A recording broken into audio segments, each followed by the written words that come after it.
If we flip to my POV, Florry has blown up. Para Bellum Hegemon is back and we're saying goodbye to EU4 in style. Your favorite players and a new contender are returning for the toughest, most brutal, most crowd-pleasing season of Para Bellum ever devised. Laith and Hawk are sick men. I can't believe some of these challenges. Week 2 did not disappoint, with Zlewikk and the student extending their lead. Our back-to-back champion Florryworry managed to regain some of his pride by putting points on the board, and Lemoncake is snapping at his heels. Yet to score are the Para Bellum audience and the Playmaker, but with a new player every week, the Para Bellum audience could be the haymaker that takes down a giant. And the Playmaker always has tricks up his sleeve. Week 3 is shaping up to be make or break, but will the challenges this week break our contenders? Let's find out.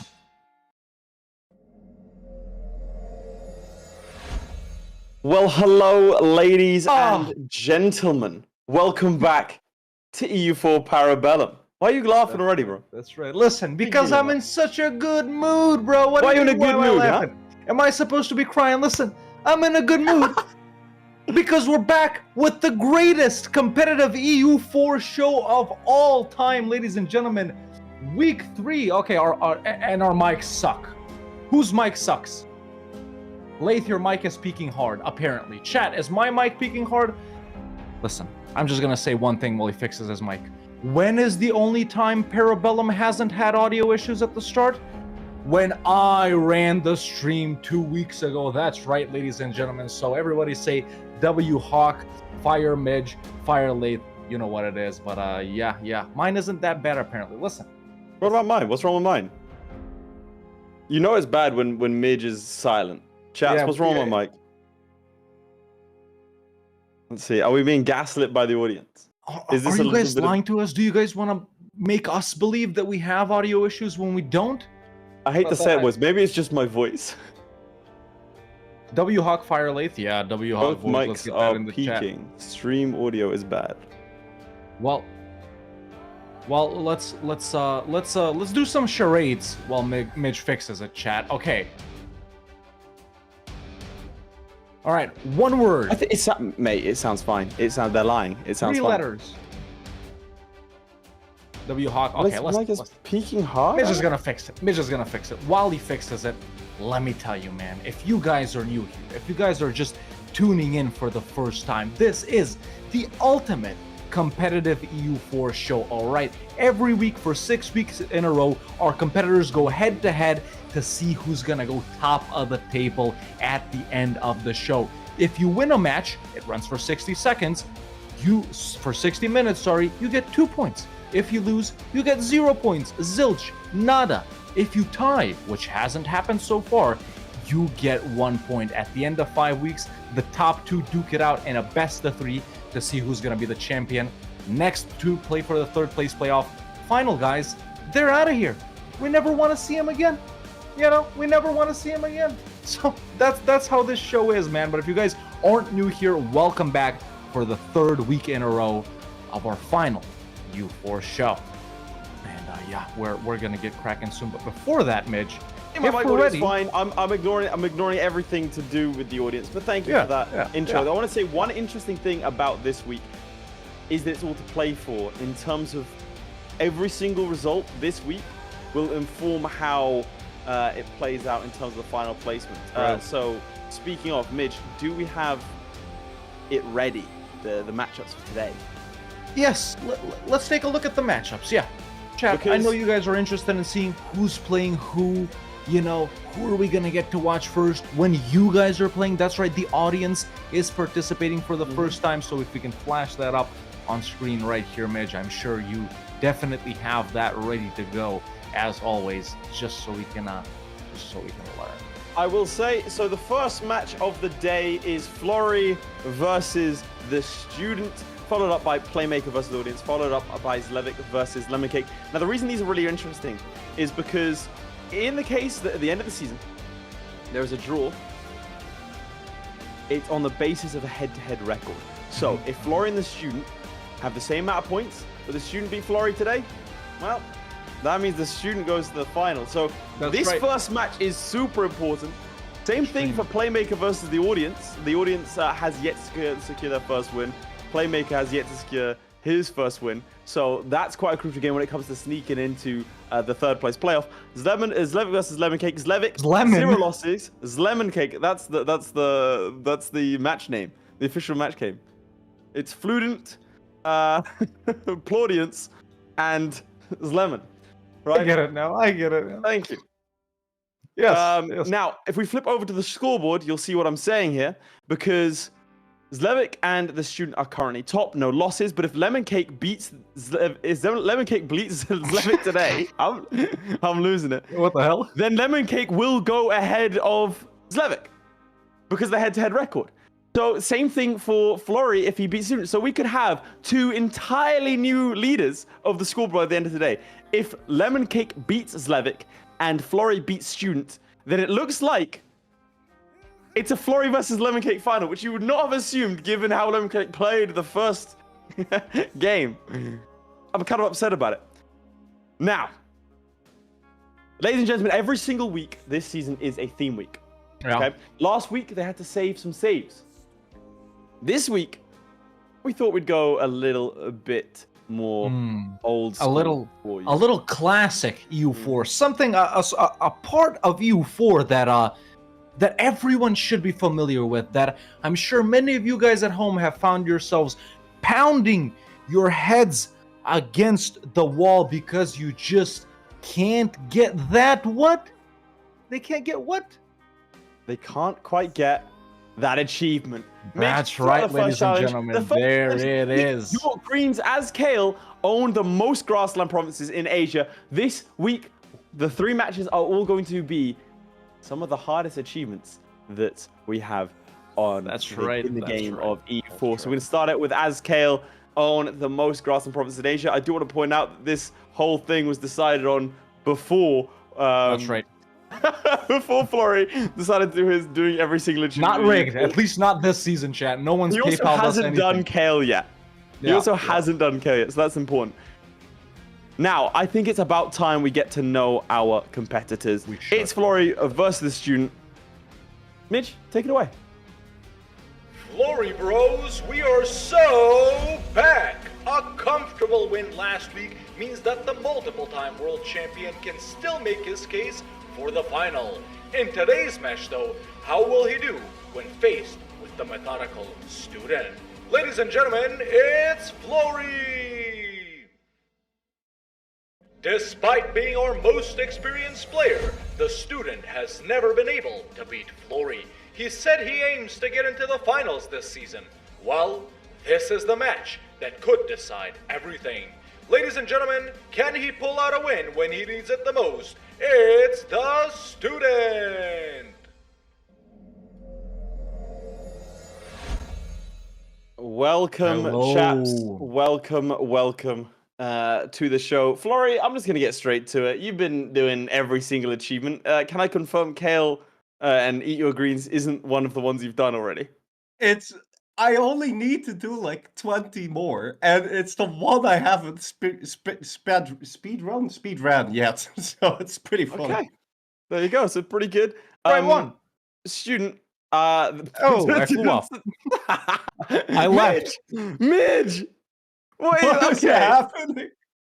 Now we've got student versus the student. Midge. Come on, it's been a horror show to start with.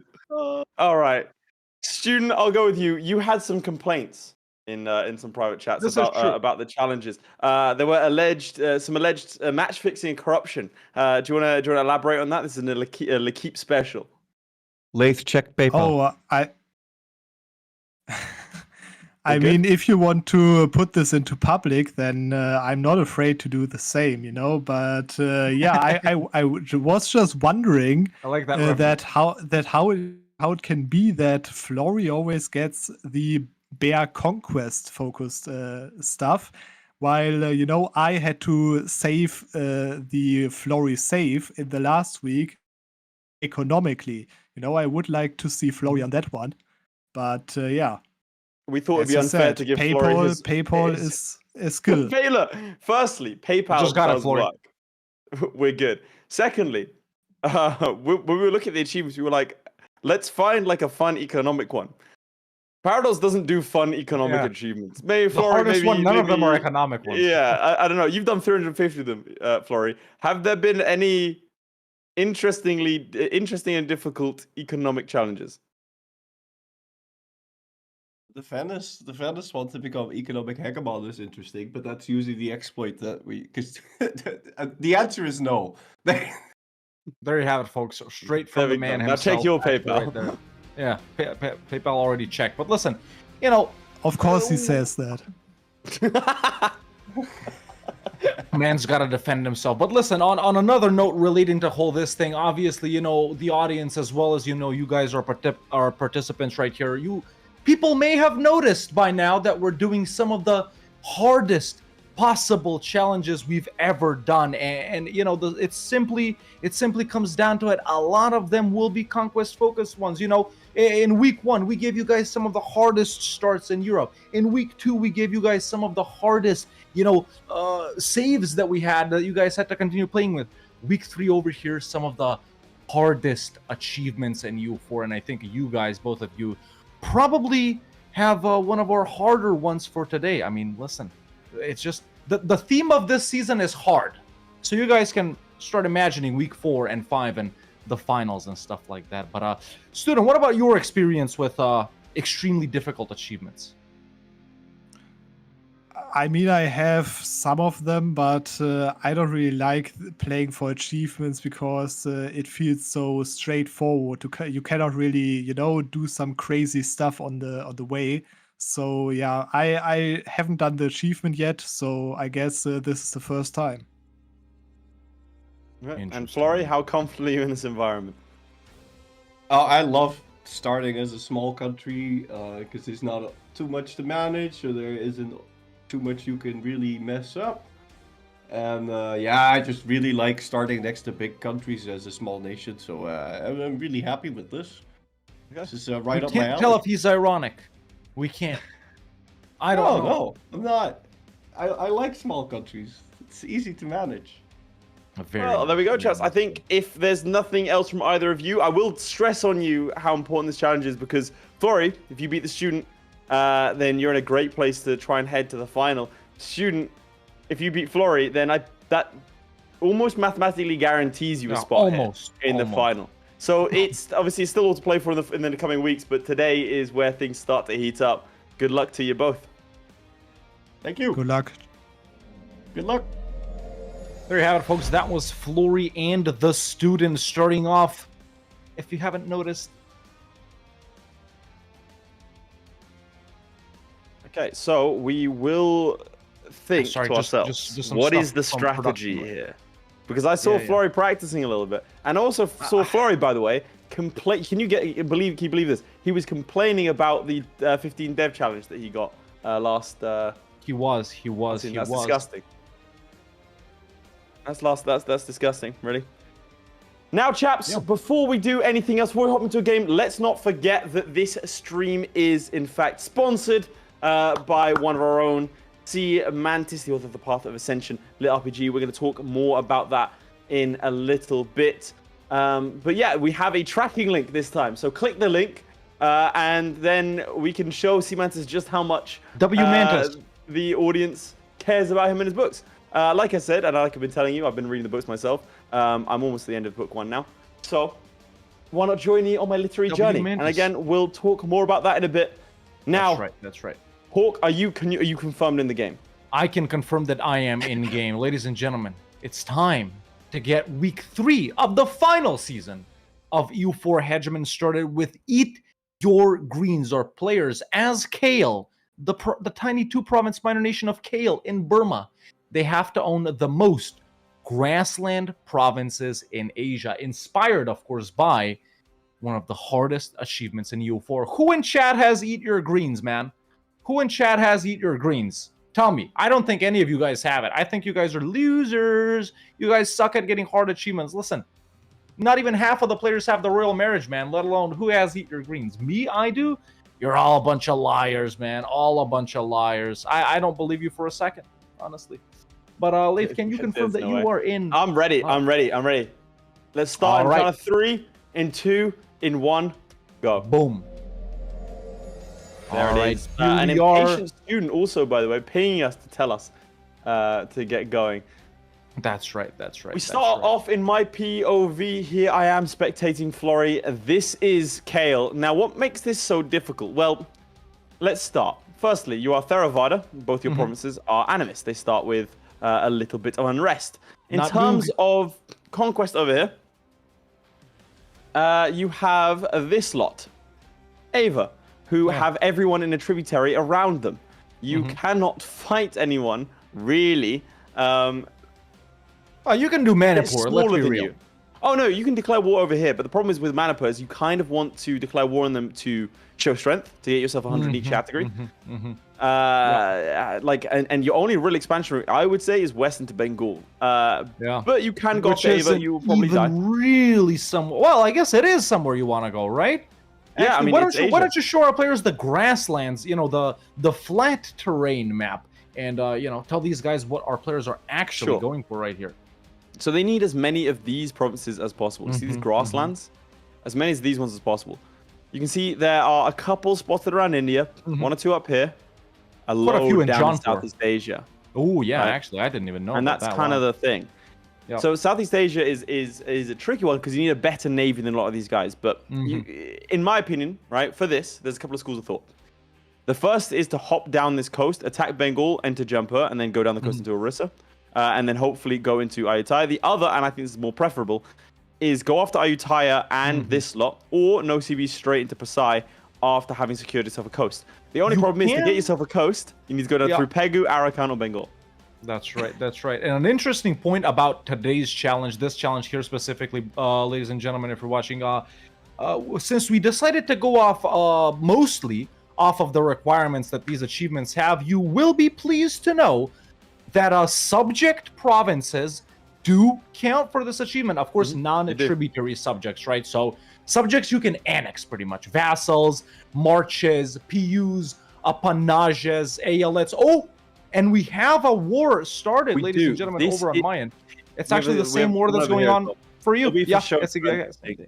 Yeah. One thing I do want to point out as well is there is this mission, which is all countries with Shan primary culture must be in Midgeman. Am flipping to me?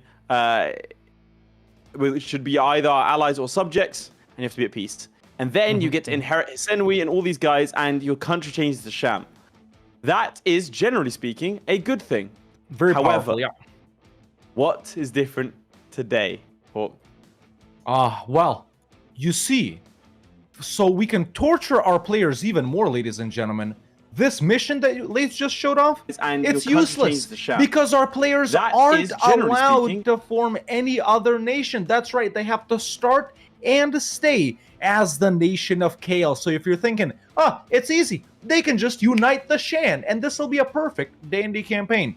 They can't. You unite the Shan, you're disqualified from everything in your life, not just you four That's right it. here. You want to walk wife into the store? leaves you. Kids emancipated. Horrible. Wife took the house. Eunuchs Done. castrated. It's fooning time. That's a So reference. that's pretty much what it is. Only some of you will get. Chat, who in chat knows what fooning is? No, Listen, no. There is maybe 2 people because the thing is, you have to have known us, Yeah. be listening to us now, have watched a spiffing Brit video on Mecha Bellum that both of us were participants in, and remember what we said in that for that to be a reference you understand.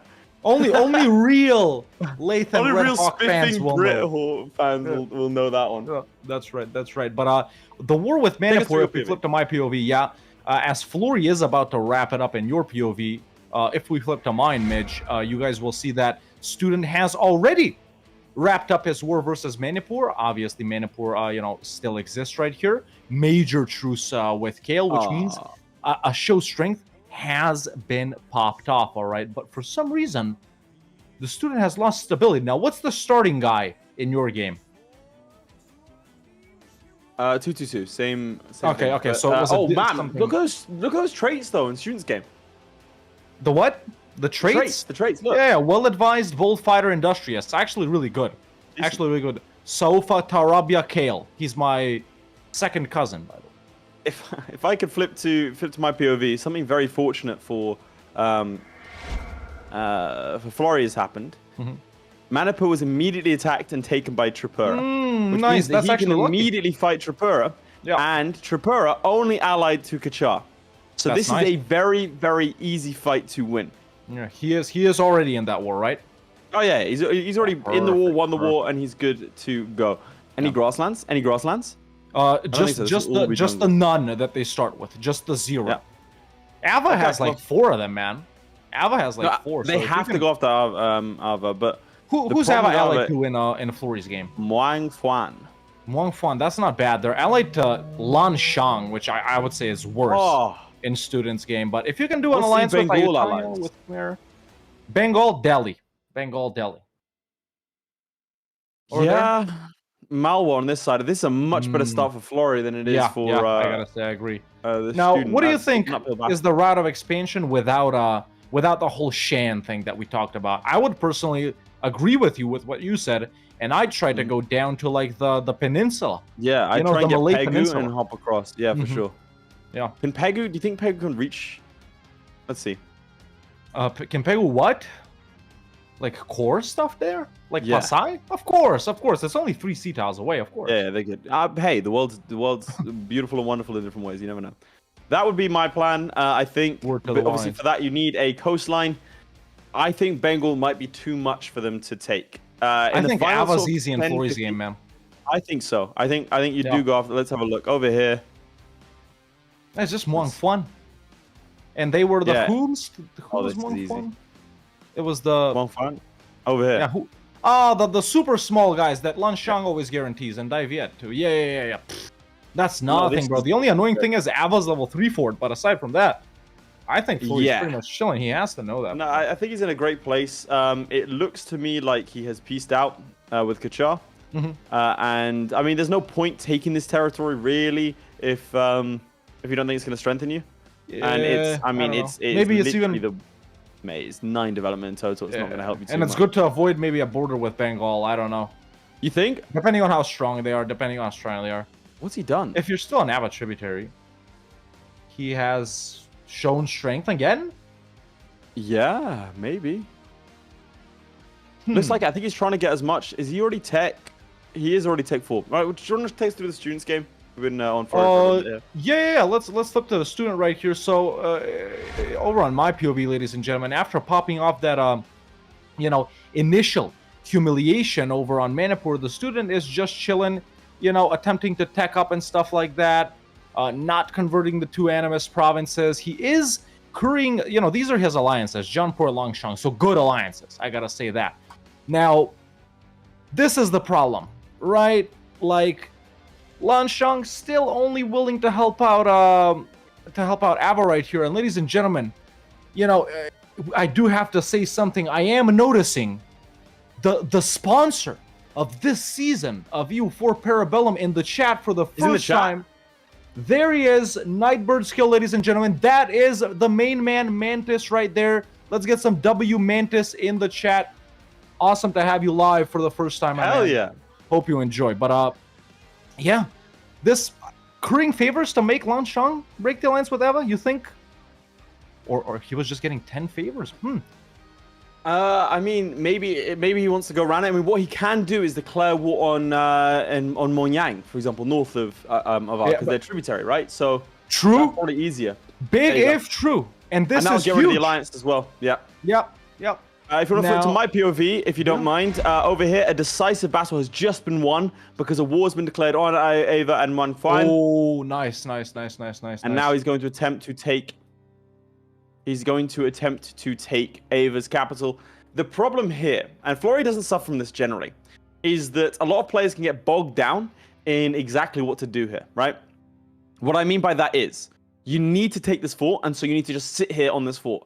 We've had players like Chairman, not to call him out when he was playing Manipur, flip between fight this, come back, fight this, come back, fight this, come back. You have to take the Ava fort before you do anything else. And Florry doing a good job of focusing in that. shit. I mean, did you see that? 14%.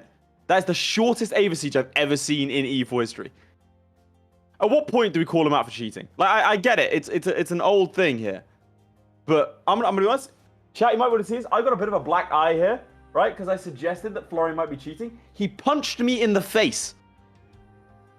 Full on, just the right hook. I was straight there. It was horrible. I was the punch. He picked up Hawk and he like again. Look, that's a real. You can see it's a black eye there. Yeah, that's a real black. It just took me out. Just took me out. But there we go. He's annexed all of Ava in one war, which does give him. Of course, violence is allowed in real life on Para Bellum. You are allowed to go in and punch your fellow competitors. You know, we had a case of kidnapping, you know, the week before last. Yep. You know, there he is. That's actually right after the picture you just saw above us. That's right after he punched Florry. Florry punched him. He then bullied Laith into taking a picture with him. He was like, I'm going to pop your other eye if you don't take a picture. And Midge is also going to get it. So y'all better... And he forced me to take the picture, you know? I had already gotten an ass kicking the day prior. It was pretty horrible. All right, let's see here.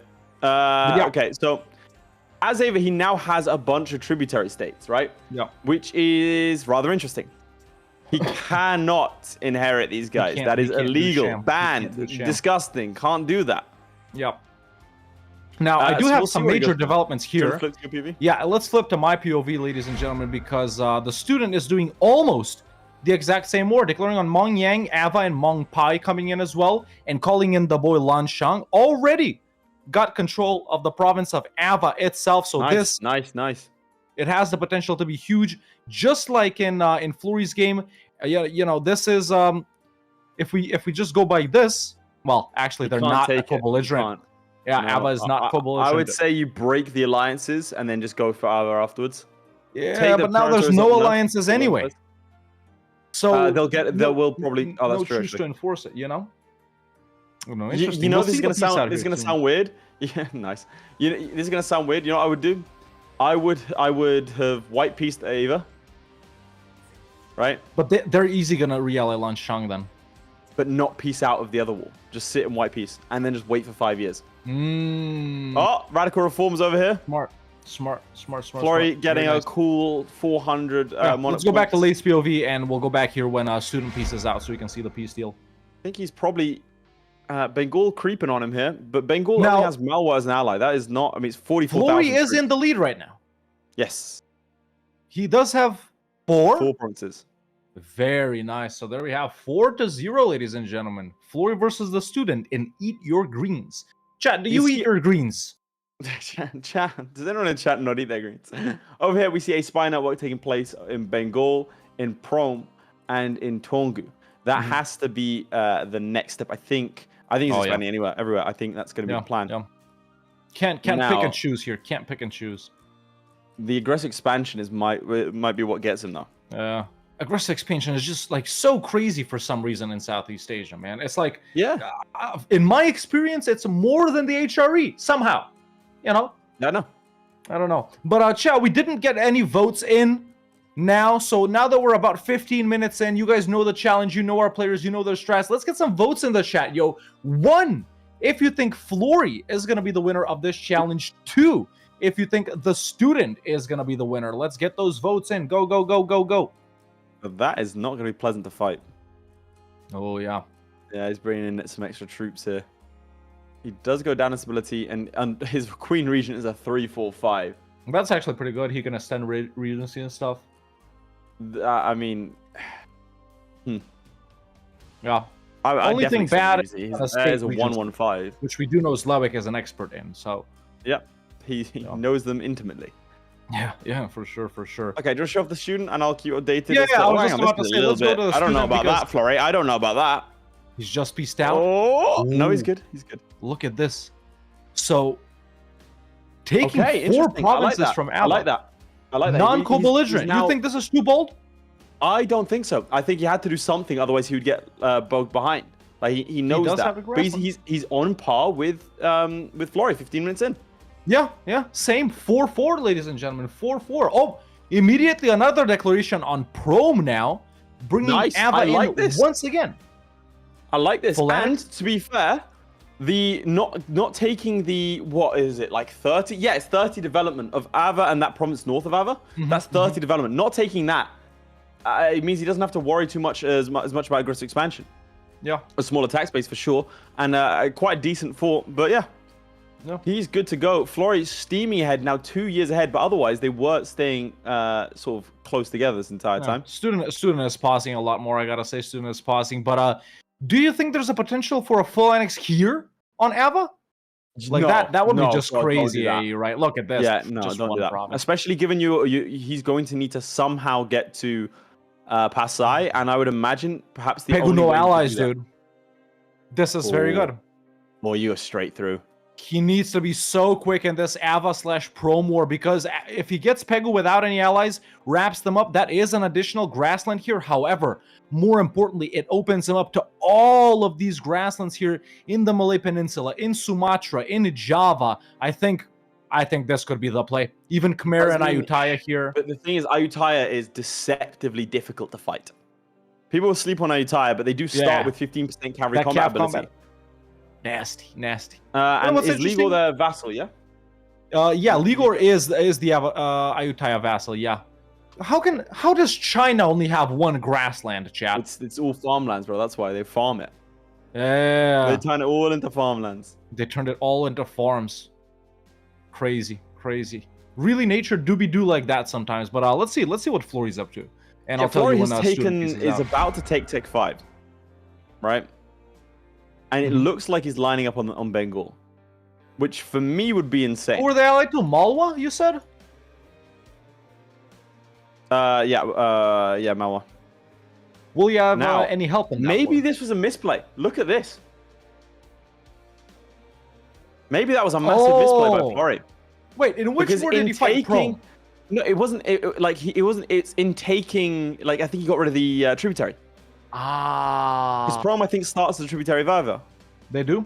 Don't they? They do. So in taking all the provinces, it means that Ava transferred all of the tributaries to him, meaning he now has to wait 10 years. So his only option is to fight Bengal. That puts Student in a much stronger place here. Yeah. I think the scales have tipped. And by the way, Student has pieced out Ava, not taking any land or anything like that. Negative 7% versus Prom right here, but he's just staying paused for some reason, man. You gotta rush this, yo. You gotta rush these sieges. Pegu's still ally-less, by the way. What's Ayutthaya's ally situation looking like? Ayutthaya is still a Ming tributary, which is kind of rare at this point, honestly. They usually stop being one by this point. I don't think they start as one. No, they do start as one, but they stop being one very soon. Yeah.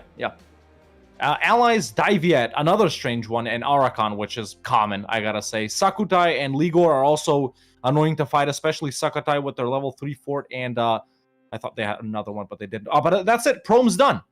Spy network on Pegu is being built up, so he just needs to wait a little. That's really strong. But Ayutthaya being, I mean, I will say this.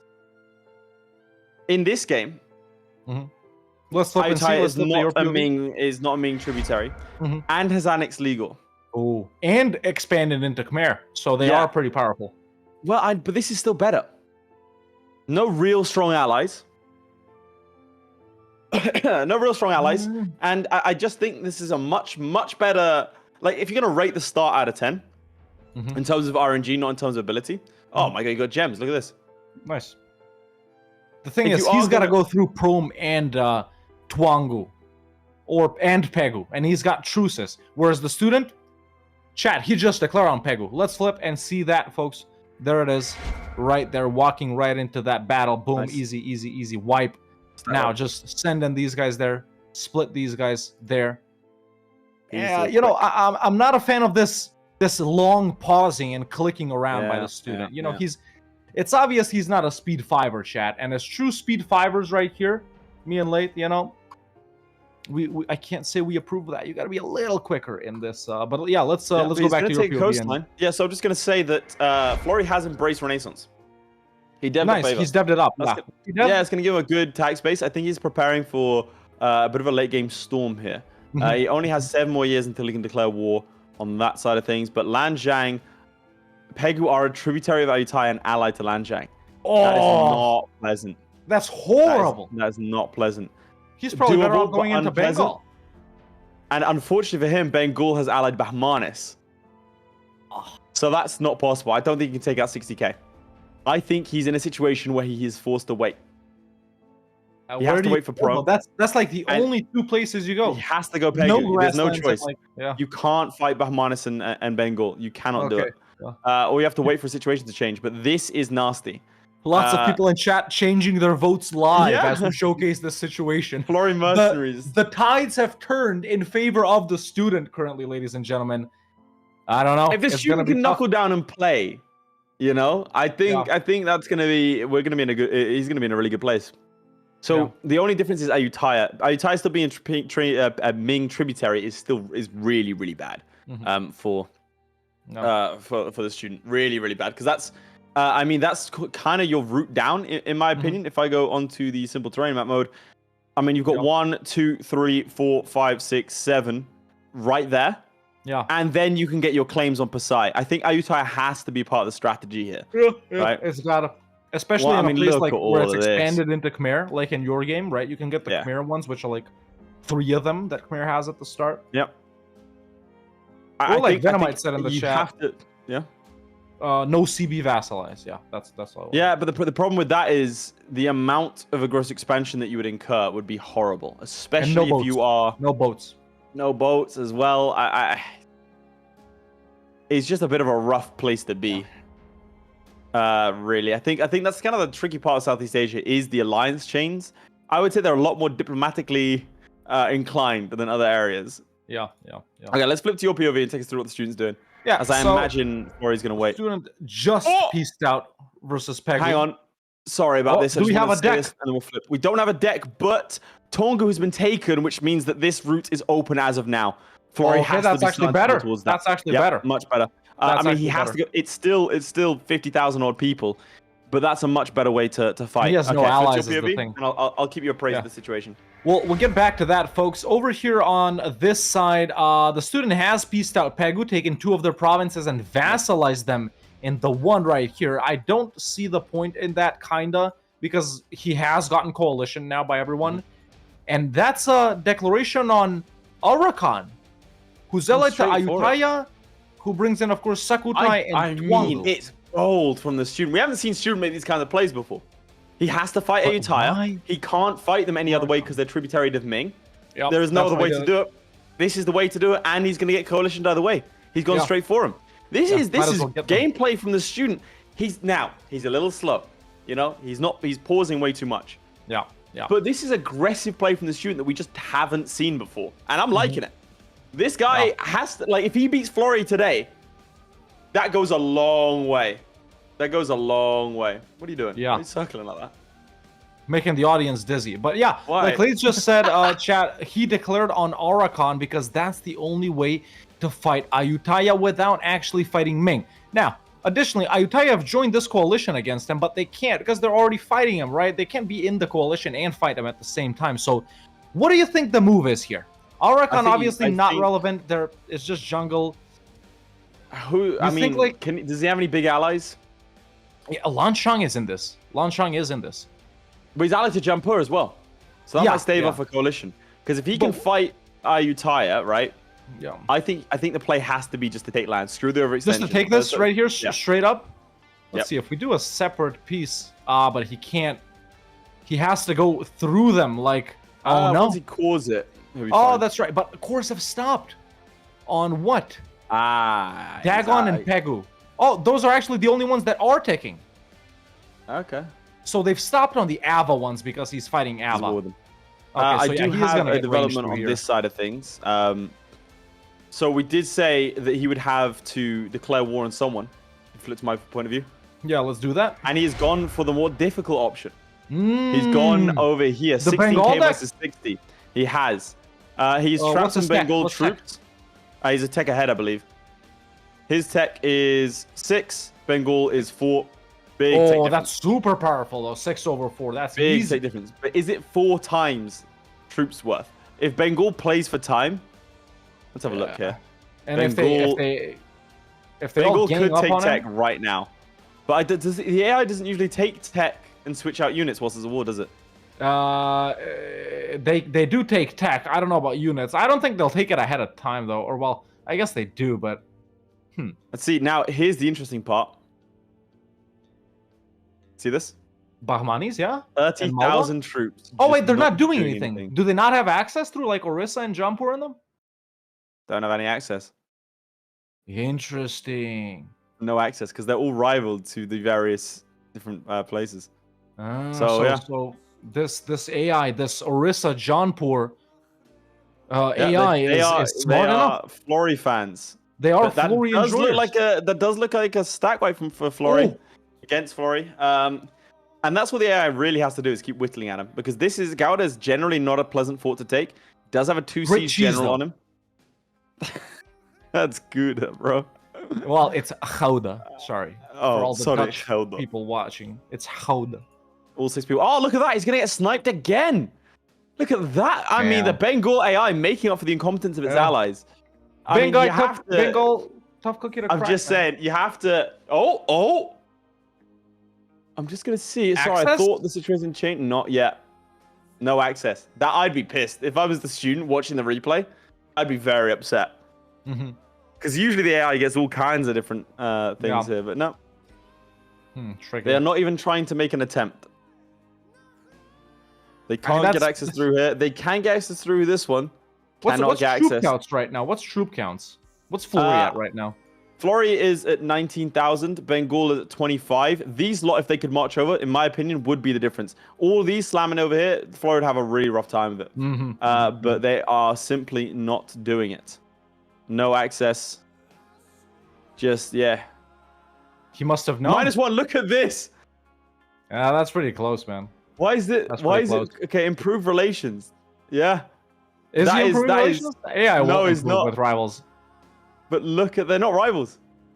Look at that, they are 1 away. And look, Bengal doing what it can to snipe another 1k. Florry a little bit uncharacteristically sloppy, but Gouda has been taken. Yeah. That will probably be the end of the Bengali resistance because now we can just keep chasing them down. But that -1 is the difference between life and death. Anytime someone says resistance, it reminds me of the copy of the Rebels in the latest Star Wars trilogy and how much I disliked it. So please we have refer from regular using resistance, right? It's the Rebel Alliance. But let's flip to my POV right here because the student is chugging along this like a grueling war. Lan Shang is about to get knocked out here, I think. He pieces out Ava, so his cores from Ava can continue coring. He just needs to get at Sucko time, man, just to help out Lan Shang right here. Looks like he's going for it there. Yeah, he is Go walking for it. over there right now. 95%. Let's see. Is he going to get lucky? Is he going to get unlucky? No, he's good. All right, that's a hope. Oh, They're walking. big battle. They're walking. They're walking. We missed the battle, so just to keep our eyes on that on that POV. There it is. But I can confirm Nice. that Florry is stack wiping the Bengali troops, and the Okay, Bengalis let's see that. have Let's see no that. Let's see that. They got no troops left. The final 4k over here, and that's it. They got no troops. They always flew, bro. Bahmanis with a steel chair. Oh, they got access through who? Who the hell did you get access through? Orisa giving Orisa. access to Them sly dogs. Bundle Khan. Is it Keep in Bundle mind, Khan they Chad, give it? Bahmanis is also almost as nasty Take as 5. Ayutthaya is with that But this is 10% it. cap Look combat. at this. No, he doesn't know. Florry doesn't know. Can he fight that? Can he win He against doesn't that? see the doesn't know. second stack. He doesn't see the second stack. There's a chance. 2 days. 2 days. Second stack comes in. Oh, he scorched. He scorched the earth. Very small. Can you scorch whilst in battle? I guess you can. He's gonna, but is he gonna beat the second stack? He beat the first. That's it. He's He going to beat the retreat first now. stack. He retreats. Yeah. Okay. That's smart. That's smart. And he's going to run to Gouda. No, he's not. Now, this What's war does score make right life now? What's a war little... score? It's 37%. They are on low, so he can Not peace bad, out. not bad. This will not be the end of days for Florry.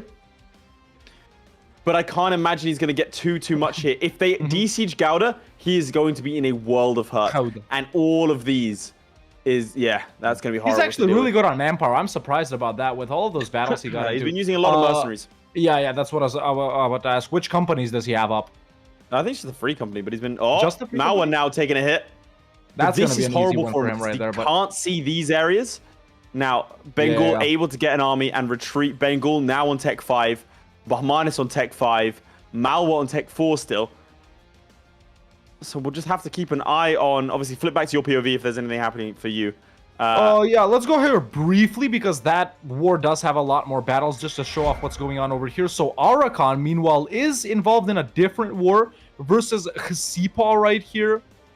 Lanshang still slightly sieged. He's just whittling down Ayutthaya, actually using his resources very carefully. Ayutthaya down to no manpower, and they're also involved in this other Xipa thing right here. So, you know, it's just 2 forts, but they're 2 level 3 forts. You know, that's the thing. The one in Sukhothai and the one in Ayutthaya itself, man. If he can get through those, he's got it. He's got it. Over on this side of things, Breached Walls does give Flory a little chance, but he gets surprised again over here. That is going to be another stack wipe. That is very painful. Them As Bahmani now elephants, the man. Horde marches westwards. Will they be in time to save Satagon? Will they get there? Let's see. That's a lot of troops. That's everything they have mustered. It's around 30,000 Look at troops. that supply line, folks. Look at that. They are instead not going for it. They're going to go for Gouda, it looks like. This is baffling by the AI. Can they get there? I think they can absolutely get there. Baffling should be able to. moves by the AI. Paid actor, 14%. He gets it on 14% again. I don't want to How say close he's the are most... Bahmanis and Malwa to getting out? They are medium right now. Medium and high on the fringe of it. Yeah, that was a nice siege, though. Oh. That That was was 14%. kind of nutty, if you ask me. Yeah. And now the Pretty AI cool, freaking out. 2 of them, by the way, got on 14% this game so far. I mean, it has to happen to someone, of course. You know, we're not saying there's no dream allegations here, but it has to happen to someone. I'm just saying, let's hire some statisticians. And there we go. He's marching all the way to the Bahmanis capital to try and knock them out of the war. That knocked them and to low. Bidar, as we all know, chat, is a level 3 fort. So Yes, it is. it's gonna be bad to take Now, down. And to get let's to the see. Malwa level 1 Ben notes to John Paradox. At least $3.50. He is going to knock out Malwa, I think, here. Oh, let's flip to my POV. There's about to be a major battle, perhaps over in South Burma over here. Now, the student is trying to get at this 4K free company with not full morale. However, are these guys going to be smart enough? No, they're not. Okay, that's easy. Nice. He's got to go in. He's got to go into Prom. He's Tech 5. Ayutthaya is Tech 4. Ayutthaya backs out. He's following them. He's about to catch them in Prom. This is about to be a major battle here, folks.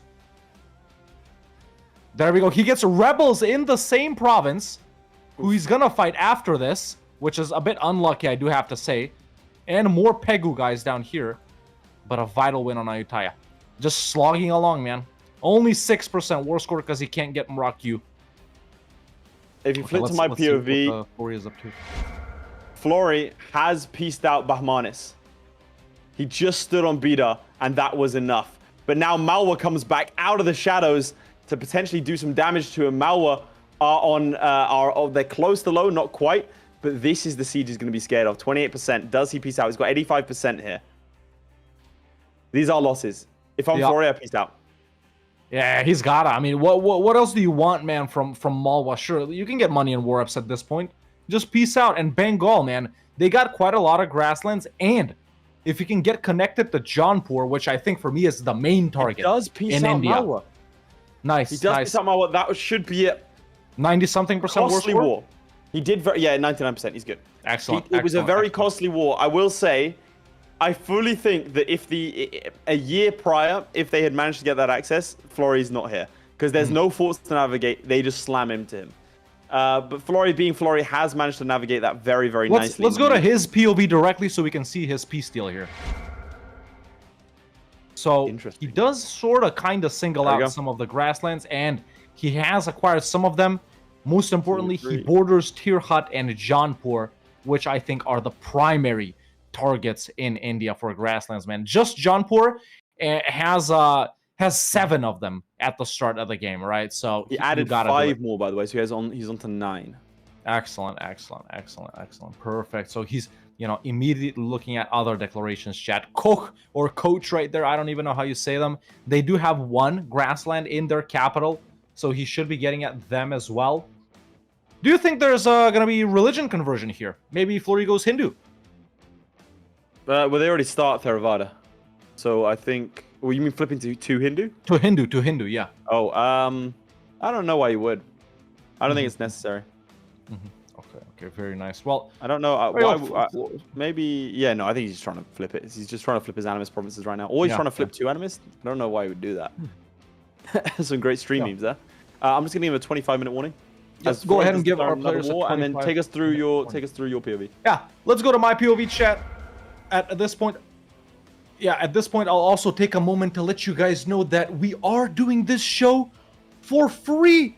That's right, free 99. All of you guys are watching for free 99. And if you want to help support us financially, you could, of course, at any moment, if you're watching on Twitch, become a subscriber. If you're watching on YouTube, become a member. Among other amazing things, you get access to the super secret, super exclusive after party, if you're a member or a subscriber, where we share with you some thoughts on next week's challenges, give you next week's matchups, talk about other future plans like that. And there we go. Just as I said that, the Slow Knife coming in with a subscription on Twitch. Appreciate that. And speaking of Twitch, listen, if you got Prime Video, Prime Gaming, whatever, why not subscribe to us for free? That's right. Use your free Prime sub on Para Bellum. Oh, you can't do that, bro. See Mantis gifting 5 Para Bellum memberships plus sponsoring. Look, guys, sometimes you have to look to the man to your right. And if he's holding the line, you got to help out too. Bro, sponsoring the season and gifting memberships is too much. But don't worry, we'll learn a lot more about C. Mantis in a bit. A fantastic author.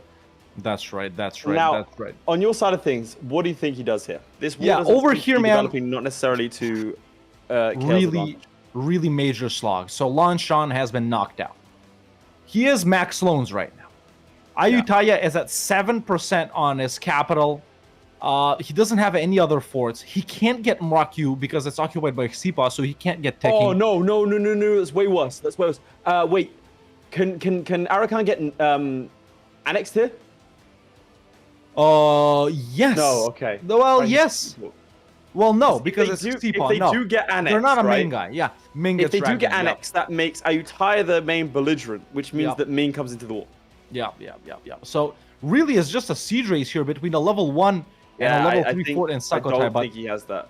Yeah, he obviously is going for this, chat. At this point, he has cored up the provinces here, so if he does a separate piece on Ayutthaya, he can go for the grasslands over here, right? I think, frankly, this... Yeah, you white piece, man. Yeah, no, it's too late. You think he calls it quits? He can't now. They got his capital. Damn, this is actually not good at all. He has to white piece Ayutthaya. Has to. He can't. They can't. They won't accept at this point. Nuclear. Look. Oof, -5. They won't accept. He did just get Sukhothai. Let's go to his POV directly. We know it's a slideshow, but I just want to see if he's looking at peace deals or something like that, perhaps. No, he's not. Oh, he is? He is, but this is a very bad situation that the student is in. And Kale did get sacked with 100 devastation, ladies and gentlemen, his capital, so that's not good either. God. Losing about 15 ducats a month right now at max loans. He's looking to continue to fight. What other choice do you have, you know? Just getting that capital fort is going to be oof. But then, like, I don't know what he's... Okay, he's just trying to get a little bit of war score, maybe? Grab 1 province? But just make Ayutthaya white. They are willing to accept a white piece now, I can tell you that. Ayutthaya is willing to accept a white piece now. But that can't be what he's going for. If that stack, if the main army walks into him, and they are walking to... Watching from a beach in Rio right now. Yo, cheers. Hell yeah, shout out to all my Brazil aliens. I'd love to come to Brazil someday. Let's see. I'm not sure what his... I think he has to keep fighting. He thinks he has to keep fighting, but he's not fighting for any certain aim. Let's see. Yeah. He's going for war reps. A little bit of money. Yep, he pieces up. That's fine. It's not great, but that does mean this entire last 20 minutes was wasted for him. Yeah. Not very good. Not very good. He still can make it work. Tough luck. If he goes after Arakan, annexes them, and then goes after Bengal. Keep in mind, Bengal is allied to a pretty big Delhi over in his game. So yeah, we can flip to my POV, or actually, Laith, let's go to your POV, see what Flurry is up to, because this is Flurry pretty has clear-cut here at this point. vassalized Assam, and he's vassalized Koch. Those are the only direct vassals, I think, or no, Sadia as well. So that gives him another one. They got one, right, from Coach? Yes. That's it. Okay, interesting, yeah. So I think he's right now going after Orisa. If I grab the simple terrain map mode, Orisa has two, I one, think. two, well, Rattenpur. Who's their subjects? Or actually, yeah, it's only two, right? Yeah. Rattenpur isn't their subject. I'm just trying Rattenpur to should see. have two Yeah, more, no. but yeah, not their Yeah, subject. it's one, two. Yeah. Oh Okay, wait, so- 3, 4. It's 4. Oh, they've expanded it to Andhra? Yeah. Yeah. Nice. Okay, yeah, There's 4 all provinces. of Andra's coast at the start is. Vij has some down there. Yeah, I think he's got to try and get into Jaunpur as well, man. Like I said earlier, it's 7 just from them, man. They are allied to 7 Multan, Gujarat, and the dreaded Chagatai. I don't think you do that. No way. Yeah. I'd rather lose the challenge than fight No, Chagatai I and know. Darkhan. I know. Because he can probably go... I mean, he can probably go up... I think what he's... I think you take this one from these two, right? And then you can go and take 1, 2, 3, 4... You know, like you go down here. These aren't the greatest of provinces either, so they'd be quite cheap. So if you want to rush Jaunpur, there's an option. He is about to get the tech with the cannons, so maybe I'm trying to see what else he would do here. The other alternative is Pegu, and frankly, I think there's Orisa is an easier target with 4. Right. Thank there. you, Red Hawk Simp 69420 for the subscription. It's up with nah, who did that? Someone made an account. Who did that, chat? Say it. Tell me your name. Dox Your name. yourself. And also your address and what you're doing Friday night. Oh man. But yeah, I think he's going up for something. Look, he's gearing up. This is 30,000 troops in one province, by the way. Yeah, that's quite a lot. He's And he's walking going in. in for it. Whoa, what's tech here? What's tech? All right, let's see this. Oh, what? Tech 5 Easy. versus his 6. Easy. Yeah, he's having an absolute ball here. Let's see. Morale at 4.5. Discipline Yeah. at 107.5% because of low karma. He's straight up he's, banging, man. He's straight up banging. Yeah, he's having a great time. And also he did get Renaissance early on, so he's been sort of riding that high for a little while now. Mitch, let's update I will producer goal above my head, please. I will say I don't know that. I think that this challenge could have gone better for Flurry. Oh, of course. I think it could have gone think- better for both of our players, honestly. I think Southeast. This is a hard challenge. Again, this is the theme of today. I think Southeast Asia would have been the plan and hard Yeah. focusing there. Yeah. I think that the Ideally. shoot was locked out via what he had to do. I still think going after Pegu would have been maybe easier than going after Bengal, Bahmanis, and Malwa on the listen, surf. it But was with successful. the military access shenanigans, yeah. Yeah. I'm gonna be so curious. I have to ask him if Flurry knew that would happen or if he just hoped. Yeah. 3-4 here. What do you think Flurry does in the last sort of 15? I'm thinking we're gonna see a major war, man. I think we're gonna see him fight Vij or Jaunpur. You know, from Vij he can get potentially like 3, 4, 5, 6 more, something like that, depending on who's conquered who. Yeah. Oh, the student ends up in defensive war versus Bengal. He's a genius. So Arakan, they got knocked out of that Sipa war, Yeah. right? But at the same time, nice. He's Bengal back. decked on him. Look at this. Student bros. Woo! He's so back. If he wins that one war, by the way, how many provinces can he take? Bro, at least as much as Flurry has. In fact, probably more since he expanded into Pegu. But Jumper might. Yeah, depending on the Jaunpuri occupations, it does depend on that, sure. He has set them as He's the first person provinces of all time. of vital He's the first person of all interest. time. Now, we usually do Preseason. this when someone does a blunder, but I think it's time we do the first soy face for when someone has actually remembered to do Okay, you ready? something. The student reportedly remembered the set provinces of vital interest. Fantastic. Let's get some student W's in the chat and get your votes in because your thoughts might have changed. 1 for Flory, 2 for student, as he ends up in a defensive He's only 4 provinces behind, by the way. Is he only 4 or 5 provinces? He Yeah, has 1, 2, 3, 4, 5 right now. 5, right? And Yeah, Flory 5. has. Let's check. We'll do a final check. Flory has 1, 2, 3, 4, 5, 6, 7, 8, 9, 10. 10. Okay, so And that's 5 all the Bengali different. stuff. Yeah. 10, And 11, if yeah, he takes all of the roughly. Bengali ones, he's up to the same level that Flory is. Yeah. Yeah, but the main thing is just how easy this war is gonna be.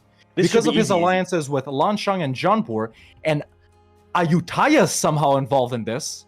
I'm assuming because they were an ally earlier of Arakan, Yeah, so they this got called is into big. that war as well. So they got dragged into this one. My God. Right, but this is a Bengal? major Bengal win here, though. It won't matter. The thing is, Jaunpur might not transfer occupation of It's gonna be Purnia a up here. 14-minute warning. They gotta claim. You know? They gotta claim. Votes right here next to Laith, changing slightly, ladies and gentlemen. Changing slightly. I'm hearing furious clicking. Have you given out the next challenge, by the way? No. Let's go to your POV, and I'll do that right now. Sure. Okay, Flory takes another 4 provinces quite easily. 1, 2, 3, 4, right there. Wait, hang on. 1, 2, 3. Yeah, there we go. 4. And he's taken land all the way up to Ratanpur, which I assume is going to be his next declaration. They are guaranteed by Malwa, but that should be quite easy. You take a province there. And then I think Malwa has these 2, 3, 4 over here as well. And that is going to be the next war, not giving the student any opportunity for a dramatic late-stage comeback. Although it can go all wrong, depending on how Malwa responds to this incursion. I'm wondering how he's doing on aggressive expansion as well. He really shouldn't be. Oh, actually, it is pretty bad. Oh. But they're. So he can't go for Vij or Jaunpur is the thing. No. He's got to go for Vij and Jaunpur. Damn, those are like the 2 guys you never get He into doesn't a have coalition any together. allies. Do you think there's a chance Jaunpur goes? Frickett declare? What's manpower on Flory? Oh no, he's not. That's probably why he took the vassals. Look, that makes him look so good. Yeah, they want to that declare brings that. in a lot of people. Yeah, they won't do probably that. would be inclined to declare if Flory had no manpower. I think that's one of the things that the AI looks at the most. Flory has when trying to manpower. declare. He has a tech advantage. He has everything he could possibly need. Yeah. So Like, Flory there is is- back in yeah, the he's been a lead, great but time. yeah. I don't know. He's firmly in the lead, and he's going after Malwa. Malwa has a couple more in the final 10, but Sam just getting destroyed there. Yeah. We'll see. It's not going to be as easy as all that because he's going to lose a couple of these capital forts in the process, and they are worth war score Yeah. or uniforms. I don't think he has time for this. Lan Zhang and think- Ayutthaya up miserable fight. I don't think he's I going to go think for it. really the main thing here is, the student did get lucky, man, but he's not playing fast enough. If he was playing a bit faster, he'd probably be at the level Flory is at right now, right? Yeah, I agree. After having I done think the he thing was with more Bengal. than Flory, to be clear. Yeah. His start was way harder. Yeah. I think Flory had a much easier start of it. Don't take anything away Getting a from lucky Flory, break with Arakan here, but Mhm. I don't know. Yeah, I think it's just gonna be a speed thing. And keep in mind, chat. I'm not saying here. Let's look at my POV, by the way, Mitch. I'm not saying here how fast their game runs. I'm just saying how fast they're playing. Right? Students staying paused a lot of time, thinking blah blah blah, this and that. Especially in which, this war, where you just need to be speed 5ing. yeah, you just need to be rushing. Bengal it, man. holding It's his own. only They called in 1 Delhi. too. Did they? Yes, they did. Yeah. Delhi and their vassal Bangladesh Now is he's in falling this war as victim. well. He's falling victim to the same thing he did in season. I think it was season 1. Exactly. Can you show me what he would have to do to get Delhi out of the war? To get Delhi out of the war, he'd simply have to go to Delhi and But siege like, it down. can you offer them anything? Sure. So you can also do. Well, they he haven't can't because occupied it. they're not occupied. Yeah. But you know, if we can't even suggest No, offer right here, yeah. Yeah, but he's just not focusing. Look, so he's sieging Goragat. There's no point in doing that, right? Either walk into this Bengali stack or focus on Gouda. Right? So you can't siege something, go back and unsiege what they've sieged, go back and siege this, and blah, blah, blah, and this and How that. long has the war been going on for? War, I can't see it because he's paused. It's been going on for 3 years. And he hasn't taken any forts. The one in Satagon, but just that. He's taken Satagon, right. Yeah. Okay, going off to Gouda now. He's about to encounter that Delhi stack right there, I think. Well, coming in with the Cav. They got Cav combat at the start too, don't they? Yes, they do. 15%, just like Ayutthaya, so nasty. Florry's declared another war, by the way. Let's see. He declared war on Andhra, who aren't in the coalition against him. And they got one, right? They could have joined, but they are guaranteed by Vij. And so he's at war with Melwar and Vij. Okay, that's good though. That's good. At least he's not fighting Jaunpur. No, but this means that he can take out Vij, and Vij has a bunch of these territories. This is ideal. Look, right on the coast. 1, 2, 3, 4, and another one down south, I think. 6. Wait, is that? That's farmland. Farmland, yeah. I think it's just 6. Yeah, 1, 2, 3, 4. 1, 2, 3, 4, 5. 4. Yeah. 5. Yeah. We'll have to see as they enter into their final 10 minutes. Let's go back to my POV right here as the student finally decides to commit to sieging down the capital of Bengal. Elephants walking around him, reminiscent of what was that one guy from North Africa that walked over into Italy. They're about to unsiege this right here. Sorry, I just need to peel back the curtain. And Midge unironically went, Hannibal. Who's so happy to get that right. See, I and the audience should be able to hear me on this. Like, I said it just in case it was a prompt that Red Hawk needed me to say it, but also I'm not sure if it was a bit to just piss off the Tunisian we have here. It was Napoleon. That's right, Sprexgen. That's right. It was Napoleon. Napoleon. Decent. One of my favorite Italians of all time.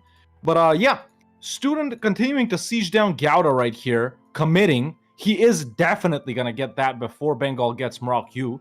Delhi is out of this war. All of the other allies are still in. This war could have been done a little while ago, man. This war could have been an email. Yeah. There we go. So he sieged down Gouda. The peace deal he wants is those two. So that's the 2 grasslands right there. He wants these two. And this is what he wants. That's the peace deal. Yep. Really. If he wants to get connected up, he probably can. I don't. I think you just take it. No, you can't. You can't? Then you just do this. Get some boats. Move your guys here. Fight Tirhut.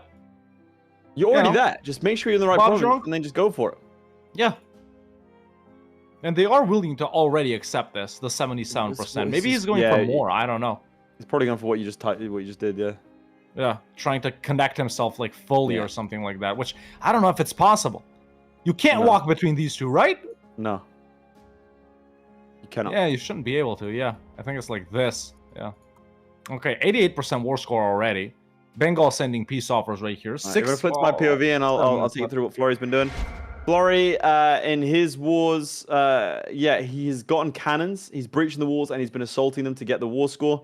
To get the war score necessary. Again, I think he's probably going to do something along the lines of up here, round here. I mean, I can't remember exactly which ones are the simple terrain.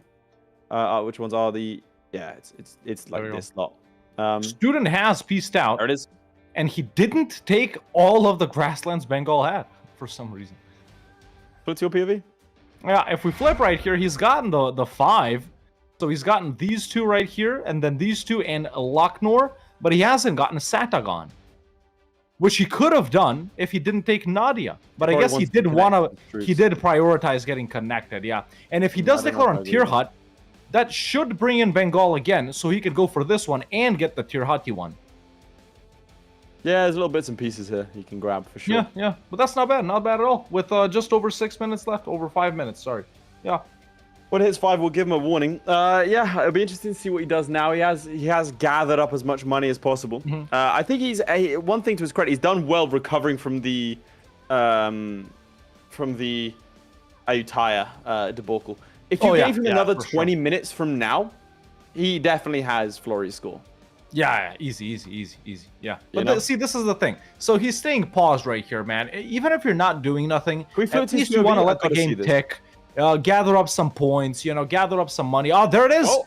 He's just a no CB to Andra. Yeah, ladies and gentlemen. You got to do something. Andra brings in Vidge. Brings in. I like it. I'll give him a 5-minute warning. Who he can vassalize. Then this will count. And it brings in Vidge, and Vidge has 1, 2, 3, 4 grassland provinces. So just from this war, the student can potentially get 4 plus 3 plus 1. That's 8 more grasslands right here. So that's a bold move with less than 5 minutes remaining. But quite a lot can be acquired here if he can manage to actually get through there. All he needs is access. So yeah, separate piece, vassalize Patna, peace out Vidge, and then just, do whatever with Andra, because vassals do count for this challenge, ladies and gentlemen. Vassals do count. So, yeah, there you have it. Florry is learning. Let's go to the final 5, Midge. Let's go to the final 5. Yeah, I think it'd be worth it. So Florry has declared another war, this time on Jampa, to try and bring that together at the end here. That's a lot of troops. He's facing 100,000 troops, roughly, on that side of things. Someone gifted 20 subs? Is that true? Who?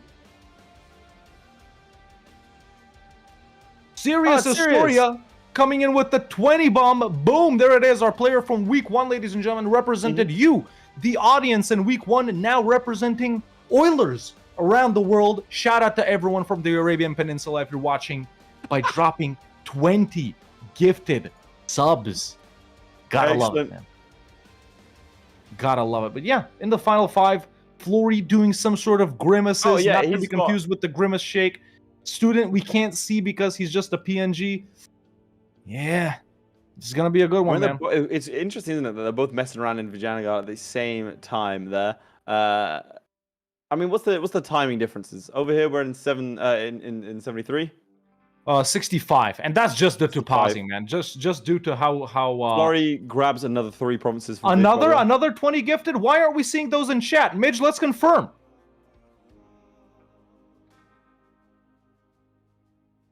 Another 20 gifted coming in from Serious Astoria, ladies and gentlemen. No. From Big Dumb Ogre, Big Dumb Ogre, ladies and gentlemen. Listen, he was like, serious? He ain't the only Oiler in chat. My family, they're all from Bahrain. I'm dropping 20 more gifted. Boom, boom, boom, boom, boom. Appreciate that so much, Big Dumb Ogre. Ranigan gifted 5 a little while ago. I just want to give him a little bit of a shout out there. Midge, do you mind doing the job of the bot and just letting us know when that takes place? I like that a lot. I appreciate that. Strokid says, Florry and the student both at the Vidge. Can't they find the Calicut? Okay. r/I have sex. I don't really associate it with this on screen. Anyway, Florry gets Gold Rush at this time, which is quite useful for him. He's taken the Andra provinces. Now, how? Yep. Let's think together. How can we disqualify him? I don't know. I think we make up a rule in the final 1 minute of the challenge that only applies to him. For example, if you got a province which Malwa owns in 1444, you're disqualified. Serious? 1 second. This is your reminder that the Oilers from Edmonton. Hell yeah, representing. Hell yeah! Guys. Shout out to all my Edmontons, man. Shout out Sirius. Sirius coming in with another 20 gifted. Appreciate that so much. Like I said, chat, we do this show for free, so getting your financial support like this does mean a lot to us. But listen, we'll get back to that very soon, to the thank yous and the whatnot. There's only 1 minute. I'll tell them. 15 seconds left. Laith is gonna go and warn them. The challenge is eat your greens, man. One of the most famous achievements in EU4, one of the hardest ones. Our players, they need to start and stay as Kale, the tiny 2-province miner that's a tributary of Ava. And they needed to own the most grassland terrain type provinces. Edmonton W's in the chat. But listen, both of our players have gone hard. Student not doing that well in this final war. Negative 76% war score versus Andra. Patna hasn't been separate piece. as Mantis comes in with the 20 gifted as well. Hell the biggest yeah. spoiler of all saying, I'm here too. Don't forget that.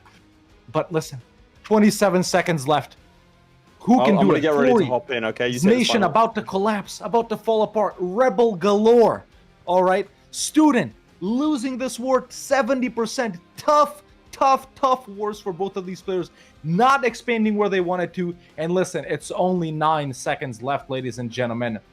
8, 6, 5, 4, 3, 2, 1, and we're done.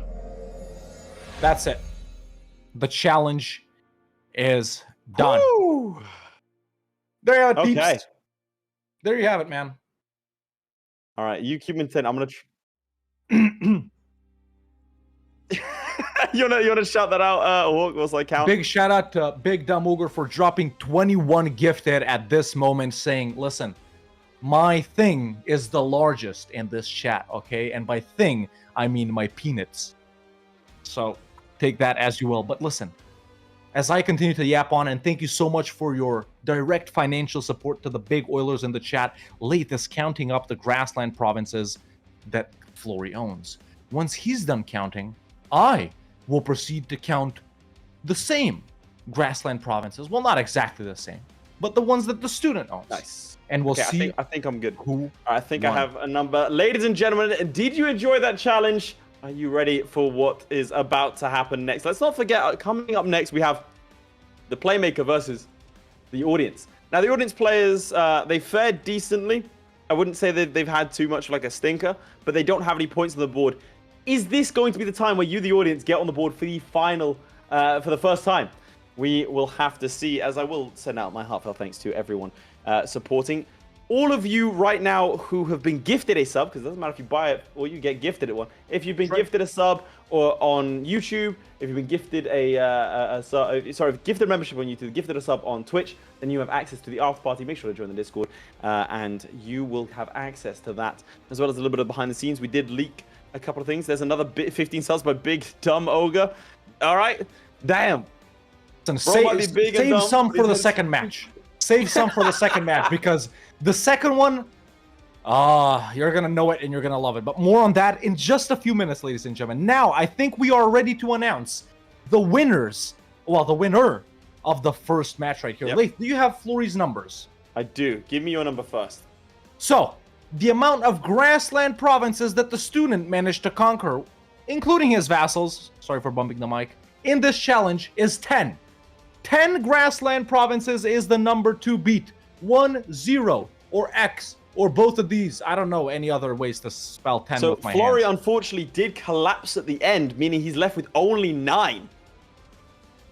No, he has 24. Flurry does take it away with a win today. A very, very good showing from him. And well, I think we should have a chat with him. That's right. All right. There we go, ladies and gentlemen. That was match 1. Laith is now going to go ahead and talk to Flurry and the student and get their impressions. Right after that, we'll be revealing the second challenge and getting right into it. That's right. Due to popular demand, we've shortened the interview segments. Laith, take it away. Absolutely. Well, chaps, Flurry student can confirm Flurry has taken that one away. I'm not gonna lie, at times it looked like either one of you was gonna win that.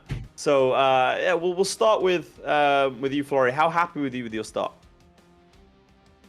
I'm not sure. I really wanted to go down to Ayutthaya, but it was like awkward because Pegu was there, and then I figured if I go down to Ayutthaya, all of my troops are gonna die to attrition, and then I can't go to India anymore.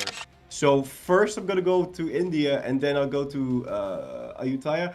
But I mean, Bengal allied both Bahmanis and Malwa, so it like took forever. That I will say we were very.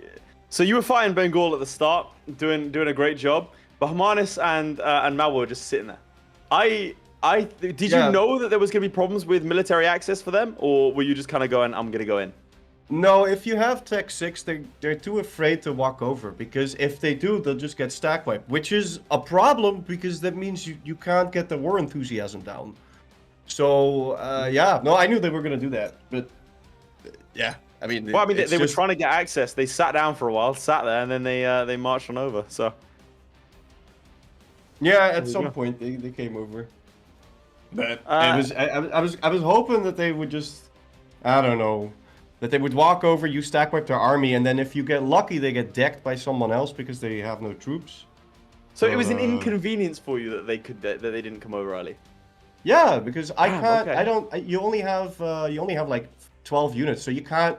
It's not like you can walk over to them and try and siege them down because you have like 4 provinces or something. So if you do that, then you're gonna get sieged down and you go bankrupt. So the only thing you can do is wait, and it just takes. It just takes time. And then I don't know. I made a couple of mistakes later on. I think I could have gotten a lot more, but yeah, I don't know. Student, I'll flip to you. I will say, of the two, you definitely had a harder start. I'd imagine. We were quite impressed with how well you were able to bring it together, but it was the Ayutthaya war that bogged you down. Do you want to sort of dive into that a little bit? Yeah, it's all about mercenaries, honestly. If I had more mercenaries available, then that would have gone a lot different. But yeah, I mean, in the end, I think the provinces from Ayutthaya are not really like important or something. But yeah, I should have went for India way earlier, I guess. So Well, I mean, yeah, honestly, I GG think Florry, by the way. just from an outside point of view, I think if that, just because of how like the sort of politics of the region was set up, if that war against India, the war against Ayutthaya goes well, it saves you. Then have another 20 minutes to work, and with that, I feel like given Vidge's alliances and given that you could have dove into Malwa, I think it would have been a much closer game. I think like 10 to 24, I don't think is reflective of how close it was. Is the main thing there. Now, student, you can still make it to the final, by the way. Don't think this sort of checks you out completely. It does mean Florry needs to be perfect. Florry, if you don't lose for the rest of the season, then yeah, you're fine, you're good. But there is obviously room to stumble. Student, how after this one's been done, how sort of confident are you feeling going into the rest of the season? No, I think actually I have got another match ball against Zlewikk because Yes, you do. you know, yeah. So this was the one against Florry. Okay, you wanted me to lose. Clearly, that's why you gave us the challenge, right? Yeah, sorry, I apologize. But I guess you can't do that forever. So eventually, I get my match ball against Zlewikk. So. And you have Yeah. beaten Zlewikk before. That is a more comfortable matchup for you in terms of styles of play. So if you do beat Zlewikk and you're good for the rest of the season, then you will be going to the final. You'll take out Zlewikk, who does look very, very strong at the moment. It does make it awkward for us because then it's a 3-way tie for the final. So I don't know who actually... We might actually, 5 minutes before the final, have to do a blitz 5-minute tiebreaker. So that would be fun. We've never done that before. So I will leave you that because we could also do a 3-man final. There's a lot of fun to be had. So this result does make it very interesting, student, if you do end up taking it against Zlewikk. Thank you both very much for your time. Slightly shorter interview this week. I'll give you any sort of final closing words. Start with Florry. 3-way final sounds epic. I think that sounds great. Maybe we switch up the rules this season. Who knows? Student, anything from you? Yeah, if you give me the right challenge against Zlewikk, then yes.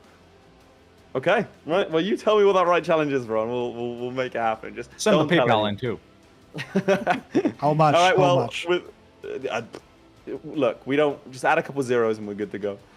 And with that, chaps, we will say goodbye to you and we'll see you next week. Enjoy. Bye-bye. That was Florry and the student, ladies and gentlemen, and their thoughts on their match and how everything went. But let's get right into it, right into our next match, ladies and gentlemen. That's what you've all been waiting for. You know the theme by now. Once again, thank you so much to all of the gifted and all of the the support we've been receiving in the chat. So let's go ahead, Midge, and reveal our second challenge of the day. Before right after that, Laith can say a little bit about one of our biggest supporters. There it is, true heir of Timur. You know it, you love it, you knew you were gonna see it. as a Timurid vassal, ladies and gentlemen, own the most provinces in India. They got to start as Afghanistan, Sistan, Khorasan, Fars, or Transoxiana. They can form the Mughals. Vassals do count. The most notorious achievement in EU4 finally live for your viewing enjoyment. We have that coming right up between the Playmaker and you, the audience. But first, a word for our sponsor. Absolutely. Now, if you don't mind flipping to my POV, I'll say a little something. He's here in the chat, so make sure you say nice things. This is the sponsor of this entire season. This is Seamantis, a very, very successful author. Not gonna lie, when we first had the conversations, we were like, oh, as an author, that sounds nice. Very successful author. This is the Path of Ascension. I have to say that in early October, the 10th book of the Path of Ascension, the final one, comes out. So what is this? This is a lit RPG series. What is lit RPG? It's an adventure series with RPG elements. So if you are familiar at all with video games, which if you're watching the stream, you probably should be, then this is the type of series for you because it incorporates video game elements. So for example, the characters can get level ups, abilities, and it's written right there in the text. Chaps, the link is in the pinned comment on YouTube and on Twitch. If you don't mind clicking it, it's a track link, so we can then go to Seamantis and say, hey, look, the community appreciates everything you've done. See how many people are looking you up. See how many people are checking it out. Right. It's worth mentioning over here that you can get it on a paperback. If you have Kindle Unlimited, then it's free. You can get it on Audible if you prefer as an audiobook. But we just want to say a huge shout out to Seamantis, who did say, lads, I don't want anything corporate. What can I do to help support this entire thing? And let's not forget, he's also sitting in chat, still gifting. So the least you can do is click on the link, check out the books. I can also confirm that I have, okay, I actually don't want to spoil it because I'm at the end. I've almost finished book 1 I'll make this promise. By the end of next week, I'll have finished book 2. Easy. That's true. I'm enjoying it. I'm actually having a really good time with it. This is definitely my kind of book. So if you think this is your kind of thing, why not check it out? Again, he's one of our own. Seamantis, Nightbird Skill. Thank you very much. One of the boys. And now let's get to the game. If we don't have the links pinned in the chat, let's make sure to do that if we haven't done it already. So, yeah, like I said, one of the boys, man, supporting us. So why not we support him? Give a little something back to the community. Check it out for sure. Publication date, October 4, 2022. That's book 1. Book 10 is coming out October, 3 years later. Bro wrote 10 more 10 books in. That's insane. He's grinding. He's That's on insane. that grind, W Mantis. And There for it is. people That's the asking link right there, chat. isn't it taking you a while? Look at that. 812 pages. So We are making him blush. Now make him blush even more by clicking that link and checking out Path of Ascension on Amazon or wherever you get your audio. And genuine, now that he's in chat, I can honestly tell you, I'm having I don't, in what world do I get to do this? I'm having such a good time reading your books. It's such a weird thing to talk to an author directly, but genuinely, I'm having a lot of fun. So, yeah. I there you think have it, folks. we are almost ready to get going with our second challenge. We do have an audience member, another person you should be supporting. And I think that we've chosen very wisely for this week, Hawk. What do you think? Out of 10, how well have we done in terms of picking our guy? Chat, if you thought our audience participants were good thus far this week, I think we've outdone ourselves. Once you see this person's credentials, you're going to be saying, where was he until now? Why hasn't he been playing as a regular in previous seasons, you know? Yeah, honestly. so... True era Timberhawk, have you done it? I'm glad you ask, and I am ashamed to say in front of a live audience that I have not done True Heir of Timur. I am too lazy to do it. I just can't be bothered. To restart that much. Man. Obviously, as the best player of all time in EU4, I have the skill to do it. I could do it as Kerman or Yazd as well. Those are some other Timurid vassals, if you guys don't know. I, of course, do know them because I've played them. Mm-hmm. So, have you done it, though? Have I done it? Like, I feel like emotionally, I have. Mm-hmm. You know what I mean? That's good enough for me. I will spectate. I'll spectate Playmaker, by the way. Yes. Very good. Now, both of our participants today have only losses. Oh yeah, that's true. That's true. Now, technically, they could draw, but hopefully one of them will end up winning, and we'll have our first ever victory for either one of these. Playmaker, the chaotic individual that he is, we saw improvements last week. We did see improvements last week on his first one. The first week we don't talk about. Frankly, I will refuse to talk about it. Legally, I'm not allowed to. I'll peel back the curtain. After that first performance, C-Mantis DM'd us saying, I don't want to sponsor this anymore. That was so bad. That was the worst thing I've ever seen. We had to say, hey, look, I promise you, everyone is going to be clicking on that link. Now, before we dive into the game, let us meet our players. So if you don't mind, Midge, let's take it away. The Playmaker fared much better last week than his first showing. He's been grinding EU5, but does that mean he's abandoned EU4 for good? He needs a win today to get back that momentum. It's the Playmaker! So far, the audience players have yet to put points on the board. That could all change with this specialist we've got for you today. This is an individual who has completed EU4. So who better for Achievement Week? It's Martin!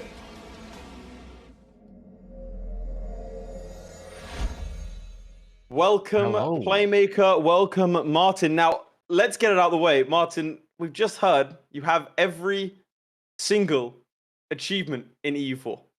Is that correct? That is indeed correct.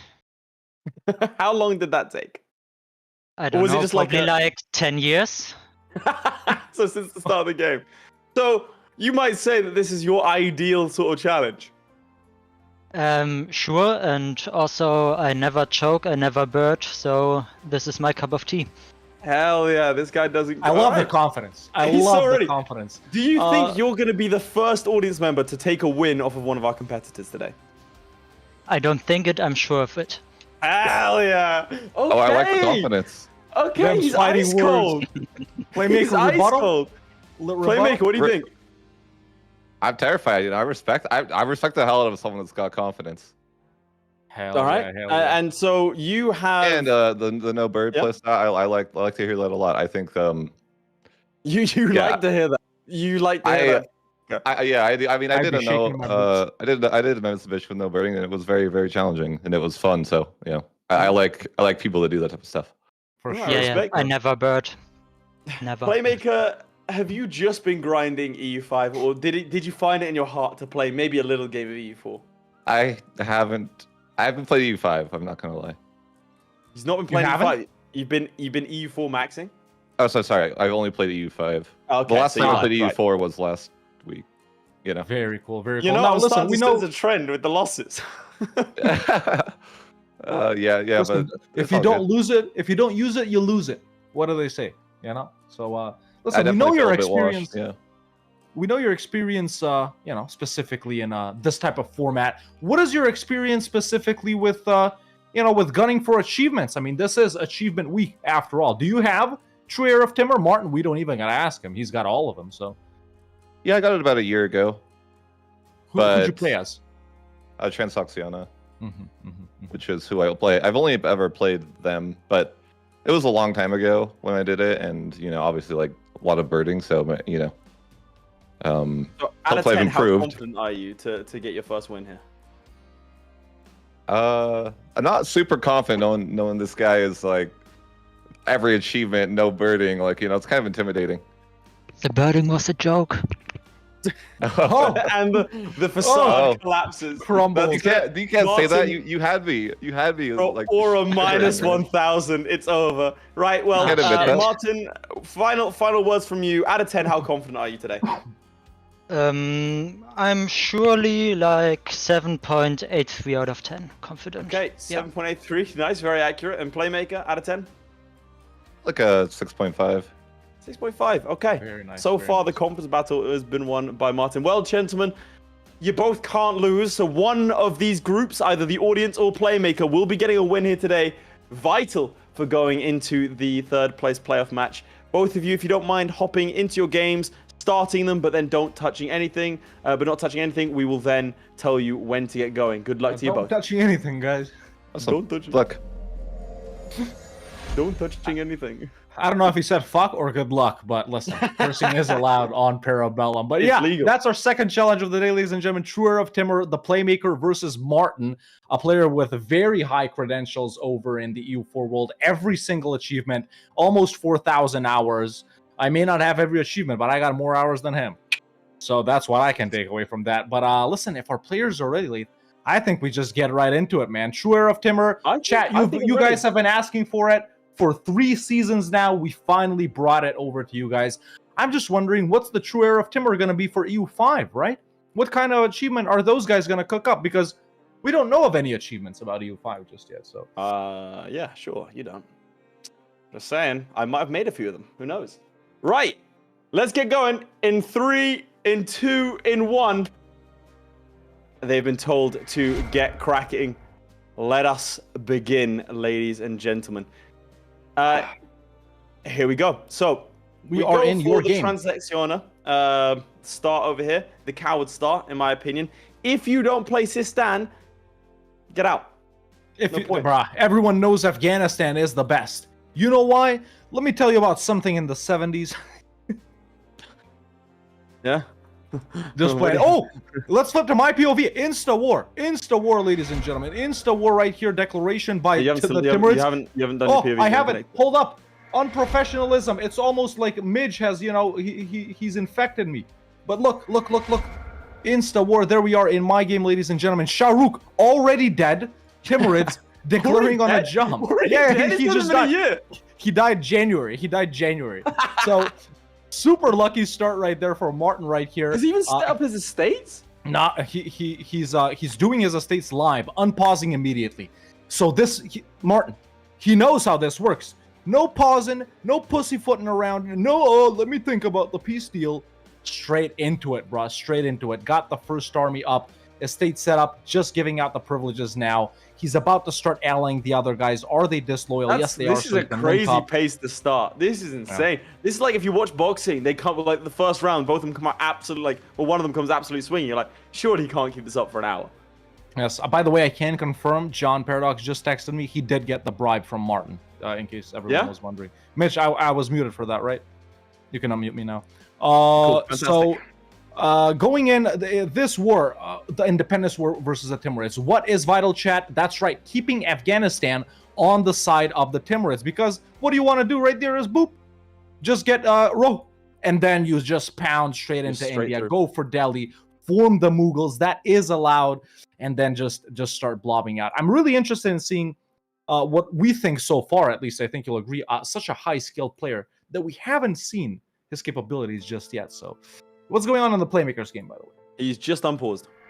He's trying to speed 5. He's trying to force speed 5. He'd be better off just going for speed 4. He set up his estates. Shahrukh, alive. He's not dead yet. So we'll see. But like you say, I think I'm just going to quickly show off for a lot of people. This is the important thing here. Form the Mughal Empire.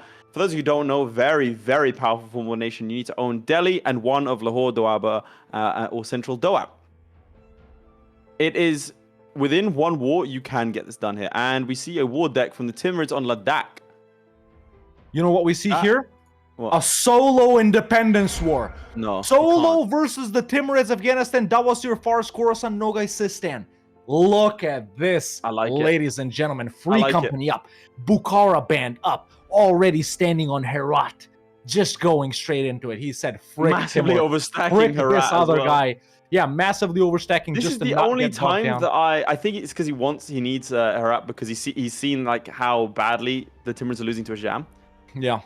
I would say this is the only time that you put behind a token force and you go into Nogai. Nogai, one of the only So easy to piece out. Yes, one of the only nations that you can piece out pretty much immediately. You stand on the capital, you take all the provinces around the capital, and they're ready to piece out. You get like 40% war score, white peace, good. Doesn't matter if they're still on high.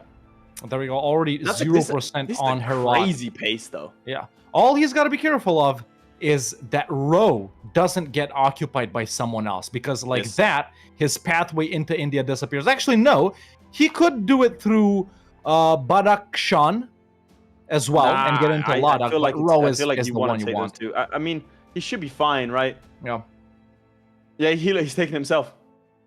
He's already taken her out. He has no fear. I love it. It's what Para Bellum should be. Ladies and gentlemen, this is your guy.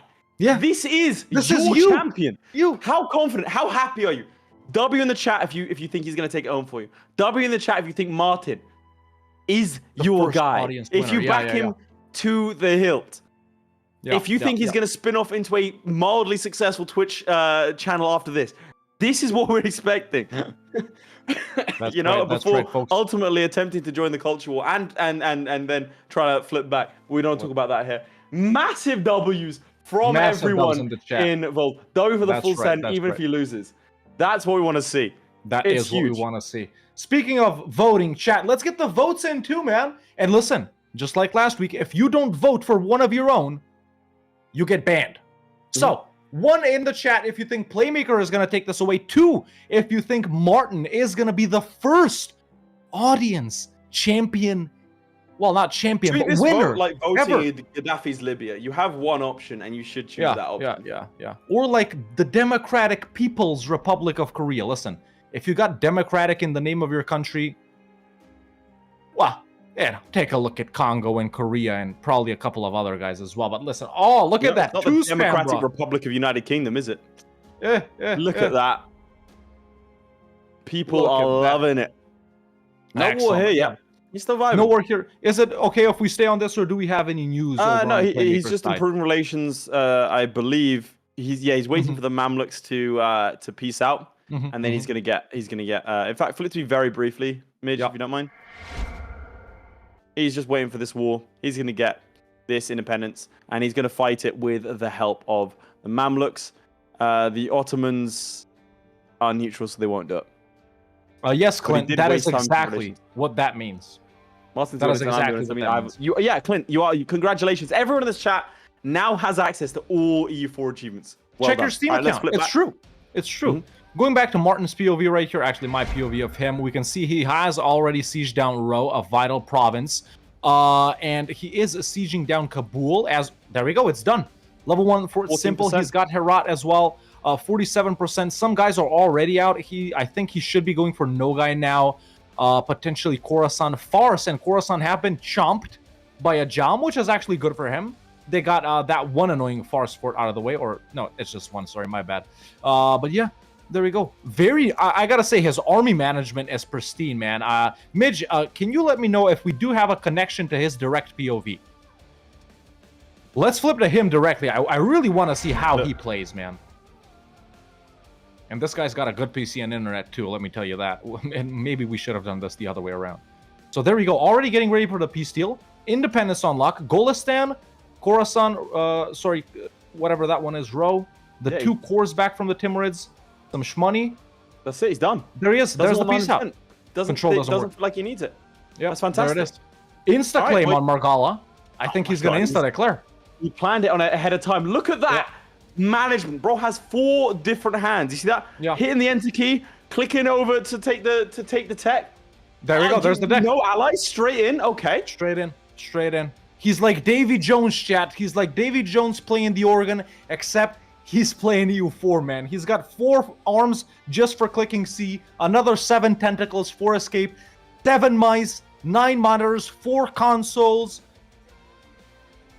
All right, I've been trying to subtly take this hair out my mouth, but I've not been able to do it. So do it not subtly. In fact, Mitch, put him up full screen.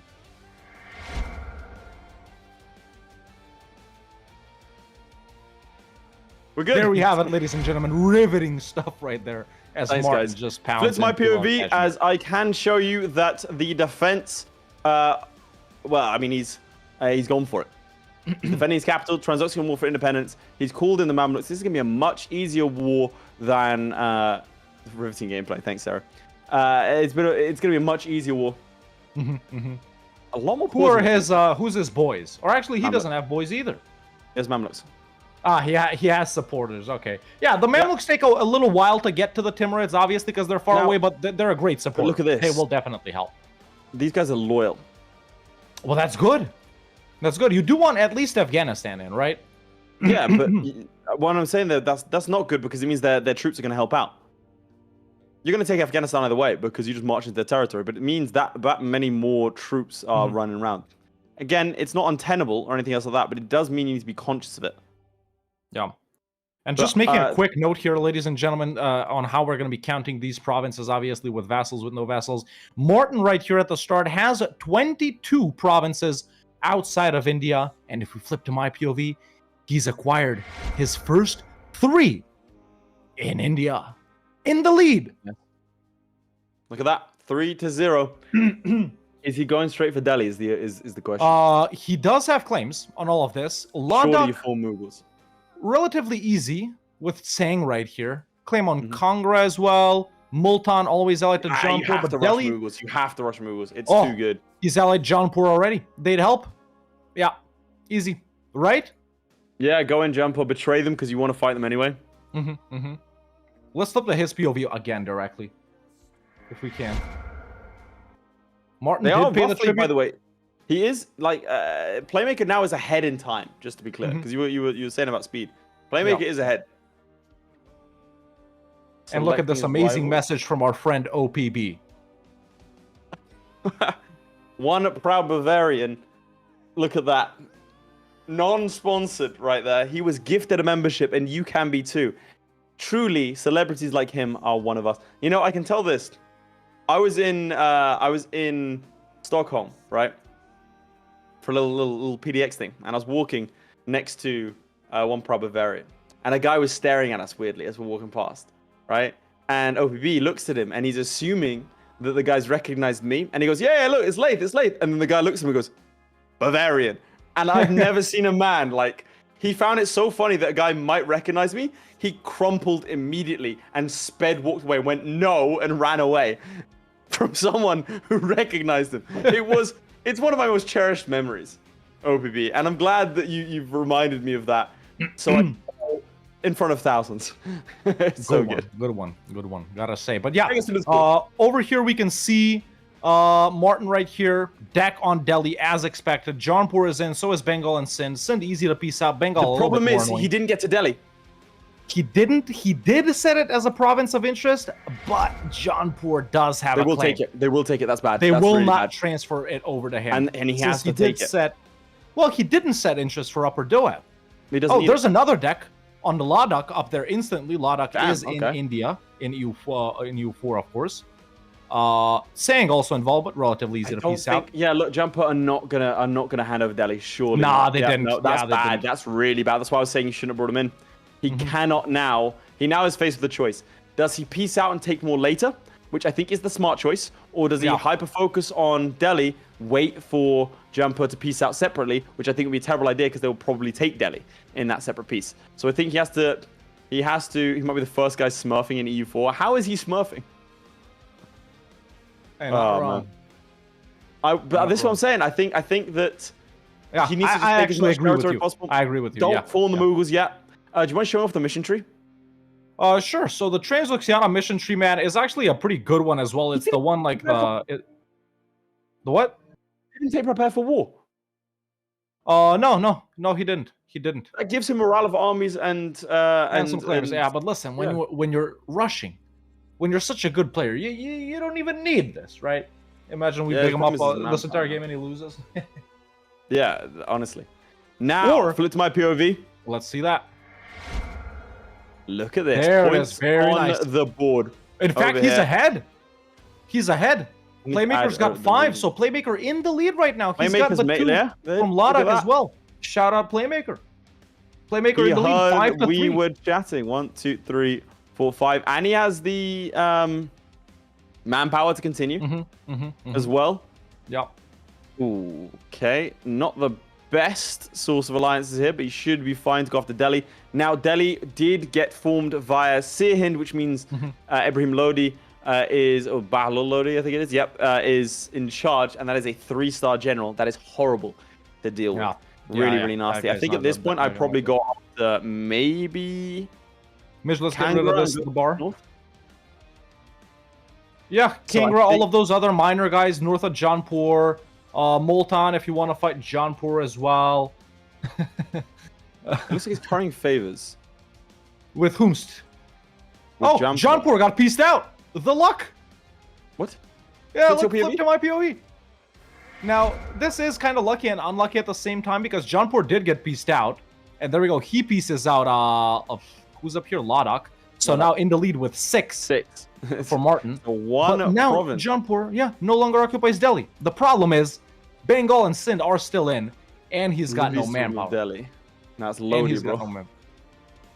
So Yeah, no I don't know. manpower. I don't like the no manpower strat. Mhm, He does look like he tends to overstack. I mean, that's a level 1 fort. You don't need 15,000 men on that. yeah, A little bit unnecessary on that front, I he think. plays like me. He doesn't care about manpower. And listen, chat, why care about manpower when you can just type manpower 10 in the console, bro? That is true. Simple. These guys Simple. don't understand that. Now, it's an interesting difference between these two is that one plays professionally to a degree in terms of playing on YouTube, and one doesn't. So the reason I bring this up is we've had really, really good players that have failed to get decent scores because of the fact that they're not used to playing in a pressurized environment where they are to a timer, where it's in front of people, where a singular mistake, because these things can go wrong. I mean, look at Florry, right? There were a couple of problems he faced in his challenge, and he muscled through. And Student did the same. Stayed in that wall potentially too long with Ayutthaya, but it's an experience game. So does Martin have the experience to think things are going wrong?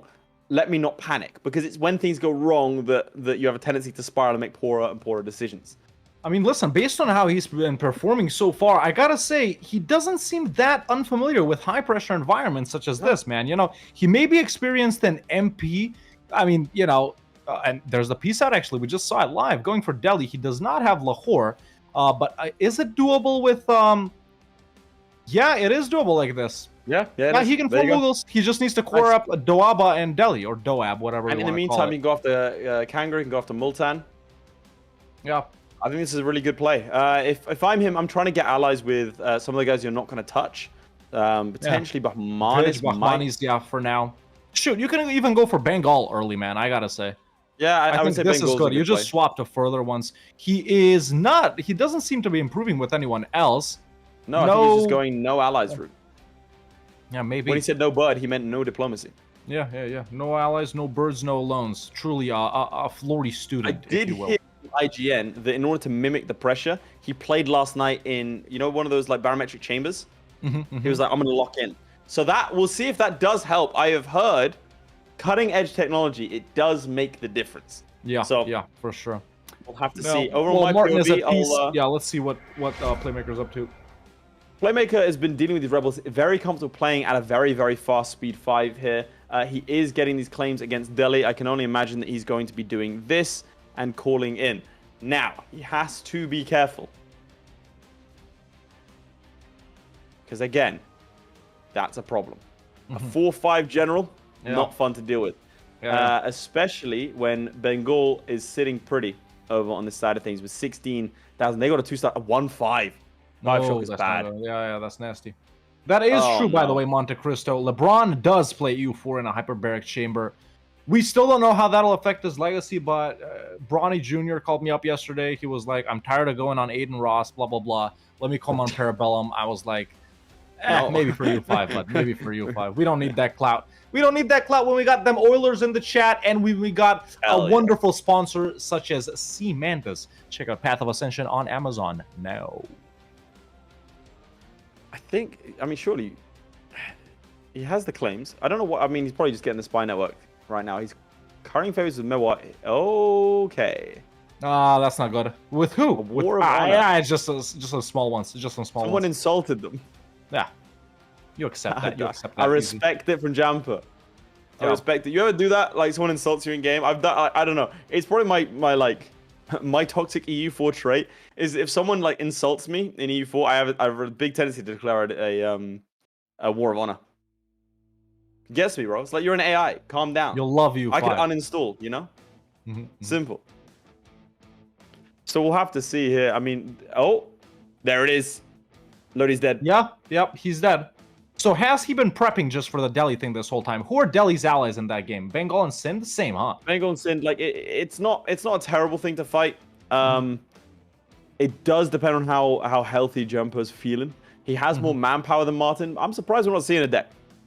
Mewar would come in now as well. Like I just feel like this is very safe for the Playmaker. I'm surprised. Bringing in the Mamluks to declare war. This is not his usual style of play. Maybe he switched it up after losing 2 in a row. He might be sitting there because really, if he doesn't win today, he can maybe claw his way into the 3rd place match. Yeah, for sure, for sure.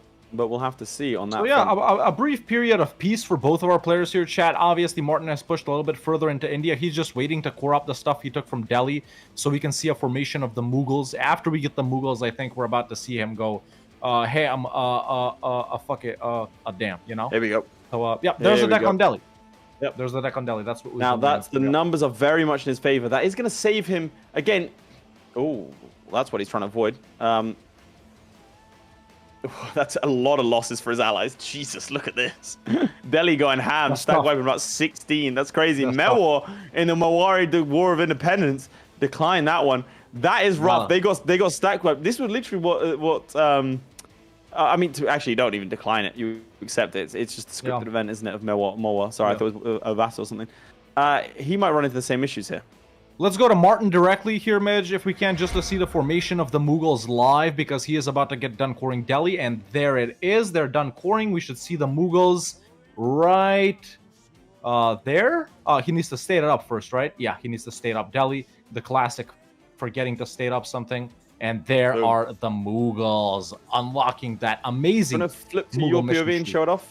Yeah, if we flip on my POV chat, you will see that we are the Mughal D1 immediately tier 2 unlocked. So the True Faith Guff Cap, and you assimilate cultures. As soon as you full conquer a culture, it gives you certain bonuses right here.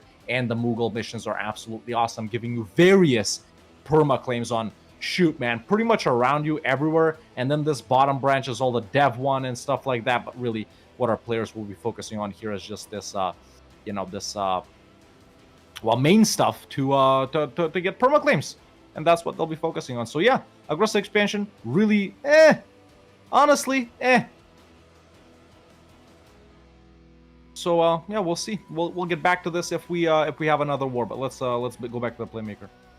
Sure, Playmaker is not gonna get Delhi in this war for sure. It is not gonna get Delhi. Honestly, Mewar isn't looking too hot. They've taken back their land here, but having gotten stack wiped a couple of times, yeah, they are not in the best place. They've got a couple of units running around. Bengal, honestly, not doing too much here. They've just been dealing with their rebels, and at the same time, they have decked a war against Tripura and specifically against Ava. So it's very fortunate for the Playmaker, because it is going to mean that he can just sort of enjoy life. Really, that's gonna hang up the. That's going to hang up this lot for a while. And at the same time, they do have a fort against Jampur, which might be enough to piece out Jampur. With, let's see, in fact, if you wouldn't mind slowing down for a second, Christ.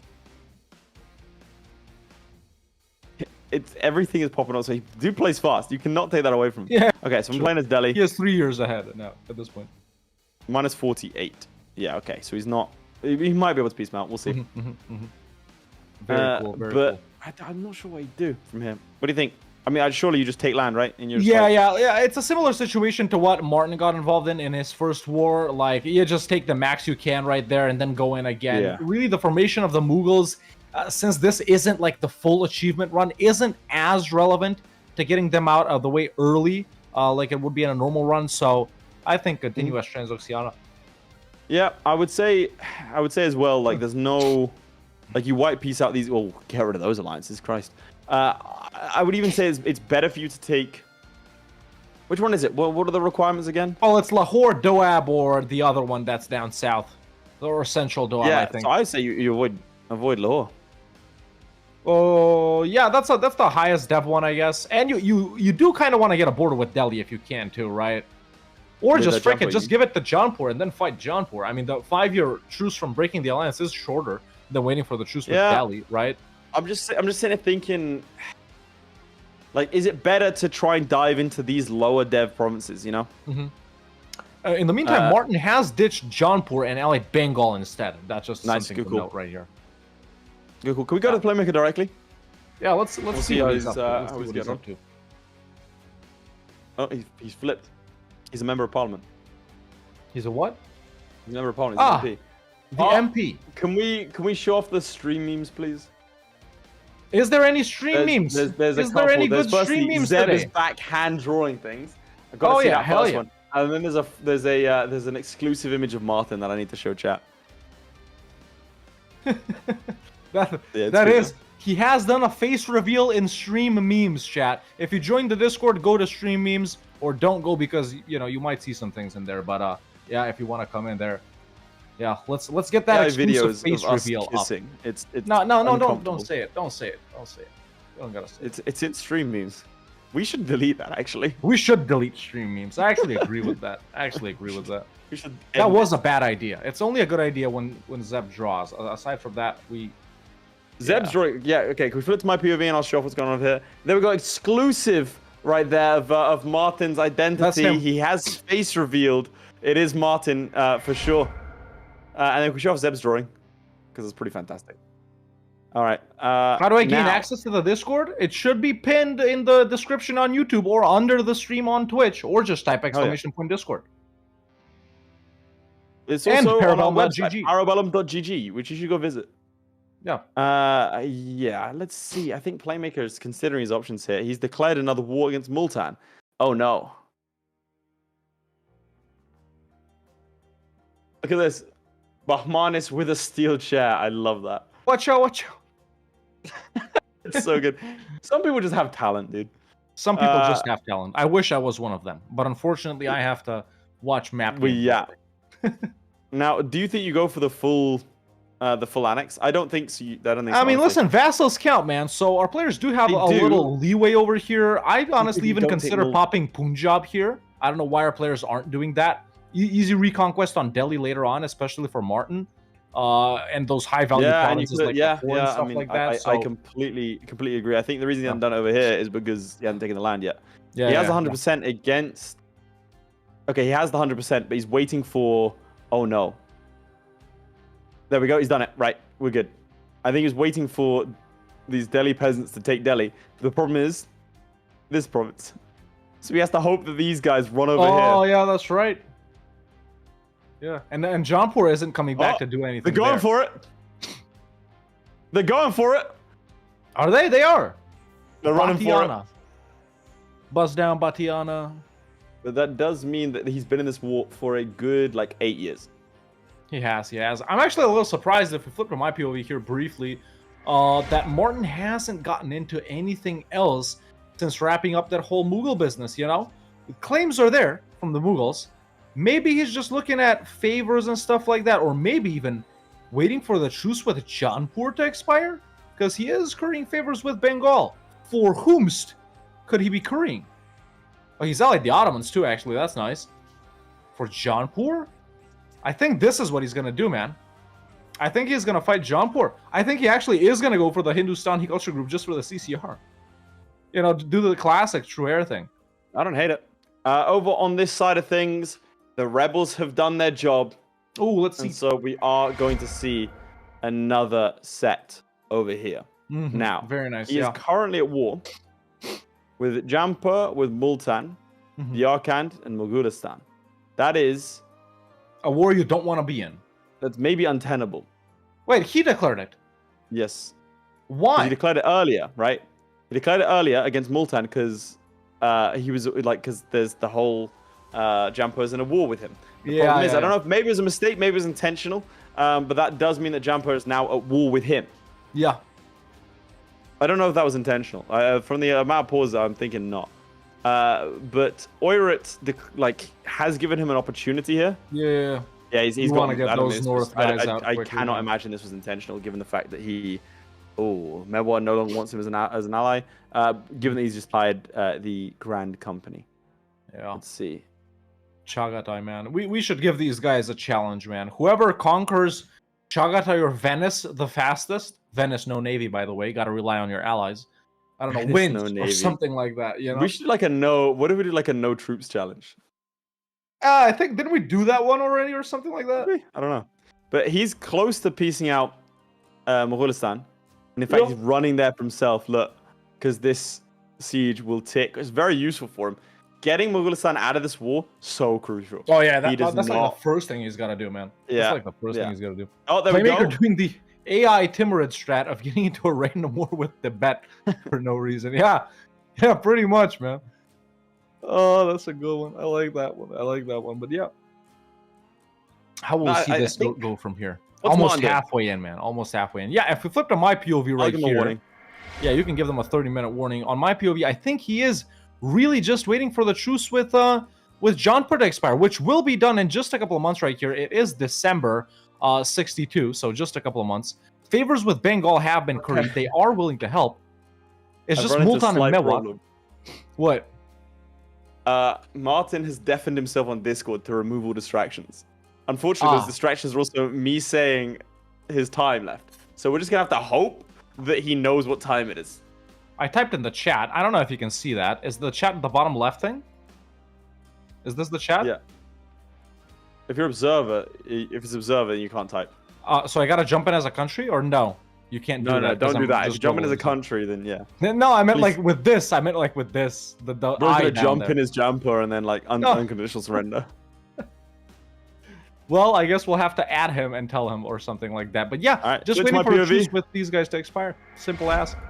Does he know his capital is under siege? Ooh. Samarkand breached What's the walls from percentage? Yarkand. Minus 21%. Minus 1 on this, though.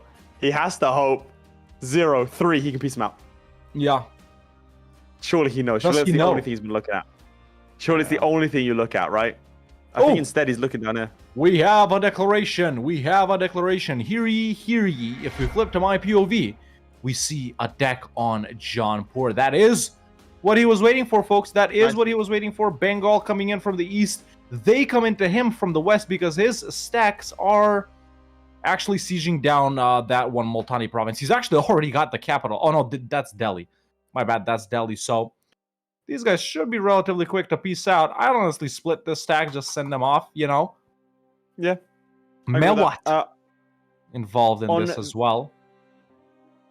The Para Bellum modifier hosts randomly dropping as a rival of the player and disrupt the challenge. No, not a bad idea. I like that. I flipped to my POV. Join. Let's see. He has managed to piece out Jaunpur. He's managed to piece out Mongolistan. Nice, This, by the way, was nice. on a 14% breach wall, so he's all good on that front. So it's just Multan now. This war's been going on 2 years, so not terrible, but did spend all that time sieging it down when he didn't sort of have to. So we'll see where he's going to go from here. Maybe a war against Sind. The problem he's got. We have received an unusual Oh. activity alert in Discord because so many of you guys want to see the stream memes. Sirius has gifted another 10. Ah, they're back. They're back. Midge, is that like just for us, or is it something you wanted us to read out? Cool. All right. Sure. Lads, we've got some updated ones as well. Let me read them out. Whilst we were in the interview, because no man left behind. No Pants Day subscriber Prime. Big Dumb Ogre gave out 9 community gift subs, then gave out 6. Sirius gave out 10, and Big Dumb Ogre gave out 21. So maintaining the top spot. Who's the top spot right now on Twitch? It's serious. I think it's serious. 55 Yeah. Big Dumb Ogre versus Sirius at 60. Damn. Yeah. Of course, The C Oilers in their Mantis, proxy W war. Mantis is on YouTube. So he's Yeah. the one gifting memberships. These guys dropping subs. Yeah. 56 versus 60, says Sarah. No. Well, there you have it. Once again, thank you. You have for to all the wonder gifted. where does Playmaker go from here? Because obviously he's going to take Multan, and I think there's no point in not full annexing them, right? Oh He yeah, has a yeah, truce easy. with- At this point, we're more than halfway in. Easy. Yeah. He has Oh, a truce there with he everyone is. around him. Speak of the devil, Mantis coming in with the 10 10 gifted gifted. memberships on YouTube. On YouTube, cementing himself. Shout out. And Midge, you want to say that to chat directly? And we had 5 from Zaparaski on Twitch as well. Thank you so much. The inner you so theater much kid for the coming support, folks. straight out of Midge there. Yeah, Remarkable yeah, stuff. Yeah. Okay. At this so point, where did he Mitch, go? I'm gonna ask you to go side by side here because we have 2 interesting wars going on at the same time. Let's just watch that. There we go. Just enjoy, some nice big wars right here. I think one was after roughly Multan, man, you know, you got to really dive into the different cultures and different religions if you're not following along with the, you know, conquering the Hindustani culture. There we go. The straight Multan up done. regular Mughal one. Multan Yeah, done. Mughal done, Now, yeah, he's does he know his capital is under siege? 24,000 Transaction and nobles. This is a good challenge. Both these guys putting up a great fight. Yeah, excellent plays right here. Yeah, We gotta say. I mean, look, we have to Jampur count. almost being done. That's the problem. Multan isn't is it? out. Or sorry, Sind, whoever was here. Just tiny little Mewat, who has been sieged by Delhi. Talking about Martin's side, of course. And, yeah, all they gotta do is siege down Jaunpur, which is the Jaunpuri capital. So, yeah, I think... at this point, I can't really say who's in a better position, man. Obviously, one of them might have more or less provinces or whatnot, but I'm really enjoying how both of these players are chugging along so far. yeah. Right now, Playmaker's ahead in terms of numbers, right? That But is then true. There is true. the Jampuri War, but that's all very rich land. It is. But now Playmaker has 97% overextension. Mhm. So he's not going to be wanting to take any more territory. Surprised he's not making use of mercenaries, like you say. I would have thought that would have been a bit more of a big deal here. Yeah. And then if you flip to my POV, and then we'll go watch Martin directly, I think. He's gonna struggle with where to go from here because he's got a truce with Jampur, he's got a truce with Mewar. Sind has some really powerful allies that he doesn't want to be messing around with. Bangladesh is a vassal. Truce over here as well. His only real option is Kangra. Actually, that's great for him. Look, Kangra is guaranteed by Jampur. You can get rid of oh, that's nice. That's nice. That's nice. a little thing there. Yeah, Fantastic. Okay, well, let's flip to Martin directly. Well, we can't. Midge is not here, so he just said he's back in 1 minute, so you can continue yapping on about. Martin said he's gonna be back in 1 minute. No, Midge is gonna be back in 1 minute. Midge is gonna gonna be be back back in 1 minute. I didn't hear that. Do you wanna, I wanted to tell him to show us streaming chat. Since Midge can't show it, join the Discord and look at the latest stream meme. It's very good. It's very good and very topical. Right. So I have to say, at this point, yeah, you go after Kangra, right? You declare war. Jampur will come in, reset the truce timer. Actually, no, I think you could just wait for that, maybe. Yeah, actually, let's look for Martin directly. Just wait for Jampur, I think. There it is. There it is. So he's 21% on Jaunpur. Jaunpur is 57% on Rohtasgar. And yeah, it's going to be a little bit of a siege race. Mewat, tiny little Mewat is out. Wasn't there an achievement as these guys? I think I've done it. And there we go. The Jaunpuri capital falls. Jaunpur at 86%. Now, like I said, pretty high... yeah, I think you kind of want to take the lower dev ones. Land, yeah, right? You sort of want to the try the northern lot is the lower dev, I believe. Yeah. I think well, except for Upper Doab. Yeah, but even this is like do you think we're still in the building phase, or do you think we're just going for the? No, I think we're just gunning, man. I think we're just gunning. Yeah. 20 minutes. This challenge has gone by very fast, you know. Oh yeah. He does make a border with Orissa like this, which is good to start pushing into Hindu guys as well. He's only been fighting Muslim nations so far, and while I guess Ladakh is Vajrayana at the start, but it doesn't matter because they're so small, right? So, but Midge, if we can go ahead and throw up the latest stream meme on screen, oh, fantastic. It would be and if you can flip to my POV as well. And pat your head and rub your tummy at the same time. Now, I just wanted to show off what I think should be the thing here. Midge also is apparently is eating a burger. Chaps, you know my ritual in the after party. If you remember, you know. If you know what happens. Burger. Over here, I would say, look at this. He's close to. Nope. It just immediately. I'm looking. It was at -2, but now, unfortunately, I think he's allied Bengal, which is actually a good play. I think. He was looking at Bahmanat or Bengal. Orissa, nothing here. So it's going to be just Muslim nations that he can expand into for the time being. Apart from Mewar, I would say Mewar is the next target. A lot of this land is lower development that you can dive into. People aren't really going to care if you take it. I think it has to be, right? Surely. Yeah. Meanwhile, we do have another deck. Let's flip to my POV, ladies and gentlemen. I've had this for 12 years. Deck on Orissa right here. Insta deck on Orissa, so the right call, I think. Orakan is in this as well. Obviously, they're not really relevant. Bengal helping out once again. But Martin never forgetting to set provinces of vital interest. I mean, he never That's would. How you do it. That's how you do it. He never That's would. How you do it. This is a good one too. So Can you, I was about to say, pop someone down here. Anja would be a good vassal that you can get, reconquer some stuff from Vij. There's like these big guys, Ahmednagar right here in North Bahmanis. Played them. Bijapur as well, they're pretty huge. Played them as well. And yeah, I'm still, oh, wait! I was about to say, I'm surprised we didn't see Punjab, but we do see Punjab. We do see Punjab. And he's trade companied, what has he trade companied? This? Uzbek. Yeah. Uzbek Punjab company? No. This. Right? No, it's Punjab. No, it's this. Punjab. It is this. You're right. Yeah. You're right. Why is it called Uzbek, though? Because Does it name it for cultures? That's the culture denominator. Yeah, that's the culture. I didn't know it named them culture-wise. Yeah. But that's very nice, yeah. After party is prime yapping content. If you guys are members and subscribers or subscribers, make sure to stick around after the stream for the after party because we get some exclusive info from your boys right there, and some burger eating as well. My POV, I gotta show you this. Show me. Yeah, this is going on, but that's uninteresting. What, the Timbers have reconsolidated? Oh, you never see that. I've genuinely never seen that. Yeah, I have no idea. The allied to Austria and Denmark, the Teutons as well, by the way, expanded into Poland. AI Teutons expanding into Poland. Very nice. You know, it's just good business over there. I just had to show that off. In the meantime, Hawk is going to give our next participants their next challenge, and I'm going to say I think it has to be a deck on. Oh no, Alliance Chains. This is nasty. Attacking Jampur, you got to fight Mughalistan, Gujarat, and Nagawa. Mewar, allied to Jampur and Bahmanist. Sindh, allied to Delhi, Timuriz, and Gujarat. No real good options here, apart from the Kangra deck. The Kangra deck has to be the next one.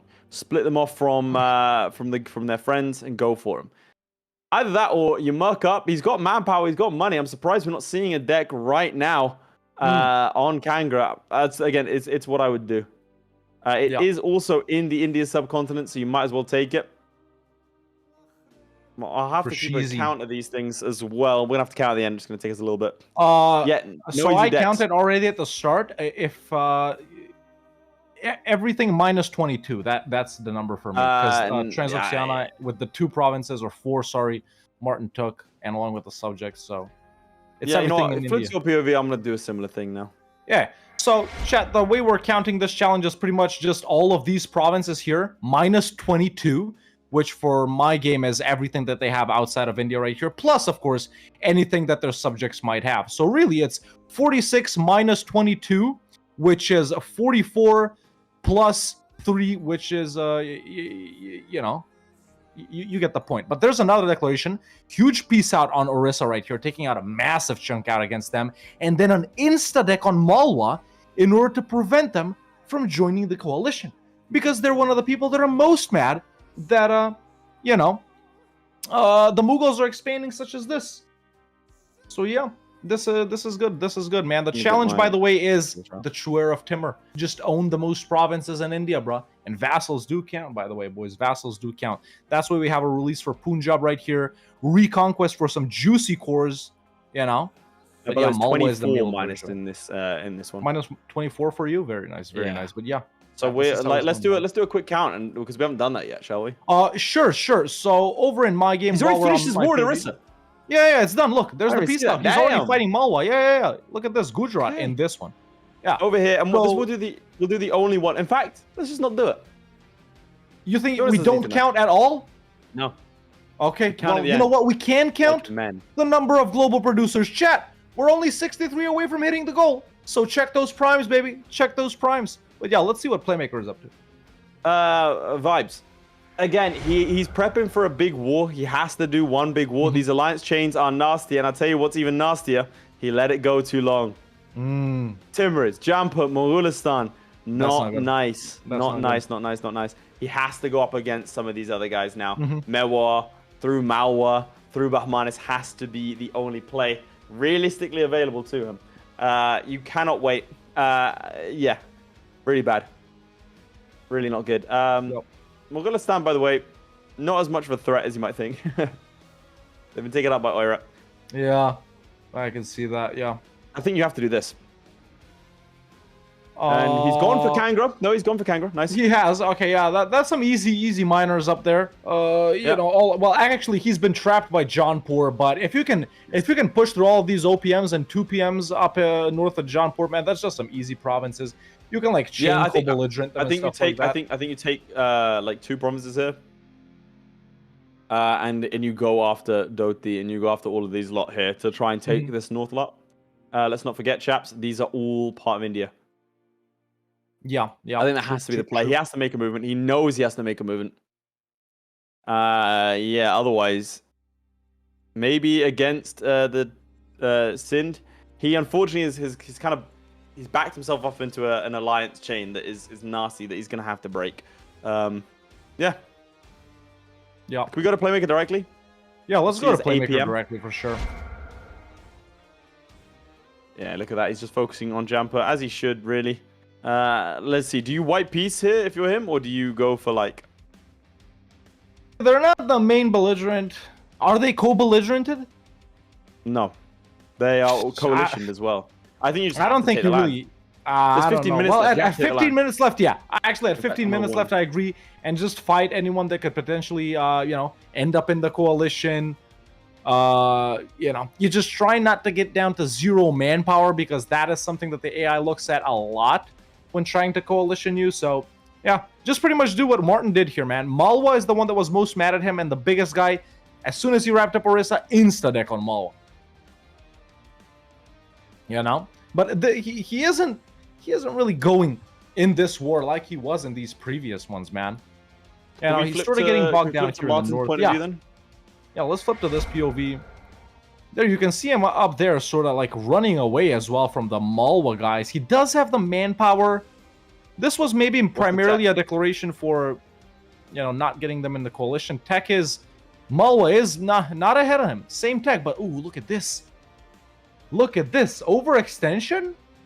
Question mark? Oh, well, not really. Not really. I meant overstretching, not overextension in EU4 terms. Like, you know, like he's definitely a slowdown. Whereas I feel like there's more in the tank now for Playmaker. This is gonna be close, you know. One good war and Playmaker is essentially ahead. The audience is. I mean, Martin, your guy needs your support now more than ever. I think. That's right. Cheer him on, chat. Cheer him on. This is one of you guys, man. This is one of you guys right here. You know, but the Playmaker, it could be clawing it back. I'm actually really glad we didn't do a check. Because just looking at my screen and then your screen when we flip to your POV, I really can't tell. No, because was one thin line versus consolidation over on this side of things. Yeah, for sure. I think as we enter into the final 13, I think Playmaker just has to take as much land as possible. Jumper's already in the coalition. The coalition might deck on him, but... And there we go. Very, very well done. Very well done. Flip to my POV. Let's see. We do have a war against Moa right there. Very nice. Has caught them unawares. Has caught them as Bahmanis doesn't accept the call to arms. I think it was incredibly smart from him. Yeah. Very good to know. And that does put me... Like, I think you declare these wars. I don't think you piece out of any of them either. I agree with that as well, actually. I think also, right now, what he should do is declare war against Mawa. Oh, look, Bahmanis isn't willing to join. You're right. If he's seen one, he should see 2. You do that. Yeah. You're right. He's got 18,000 manpower. He's nowhere close to bankruptcy. Let me check. 31 loans. He's got 7 loans. Yeah, nowhere close. You can easily fight this. Good. If we flip to my POV, Martin has pulled this back a little bit right here because he is about to get the fort in Gurd. Lovely province to siege because it's hills, of course. The capital is right here, but, you know, Malwa has expanded, man. There are quite a few forts he does need to take down. Malwa troops are currently... nowhere to be found. They just got 10k. They're actually beating up his rebels for him, the Jarkandi separatists. So shout out and they leave the fort as well. Yeah, they leave the fort to siege down Surguja right here. Dude, this is a lightning war. You got to flip to my BFV. Oh, let's flip to my. How does it work? Mine was this when you see him next week, or each week a new audience player. Each week is a new audience player, unless the audience gets into the 3rd place playoff or the final. At which point we will put it up to a community vote to see who your champion is going to be. Look at that, and we see the war against Nagawa here. He is going to be sitting these wars, has completed this war very easily. And I think, okay, declared war against Nagawa. Why is he at war with Malwa? This I feel like he's allied with Malwa. Sorry, my bad. He's allied with Excels Malwa, that but quite a lot, chat. So I do agree with Yeah. your guys' you know. I think line he needs of to break thinking. this. He needs to break this alliance. -2 stability though. Maybe not. Tricky. That's with a bit only of a 10 problem. minutes left. Yeah. Yeah, I think you probably do. 10 minutes left. You break the alliance. Do Yeah, it. Why not? yeah. He's already won these wars. It's not like his situation can't get worse. Realistically, he has his final score on the board at some point. You know, like you take this, you grab like over here, take like 5 provinces from him. Just the cheap northern ones. Yeah. Yeah, 5 provinces from him. You can take another 1 from Gaul, 6, 7 Kangra, probably 8, 9, 10, 11, 12, 13, 14. Yeah, just like do max everything, man. Like 2 minutes before the end, Yeah. 1 minute before the end, just do all the peace outs, freak it. Milwar is like almost full annexable right there, wasn't it? Yes, they are, because Malwa just Yeah. took out more of their Yeah. land. Again, yeah. you have to dissolve this alliance, I think. -2 stability, nothing. Go for it, and then no CB. Yeah, well, you don't even need no CB. Break the truce. Let's flip to Martin right here because he's been paused for about 15 seconds. Let's see what he's actually looking at right here. So he hasn't been Martin's paused such a for this good long. Start. And he's Kind of got bogged down, sitting honestly. there. Kind of Yeah. lost gas, you know, lost Lost that a little bit of momentum. I did momentum. say he at had the start, is an insane pace to go for. Now he's looking around a little bit. What he can do, that's why he's going to go bankrupt. Yes, he is. You're right. He can debase. He can do that as well. Not debasing. He can. Well, he can't sell I'm titles. going to give him a quick. Yeah. Yeah, go ahead and give them a 10-minute warning for sure. So that's what's going on right there. Yeah, sort of kind of getting bogged down in this, man. I don't know how he's going to proceed. He did manage to conjure up some money. Still not thinking about debasing. I don't know. Yeah, economic situation seems to be tough. Martin is scaring me. Someone in the chat says, I honestly agree. I honestly agree. You know, he has great numbers on the board currently. But, I don't know. Him getting stuck like this is strange. Yeah, let's see what the Playmaker's up to as Playmaker has declared another war against Delhi. He's really gone all out. He's broken through the alliance chains. Somehow. Somehow, the stars have aligned. And he is making sure to finish one more before going on to the next. Has taken the forts here. He needs to make sure he fully occupies and gets rid of all these guys. Delhi, his next victim. This is fantastic play. This is the kind of Playmaker play that we've been waiting for this entire time. You know? He did say he was a giant killer. That was his entire aim. He said he doesn't care about the other guys this season. He only wants to beat Zlewikk. He only wants to beat Florry. And frankly, a little slow start, but look at how many people he's at war with right now. That's a lot of provinces that he can take here. That's a lot of provinces. Like, frankly, a frightening amount of provinces that he can take. He's like, if he can pull this off, he's close to getting all of them. He's just, whilst he's not running slow, in my opinion, he is getting distracted by this lot up here. Like, I wouldn't even care about these guys. Yeah. He's also not playing to the maximum amount of loans. I think, especially as we enter into the fight, this player hasn't even restarted shirts actually playing. Yeah, this is the best Playmaker performance we've seen this season, chat. And like I said, you know, a couple of minutes ago, I do think this is a challenge that's more suited towards this playstyle. You know, the chaotic, you know, rapid war declarations and stuff like that. He is getting everything unlocked. I can't really say that he's done any mistakes so far, and I think, Laith, you'll agree with me on this one. But... I think he's been slow in terms of his initial declarations. I think he was a little bit waiting for a little bit too much for the right time. But then again, he's been saving up his manpower. Like, again, 27,000 manpower and not at max loans at this point, I think is insane. I think he should be. No. Here's where he messed it up. Where? You see it? What? He's actually in a really bad position because of this. He doesn't have any sailors.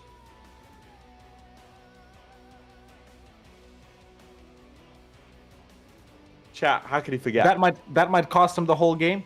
How could he forget? Because as we all know, for this challenge, chat, each sailor is 79 points. And I gotta say, Martin does have 100 sailors. 7,900 points right there. That's going to be hard for Playmaker to make up in this sort of time. Yeah. Well, unless he gets that Sind coastline, unless he gets data. There's so many flags up here, bro. Can't even send in the Marines. True. Oh, he can establish Manzabars over here. That's actually going to give him manpower. That's quite good. That's a good one. But man, let's flip to my PoE, man. Martin is in a really tough position, man. I don't even know. Oh, He pieces out. There you go. And he does take land. Nice. He pieces out, Nice. but he still hasn't been debasing. Is he like saving that Well, as what a happened to last Multan? resort type of thing? They're big now. But like, what are their allies? Could he just go in for them? It's Jampur and Nagaur. Yeah, he doesn't. Ah, you can't do that. There are easy ones, man, around. If he continues to declare war, I gotta say, maybe he's not a debaser or something like that. But you know, there are some of these small guys up north that you can easily go for, unless they're guaranteed. But no CB Congra on and this Doki. side of things, by the way. No CB against Gujarat. Ooh, why This is Gujarat? good play. Why not? They didn't have any Really? You allies. think it's a good- He's broken Ah. down the alliance chain so successfully here. I am very impressed with Playmaker. Yeah. I am very impressed. Shout out, shout out. This is a return to form for him. This is. Very nice. I mean, he's going to take a lot of provinces here. Yeah. If he, I mean, he could still mess it up, obviously, but I mean, he's looking good monetarily. Yeah. He's got a lot. There we go. There's the max loans. He's still in a very good position, man. Oh, fantastic He's position. still in a very good position. And look, Again, he does can still Gujarat have deck that level on- 3 fort up still? No, or no? What fort is Ahmedabad? Level 3. But he's Level breached it. 3. Okay, yeah. He can probably take it now. Playmaker Salt that. promoted to Chatmaker. True. This is very good. And I mean, Martin with such a good start as well. Yeah, but he kind of lost momentum, man. Kind of lost momentum. I gotta 11 say. corruption. I'm gonna give our Has he players a paused? 5-minute warning. Yeah, give it. This is very good. I still think he can go ahead and dissolve the alliance over here and declare on Malwa as well. If he really wants to try and go for something a little bit different. There's a couple of forts there, so probably would finish with the Gujarat war first. He also doesn't want. I mean, he's going to lose his capital to Delhi. Frankly, I think you just accept these demands. Who cares? You know. Yeah, who cares at this point? Yeah, as long doesn't as matter. it doesn't bring you to bankruptcy or something like that. I Again, think he's break just it. got this 8k. It's been a bit distracted because look, he's been completely sieged down. True. It is what it is over there. Yeah, look at just the amount of peace outs that he's gonna do in the final few minutes, man. I think Gujarat is his last one. As soon as he sieges Oh, for Gujarat, sure. I think he goes for the peace outs. But so saying, man, you don't peace out until you're ready. This is something we haven't seen from a competitor yet this season. Weirdly enough, usually it's the other way around. But Yeah, it's a this good season strat, we've yeah. seen people like we've seen people not do this. But yeah, waiting until the final Let's seconds. go to Playmaker directly, maybe, huh? Just see what Yeah. he's up to, because Martin Is is just Martin trying done? to stabilize his. He's not done, but There he's you go. trying to stabilize The his first country a piece. bit. Oh, and he doesn't The have second Punjab, right? piece. He doesn't have Punjab now. He's gonna go for another war deck. Look at that. That's the play. That's our boy right there. Nice, very That's nice. I'm just Playmaker. looking at that chat. I'm just looking at that. Oh, he lost the breach walls. Ah, that's not good. He moved off for half a second and they built the walls. Yeah. They should still Alright. get Gujarat, but that's a bit rough. Yeah, that's tough. Okay. Okay, there's Gonna there's try and another piece piece out. out. Who's Don't- that? Nah, he's getting the expensive ones is the thing. Yeah, he got the expensive ones, He got but Upper I think he's Doab. That fine. costs so much, or Central Doab, whatever it is. I think he's just trying to piece out at this point, man. I'm not gonna lie. You think you don't That's just a go for lot the of cheapest ones? I territory. mean, you gotta. That might be the difference that gets him It the could win. You be. know, that might be It the could difference. be great power. Yeah, GP. Honestly, that failing to get the breach walls, like or losing the breach walls, might cost him. Yeah. Ah, there we go. Jump See, on. now he's doing it cheap wise after he There you go. remembered he shouldn't have done it with Jaunpur. After listening to the stream, which is Maybe legal, chat. it is allowed. That is Yeah, legal. it is allowed. Yeah, that's a full annex on You Melwa, can also right? just full annex them. Yeah. Yeah. There you go. Perfect. There you go. Impressive stuff. Yes, some of these minor both. guys, Kangra, whatever. We do have a last-minute declaration on Doti and Kangra, 2 OPMs over on Martin's side, but I think we do stay on this POV right here Yes. just to check out Playmaker's. Do you want to give him a 2-minute peace out. warning? Yes, I will. There you go. He's taking Gujarat now.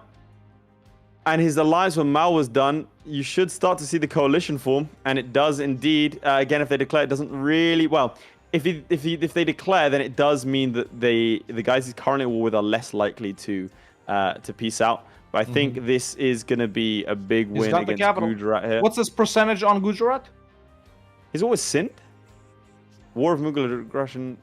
Yeah, I think he's just forgotten he has Sindh. Gujarat is 34%. He needs to go and take Why Sindh. so little? One someone else vassal. One vassal, no war goal, and Sind. Oh, that's right. That's right. It was an OCB. Yeah, no war goal, no war goal. For sure. We can take another one of more war here. But first, yeah, he forgot. He forgot about Baglana. 1 minute. It's right there. Give our players a 1 minute warning. We can go side by side maybe or something. That's probably a good idea. Oh, these rebels now. Yeah, not like Sind is the easiest one here. I think you go straight for Sind. But I think this might be him tapped out.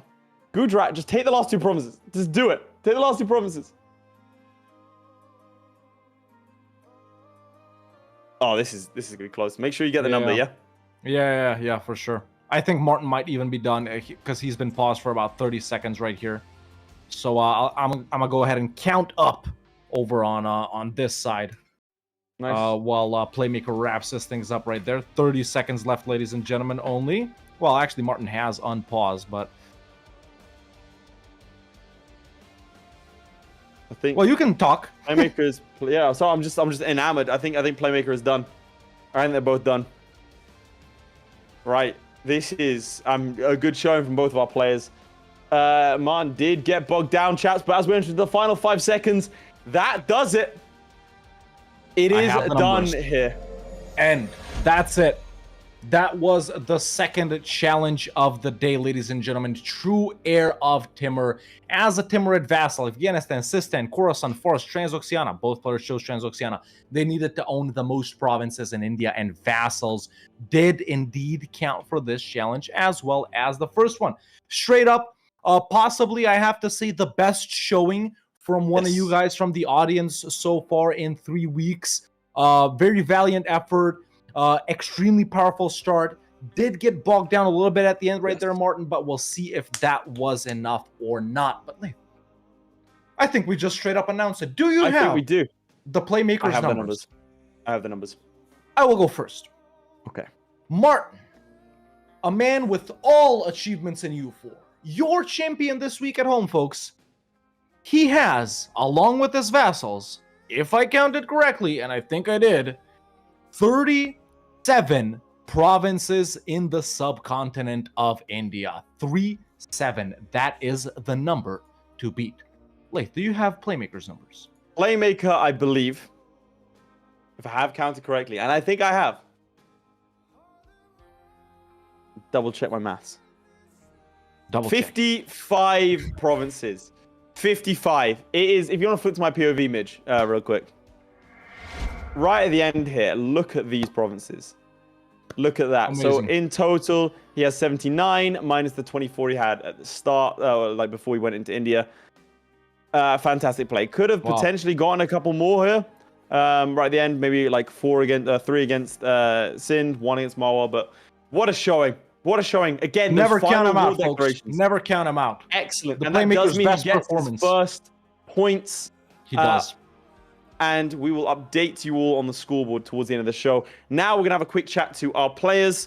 And then after that, we will reveal the challenge that Zlewikk and Lemoncake will be playing. Take it away. Right, there you have it.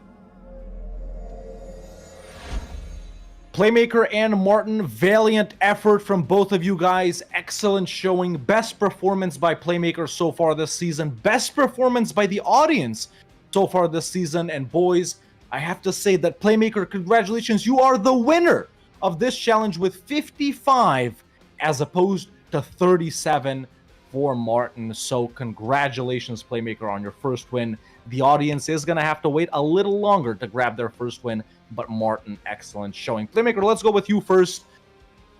Did you finally remember how to play EU4? Yeah, I mean, this felt right at home for me. Just, you know, kind of the conquest style that I'm used to, so that felt really good. And I had done it before the run, so I kind of had an idea what to do. Excellent. Martin, to go over to you right here briefly, you had an absolutely insane start.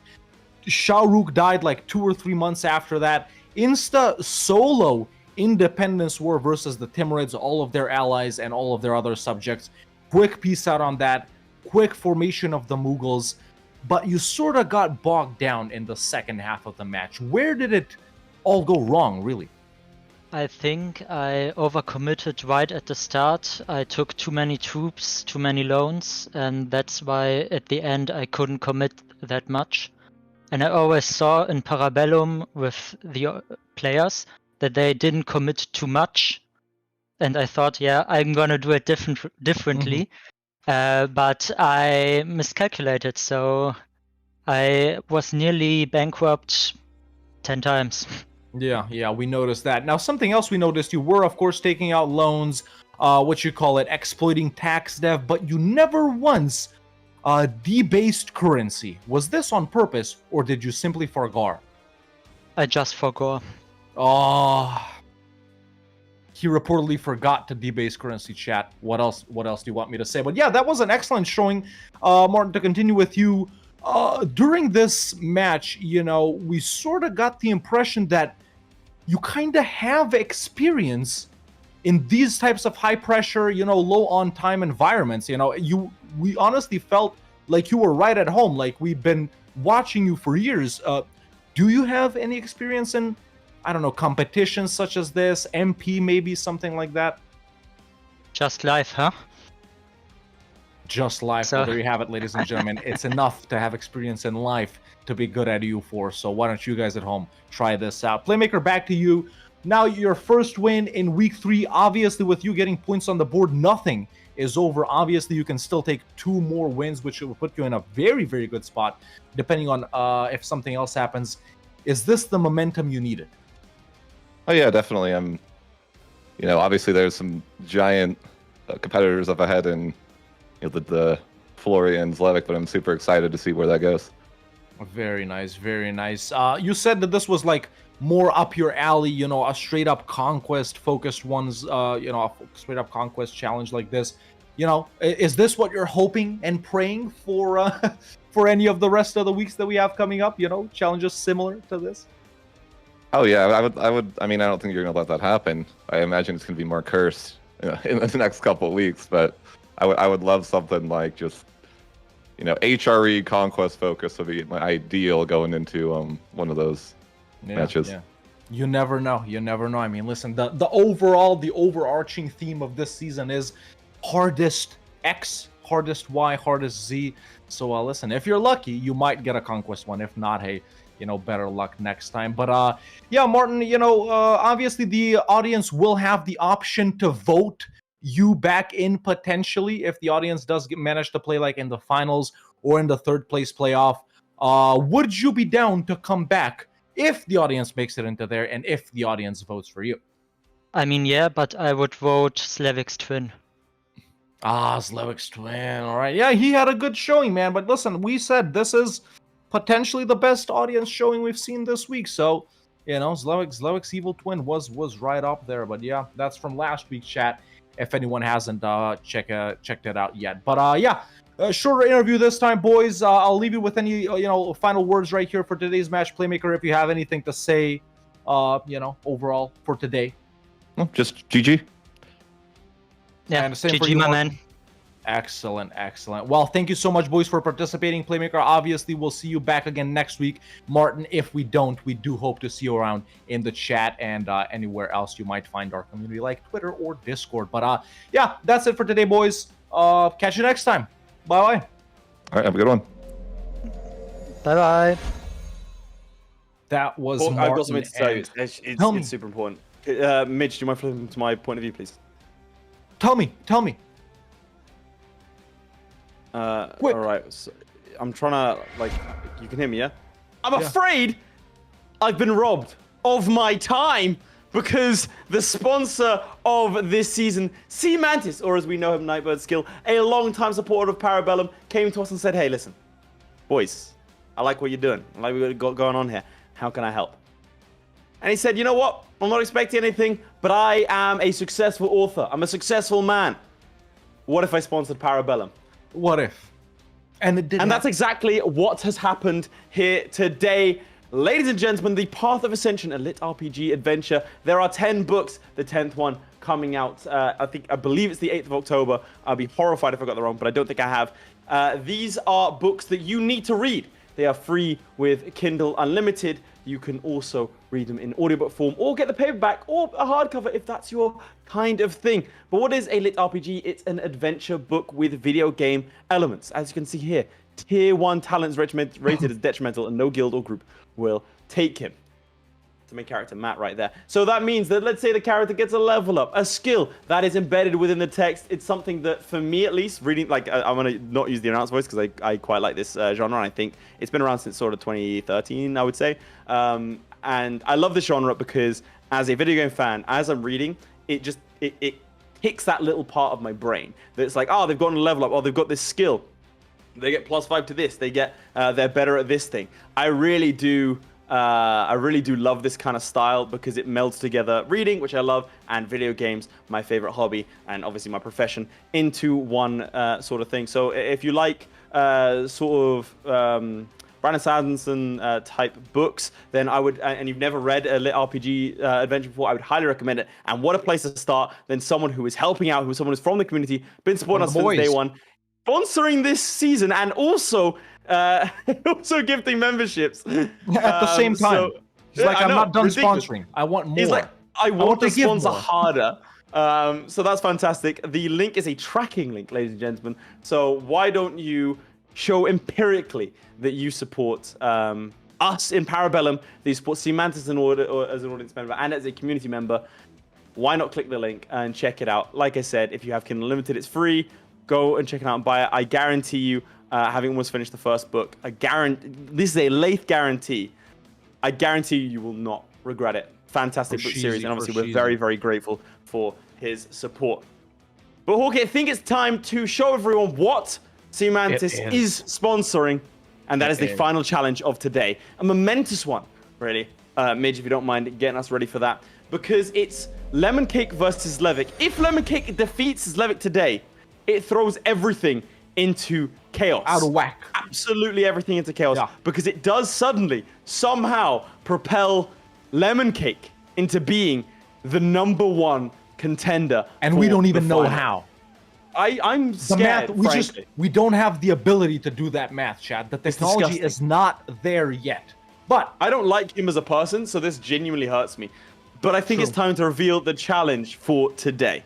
Ladies and gentlemen, you know it. Everyone knows it. You love it. Everyone hates it. It's the 3 mountains, as Ryukyu own the most provinces. The most iconic achievements. The most iconic achievement in EU4. And of course, we had to put it to the test. Some might say it's too simple. Blah, blah, blah. Blob it to Ming. Blah, blah, blah. Become Shogun. This and that.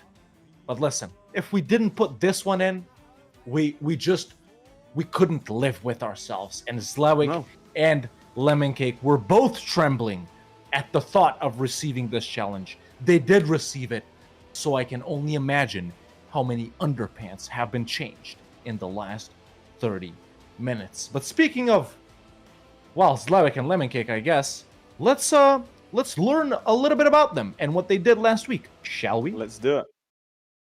Could this be Zlewick's season?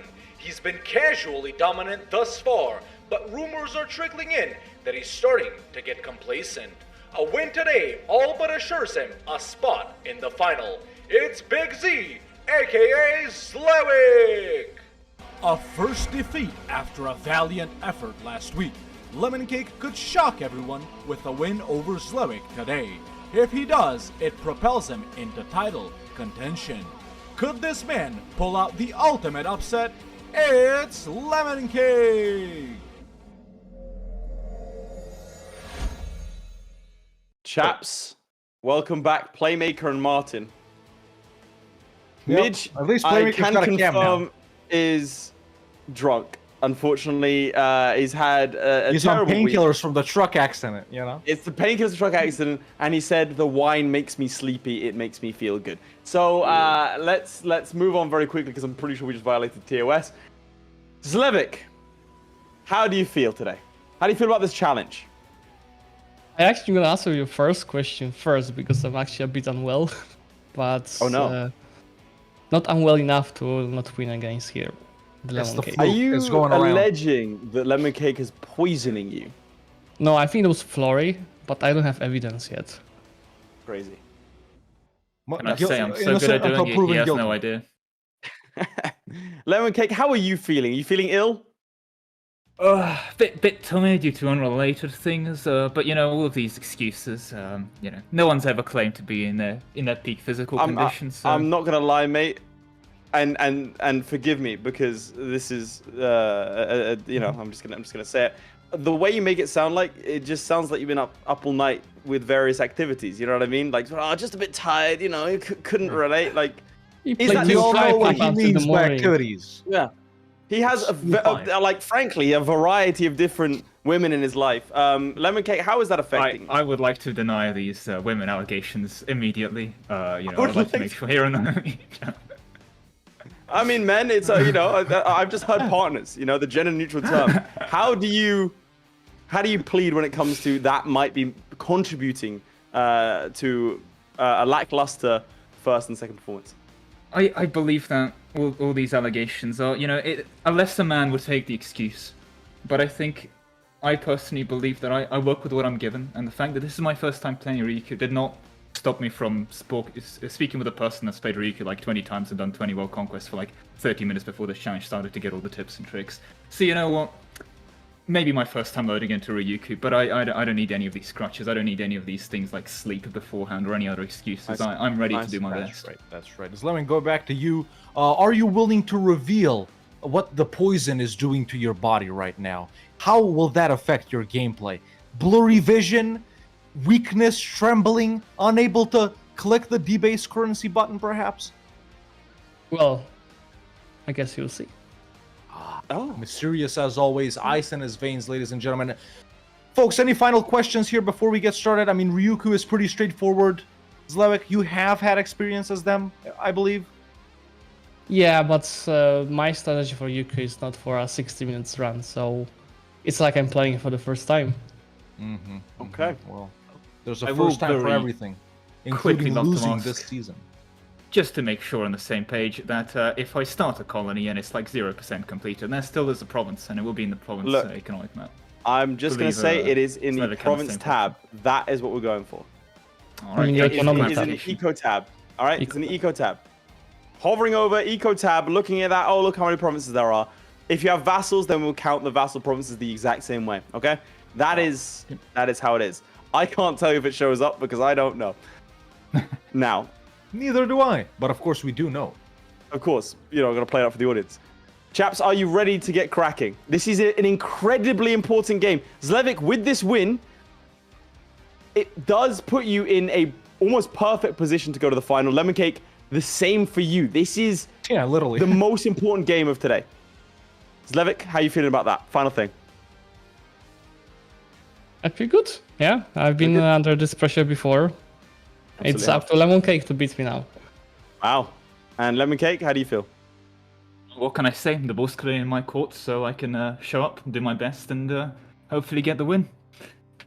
He's going to spike that ball straight at your face, Zlewikk. Good luck to you both.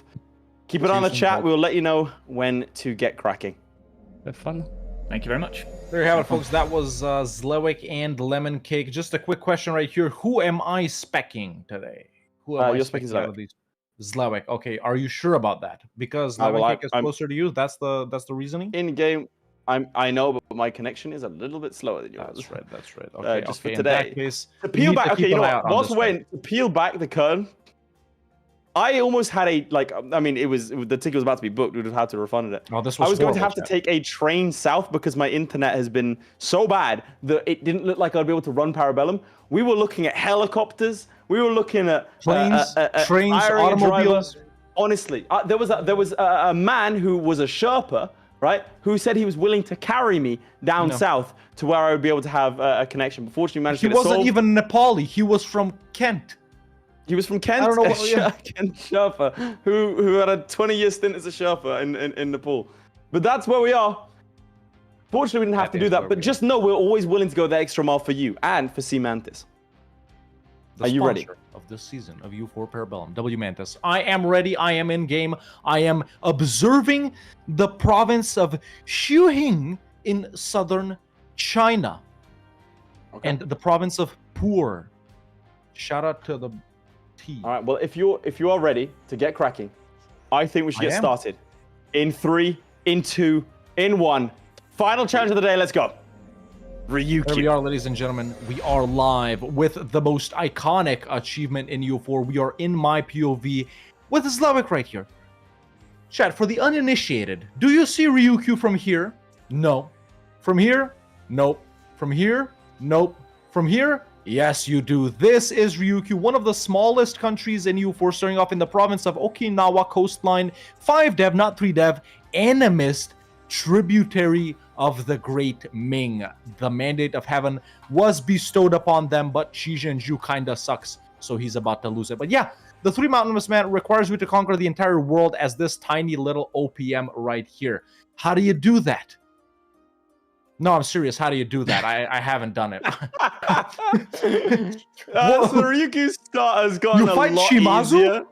You fight Shimazu? The Ryukyu start has gotten a lot easier since the start of EU4 back in the old days. I can tell you, flip to my POV. I'll take you through a couple of the different schools of thought.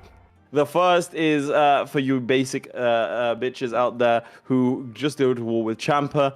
Take this territory and you just begin the expansion from there. This was always the idea back in the day. This was the bold start. And Champa wasn't even there, was it? Who was there? Or actually, Champa was bigger?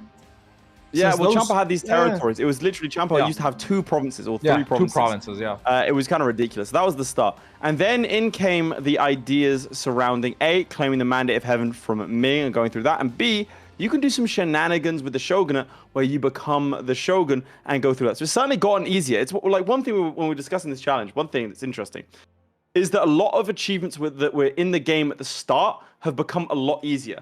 Jihad is another one where as Najd you have to control 500 provinces, 70 provinces I believe it is, and that's become a lot easier. True Air was one of the later ones that was added, but Luck of the Irish used to have only 3 Irish miners in 4 province island. That was really, really tricky. I got it back then, obviously, because I'm an OG. And 3 Mountains is along with that. So this was a bit of an homage, but it's certainly not the hardest achievement like it once was to conquer the world. What would you say is the hardest one right now? Would you say it's Kale? Once again, without blocking. You think True Air is harder than Mehmet? I don't think it's harder than Mehmet. I don't know. It depends how you play styles. Yeah. The question is like Dark FV says here in the chat, which True Air, which 3 Mountains strat works the best in an hour? I gotta say, folks, I think it's gonna have to be one strategy we've seen from Florry last season, where they had to start as an OPM, I think, and on those most provinces or something like that. And Florry, he started as turn 8. Yeah. Well, it was Ternati, that's right. But he did the same strat, and it's literally just pummel into Ming, bro. Pummel into Ming, steal the mandate, flip to China, blah blah blah. Or did he not do that? Did he just do the regular? He did. So he went through the South Oracle and he started to take up Ming, which was ridiculous. Now it's incredibly high risk. I would say the slightly safer option is to go for the Shogunate strat potentially. Is there time for it though? Well, if you become Shogun, then you get all your vassals, don't you? And they count. True. So that's all of Japan. Yeah. That's quite a good score. Does Japan have? Like 30, I think. Yeah. So why do we know 30, 30-ish, 40-ish. I know, right? So that is the plan. And I think we might be seeing that over here. So I'm seeing a spy network, if we flip to my POV, by Zlewikk getting built up on Tondo, which is these guys in the Philippines, and Pangasinan, which is these guys in the Philippines, both Ming tributaries. And he has already landed in uncolonized terrain here in the province of Laith, getting ready to maybe beat some of these guys' ass. Wipe their ass, as the chairmaker would say. But it seems that Zlewikk is going neither for the Ming or the Shogun. Can you show me if he's focusing on admin? He is focusing on nothing. Okay. Oh, that's right. They start off with this 1-1-1 guy, and there's a no CB on Cebu. No CB on Cebu, who is ally-less. Cebu, of course, is, or at least should be, within coring range. If I can just click on Super Piece. Yeah, he can take this. Yeah, he can take this. There we go. He might be going for spamming colonies. Well, they do have to. No, they don't have to finish the colony. No. It will show up. Do they have to stay as Ryukyu? They don't. So could he potentially flip Filipino to get the Filipino missions here and colonize these for free? Is that possible, chat? Or can you not get the Filipino? How did we missions? word it? Well, they can form someone. You have to start as a country Ryukyu. Yeah, you didn't say stay as. Yeah, But the wording is as Ryukyu, so I personally would have taken that as you can't form any other nation. We discussed this before the stream, though. We discussed it literally. Yeah, I just disagree with your ruling. I have to say, I think it's bad. I think you've ruined the challenge. I think you ruined the season. Frankly, you've ruined my opinion of you. Jarvis, disconnect this man's backup internet. No! I need that. My internet. No. He's gone. Well, there you have it, folks. Yes, I am gonna host this solo. If we can flip to Lemoncake's POV, I'll take you through that as well. So there we have it. I do not have the ability to manipulate the camera, but we can see that. Wait, is he gonna go for the same strat? Jarvis, connect Laith's internet. I can't do this by myself. Is he gonna go? Come on, bring me back! Oh, okay. Back. Hello. I can confirm that it does look like he's going for the same strat of going into the Philippines. Now, this is a fairly unknown strat for me and you, I have to say. This is not one we would do. No. Do you agree? Zlewikk has actually vassalized Cebu. I would agree. Wait, did Seamantis just gift another 10 memberships?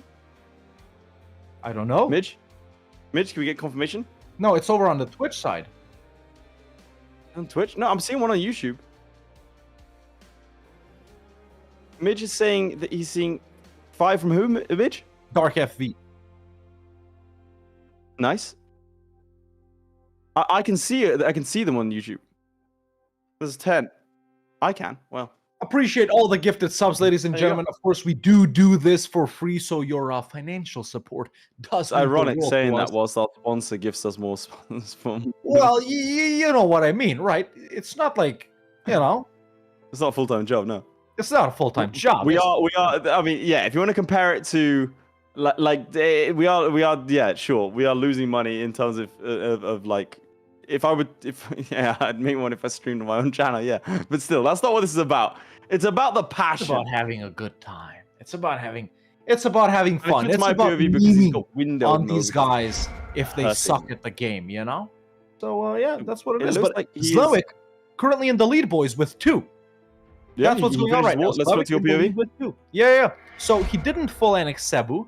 Instead, he made them a vassal. Of course, by having them as a vassal, well, there you have it. It's the deck on Madias and Butuan. Now, another advantage that he has, being a Ming tributary right here, obviously, he can fight these guys and these guys, right, without getting Ming involved. Building up the Navy as well, this is a risky one because he is 5 galleys, 2 lights, 4 transports versus 8 galleys. He'll lose that. Yeah, he'll lose that. He needs to retreat here immediately. Yeah. There we go. He does back out. But he has to siege down this. And luckily, he can cross over into Panay. But will he be able to get down to Butuan? He's lucky. Look west. It's this right here? Out there. Yeah. That's the difference. There you have it.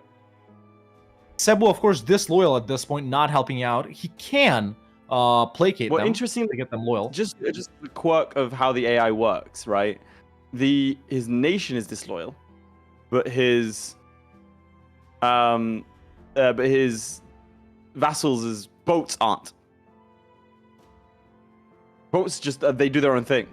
Really? You never seen this? Oh, you never seen this?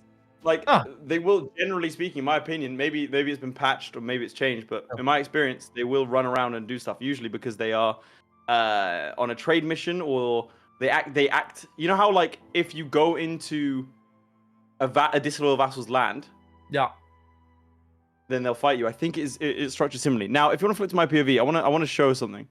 Yeah. Where is this? You see this? State statutory rights? Okay. They call the council, right? Yep. He misclicked and clicked this. The most useless event. Sorry. No, it's Martin.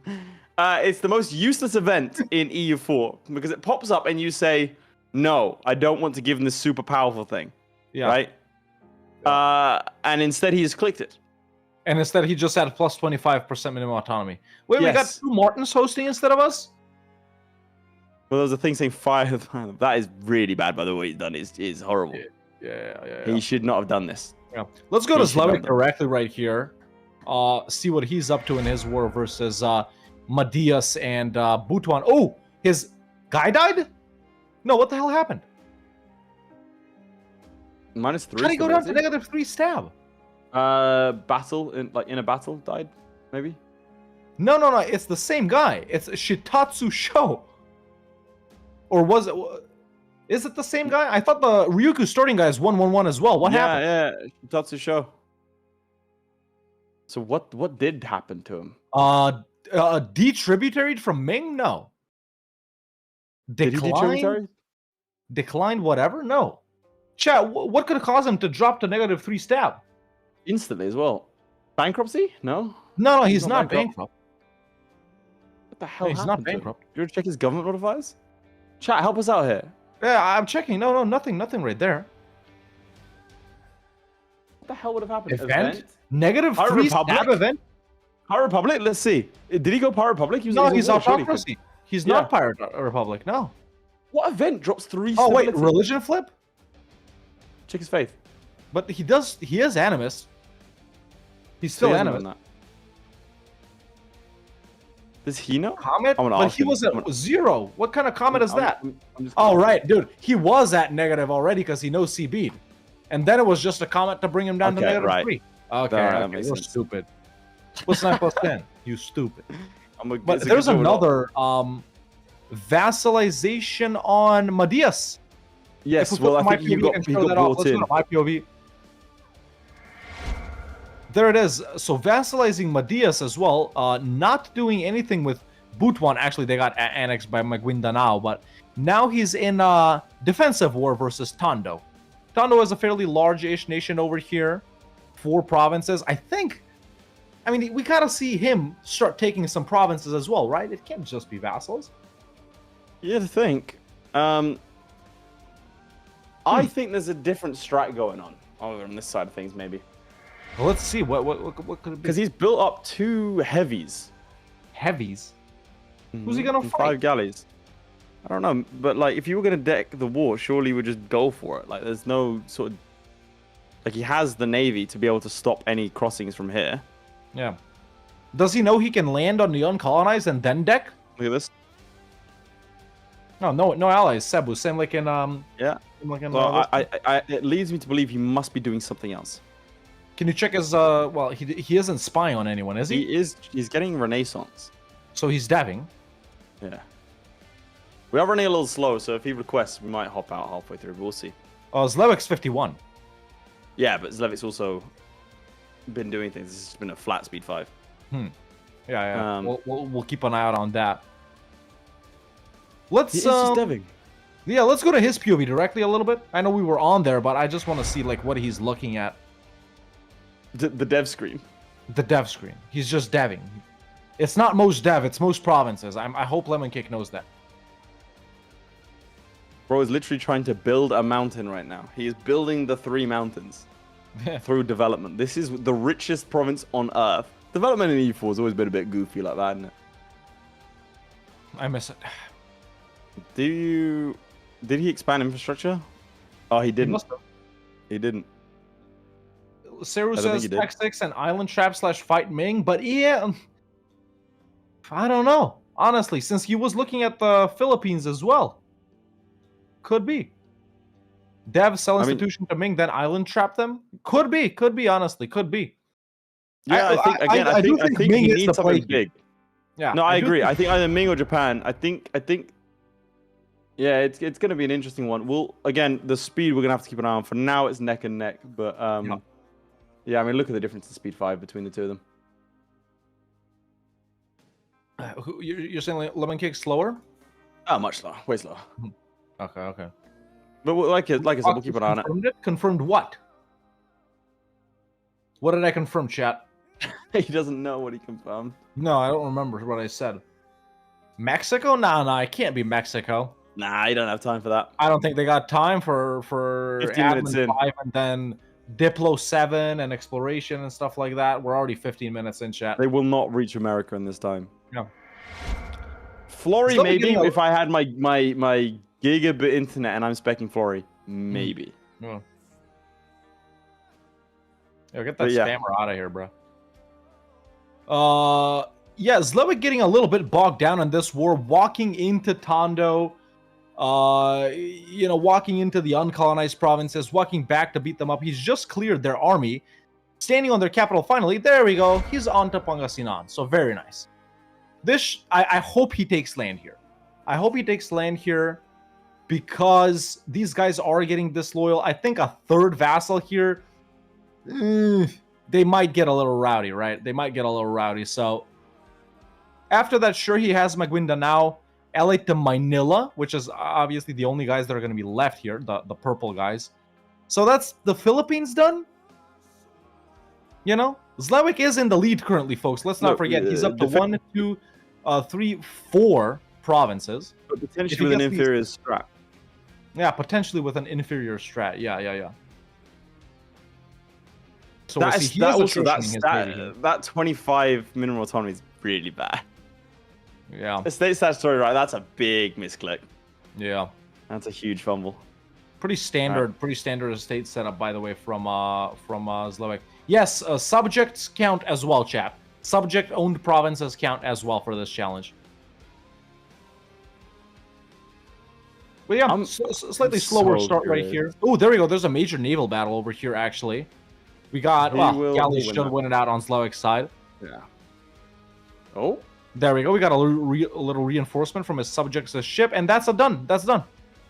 Okay, and there's the piece out. He does taking the territory. end up taking the land. Okay, Zlewikk currently in the lead by 8, and we didn't vote this round yet, chat. So put 1 in the chat if you think Zlewikk is going to take this away. Put 2 in the chat if you think Lemoncake is going to be the winner. Obviously, we still don't know his strategy. He's doing something. He's doing something. You know, is he gonna? He's going down to the Philippines. Oh, insta-deck by Zlewikk.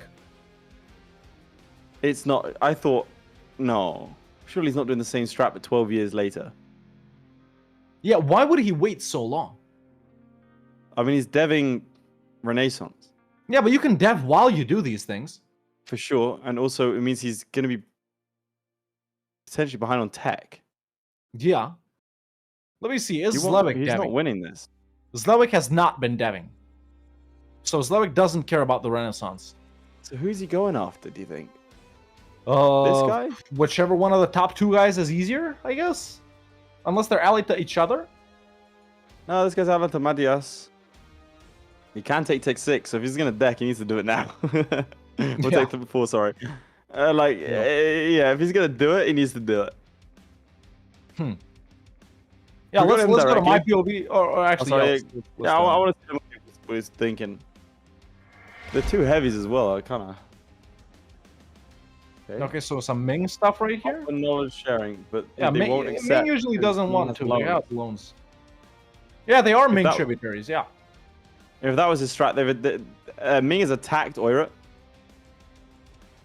At least we got a. And he's declared the war. Yeah. So same strategy, but quite a lot later in terms of real life time. About 15 minutes later, and about 12 years later in game time. Yeah, I mean, they're roughly the same. I think that this isn't the best strategy you could go with right here. Surely barrage as well, right? Try and get this done quickly. At this point. Either way, let's flip to my POV right here because Zlewikk is involved in, you know, he's doing the same strategy, obviously, but ahead. Fighting Maguindanao right now, which is this bigger guy down at the south. They got a level 1 fort. After that, the only guys that'll be left is Madias, who have actually... Oh, wait, was this a defensive war? No. Oh, it's a humiliation. He's showing strength. Yeah, he's showing strength, so he just wants the points. Probably this could be for the Renaissance, obviously. What do you think showing strength actually means in real terms? Like, you just turn up, flex on them, and leave. And that's how it gives you 100 just aura farm. It just Bro just walks up, kills the army, sieges them, and goes, and I don't even want anything. Yeah. That's right. We got animus zealots popping up over here. Obviously, some of these guys are Hindu. And there was one, or no, wasn't there? A Buddhist guy, but I guess not. There we go. There's some stab for Zlewikk. Yeah, just progressing nicely. I wonder where could they go after the Philippines, man? The logical step is you go into. Oh my God, he keeps just losing stab, dude. He's got a lady regent. Luckily, he could get bogged down into an estate regency. Something Zlewikk is known for, freaking up his air, game. though. Look at his air. Yeah, air is very good. Air is very good. He's gonna have this lady around for 11 more years, though. But after that, it's good. Okay, there's a piece out. He did get the points. Well, yeah, going back to what I was saying, the obvious route to go would be down here, right, into Borneo. Would you agree? Yeah, I'm just If they looking go at with this strat. naval battle of his. Not gone. Okay, well, it went well, but he lost a lot of ships. Or one ship. I should Yeah, say. going into Indonesia is horrible, chat. I agree. Yeah, I'd rather fight Ming. No, for sure. I think, but the thing is, you don't get mandate unless you border them, do you? So you'd have to Yeah, go you gotta after border like them. Yeah, you could go for Jeonju first. You think? No, you can't beat Jeonju at the start of the game. Just to get the mandate insta, unless you want to fight Ming once, or you could go for Dai Viet. Dai Viet is probably safer. Still But they're not allied to Ayutthaya in Zlewick's game. Not allied to anyone in this game. I will say I do feel bad for, if I flip to my POV, I do feel bad for Lemoncake here. If his plan was to dev and give to the Ming, yeah, the Ming really, they are 1,400 in debt. If since I last checked over here, like they're winning this war. Don't get me wrong, but they have no manpower, and they have 3 loans. They have 1,700 in debt. Like it's really, it's not ideal. They might collapse soon as well. And then so if his strat was I'm gonna sell Renaissance to the Ming, I have to say he said he got advice from someone who, how did he describe it? Someone who has done this 20 times. So we'll see. He's now going after this lot in the south. 7,000 versus 7,000. He has troops here as well. He's losing 5 ducats a month. This is overkill for this. I just cannot fathom why he wouldn't do this earlier. Chat, do we have any ideas? I think he was just waiting. No! He didn't select all his troops. Oh no!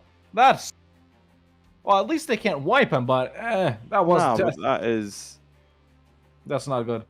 No, that was a very interesting strat. And they also have Tech 4, by the way.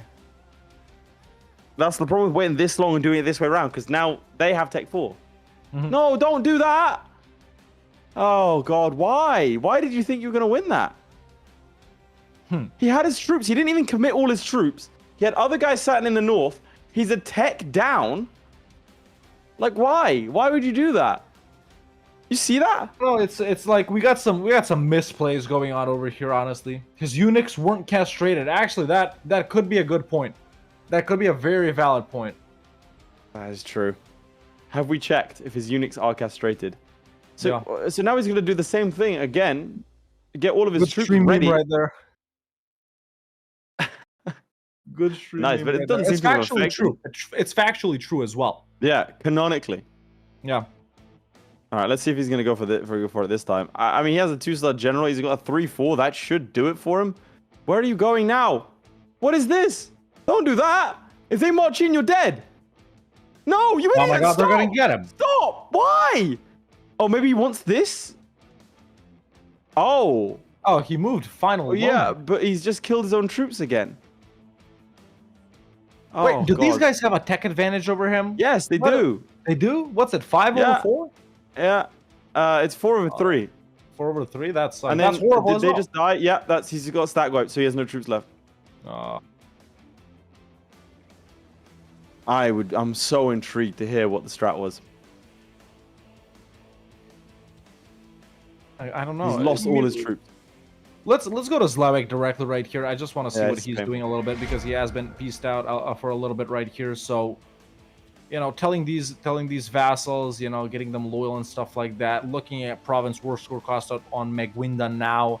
Not sure why he's not declaring on freaking Manila. Oh, actually, he has a truce with Manila. Yeah, he does have a truce with them, so he's gonna have to wait. But Sulu, in that case, is wide open. Who always allies Brunei. You do need to get a pretty good sizable navy up to fight Brunei, though. Yeah, just looking at trade stuff. Zlewikk always focusing on the economy, making money currently. That's what we always see from him. So I hear that he got offered the job in Argentina. He turned it down, and that's when they went for the current guy. He's just gonna fix everything, you know. It's the kind of guy he is. If we flip to my POV, let's just see if we can do it. Second time of asking. He's got more mercenaries. yeah, this turned into a very needlessly costly war for that first Lemoncake. battle, he only sent in one set of troops. Cool. So then they die and he goes away. And then the second one, he decides to try and be cute about it and send in half his troops here. So then he can get into Panay. But then that means that all of his troops aren't in Panay. And he pieces out and takes the land. So it doesn't even take Madia. So he has a foothold here. But now you're going to run into the same problem. But the problem is going to get even worse. Here says, in 1468, I was shogun in my game with owning all Philippines as well. How long did that take you, though? If you think you are that good, and if you think you can beat our players, chat, you can still apply to be one of our players. I will put you in. If you're telling the truth and you can prove it, I'll put you in. Like you'll turn up. I'll join the Discord, click the announcement section, fill out the form we have, and you may get selected to participate against one of our competitors over the next. He's released them. If you think you're better, listen. If you're like, I can beat Flurry, I can beat Lemoncake, I can beat Zlewikk, this and that, blah blah blah. Prove it. Prove it. All of our guys so far thought they could beat our participants. That is true. You, guys at home, the audience have lost 3 weeks in a row. You're bottom of the table. Everyone else has wins, but the audience doesn't. I'm not sure about this. He's still trying to knowledge share, but they're already knowledge sharing with Saggy Yogurt. They're selling the Renaissance to them. They're giving Sarayoga feudalism. Actually. Feudalism. Yeah. Yeah, which means he can't get the money from them. Yeah. But then that means he was never going to go in against the Ming. You know? Yeah, if he wants to give them Renaissance, they're going to tech up. Yeah. 1466, it looks like. So yeah, so it was never his plan. I think we're seeing I think the plan was that for sure. And then Indonesia strat right here, if I'm being honest. Yeah, but then why sit there? Because now he can't expand. He cannot do it. These guys are going to take Tech 5 soon. Yeah, well, he released them as a vassal. Yep. So then they're going to be loyal. He's actually put them as a march. Marches do count. Marches guys are out here taking like religious ideas. Look at this. They're flexing on him. We don't have any ideas from Zlewikk just yet. He has not been a big Renaissance anywhere, so he's chilling on that front, just points maxing. But I don't know, waiting for truces with Madias to expire? I don't know. Madias is a subject, though. He doesn't have a truce with Manila, so he could fight them. Is Champa still alive in his game? No, it's been taken out by Khmer. I genuinely think Champa into Khmer is a much superior strat. He's allied Raid, or whatever you pronounce this, and now they're calling to him in a defensive war versus Daviet. Which, hold up. Nah, I don't do it. He's probably declined already by this point. And also because Daviet's allied to Ayutthaya, they might bring him in. You're stuck in a war that you can't really get out of. But why would he ally these guys? What's the point of that? I'll be honest, if there was ever a challenge that I feel like Zlewikk could have lost, it would be this one. He's not playing badly per se, but I'm not seeing anything stunning like we've seen from him previously. This is not even a run-of-the-mill strat, I would say. You know, no, out of the two strategies we were expecting, this is not even one out of the three. I think Champa into Khmer is better. Champa into Khmer is a superior strat because with Champa, you take the three. If you flip to my POV, I'll show it, right? Yeah. Champa into Khmer, you take these 3 provinces, right? And then you take the 4 provinces. Or you vassalize them, do whatever you want to do, right? Yeah. Then you attack these 3. 3 more provinces, very, very easy. Khmer is not a difficult nation to fight at the start of the game, you know? And then suddenly you've got a nice little power base and you can head north into Dai Viet or into Lanzhang, you know? Depending on the alliances. From there, you've got enough of a attack space to go up against Ming if you're able to take out one of those 2. No. That would be the strat. Even if you don't want to go up against Ming, I think that's still a superior strat to this this one here. Unless they're trying to do something with colonists. This one baffles me. I just don't know what Lemoncake is trying to do here. He's taking out a bunch of loans. Let's flip to my POV. Zlewikk has continued with his wars, ladies and gentlemen, as expected, declaring on Manila, who brings in Magwinda now. So this should be another 4 points on the board for Zlewikk, but after this is, the Philippines are wrapped up. And what I really want to see, obviously we know the strategy by now. Okay, are they going to go into Borneo? Right? Because realistically, unless you want to know CB again, bro, you're fighting Sulu or Brunei. Right? Brunei's horrible to fight. Oh yeah, so annoying, man. They got a ton of allies always, massive navy. Yeah, and that's halfway through the match, ladies and gentlemen. Let's get some votes in. If you guys haven't voted already, 1 is in the chat. If you think Zlewikk is gonna win this, 2 in the chat. If you think Lemoncake is gonna take this away, but yeah, let's go to Zlewikk directly, see how he's managing this war. Subjects are loyal now. He's got naval control as well as just no one's walking down to Magwinda now to help beat him up. Alliances, no alliances by Zlewikk. Makassar. Actually, there is an alliance with Makassar, which are guys down south in Sulawesi. So yeah, this is going to be another slowish one, man. It's like level 1 forts, but yeah, sure, they're all coastal is the thing. So it's going to take a while to siege, even with these blockades. You really just got to speed 5. And, Zlewikk is going to make it to admin 5. I'm interested in seeing what idea group he's going to pick up. Because uncolonized or unfinished provinces, they do show up in the economy tab. They do. If you flip to my POV, there's been a bit of a development. He's declared war on Tondo, which brings in Butuan and Manila. Okay. Bridge wars initially. He's not monitoring the naval situation at all. I thought he built up heavies. He did. Where are the heavies? Tondo actually has a heavy as well, weirdly enough. Really? Yeah. Damn, he doesn't have naval superiority here. No. They're landing. He has 1 heavy. Yeah, they've landed. Does he know? Can we flip to him directly? Yeah, let's flip to him directly. What is he looking at? Oh, no. And this was the problem. He keeps on attacking and not respecting the Tech 5. He's not respecting it. They've saved him there, by the way. They've stopped his retreat. Flip to my POV because that's a slideshow. They stopped his retreat. He was going to go all the way down here. If he had gone here, he'd have been trapped. You have to now go in again. This is a time bomb. You have to go in. They also have a heavy. I can only think that the idea was to sell to the Ming. That fell through. He's panicked. He's misplayed, and now he's panicked further. Frankly, a restart would be better than this. And he's trickled his men in. He's not even attached them to go straight in. When we look at plays like this, not to compare everyone to a 7th-time champion, right? But just thinking back to what Florry had accomplished by this point as Ternati last season, in which he basically owned half of Ming already. Yeah, it was ridiculous. I gotta say, you can't compare. You take the 2 promises. You take the 2 promises. Like, don't risk that 14%. Yeah. Don't play it. There you go. He's taken 1. He's pieced out. Okay, well. But he took got a bit more, but and now, the problem is here he's got truces with all those guys, right? Yeah. And he fought all the remaining guys in the Philippines altogether, so he can't declare on anyone else, or can he? He can't, because he's only up north. He didn't hit Cebu, which is the center guys. Yeah.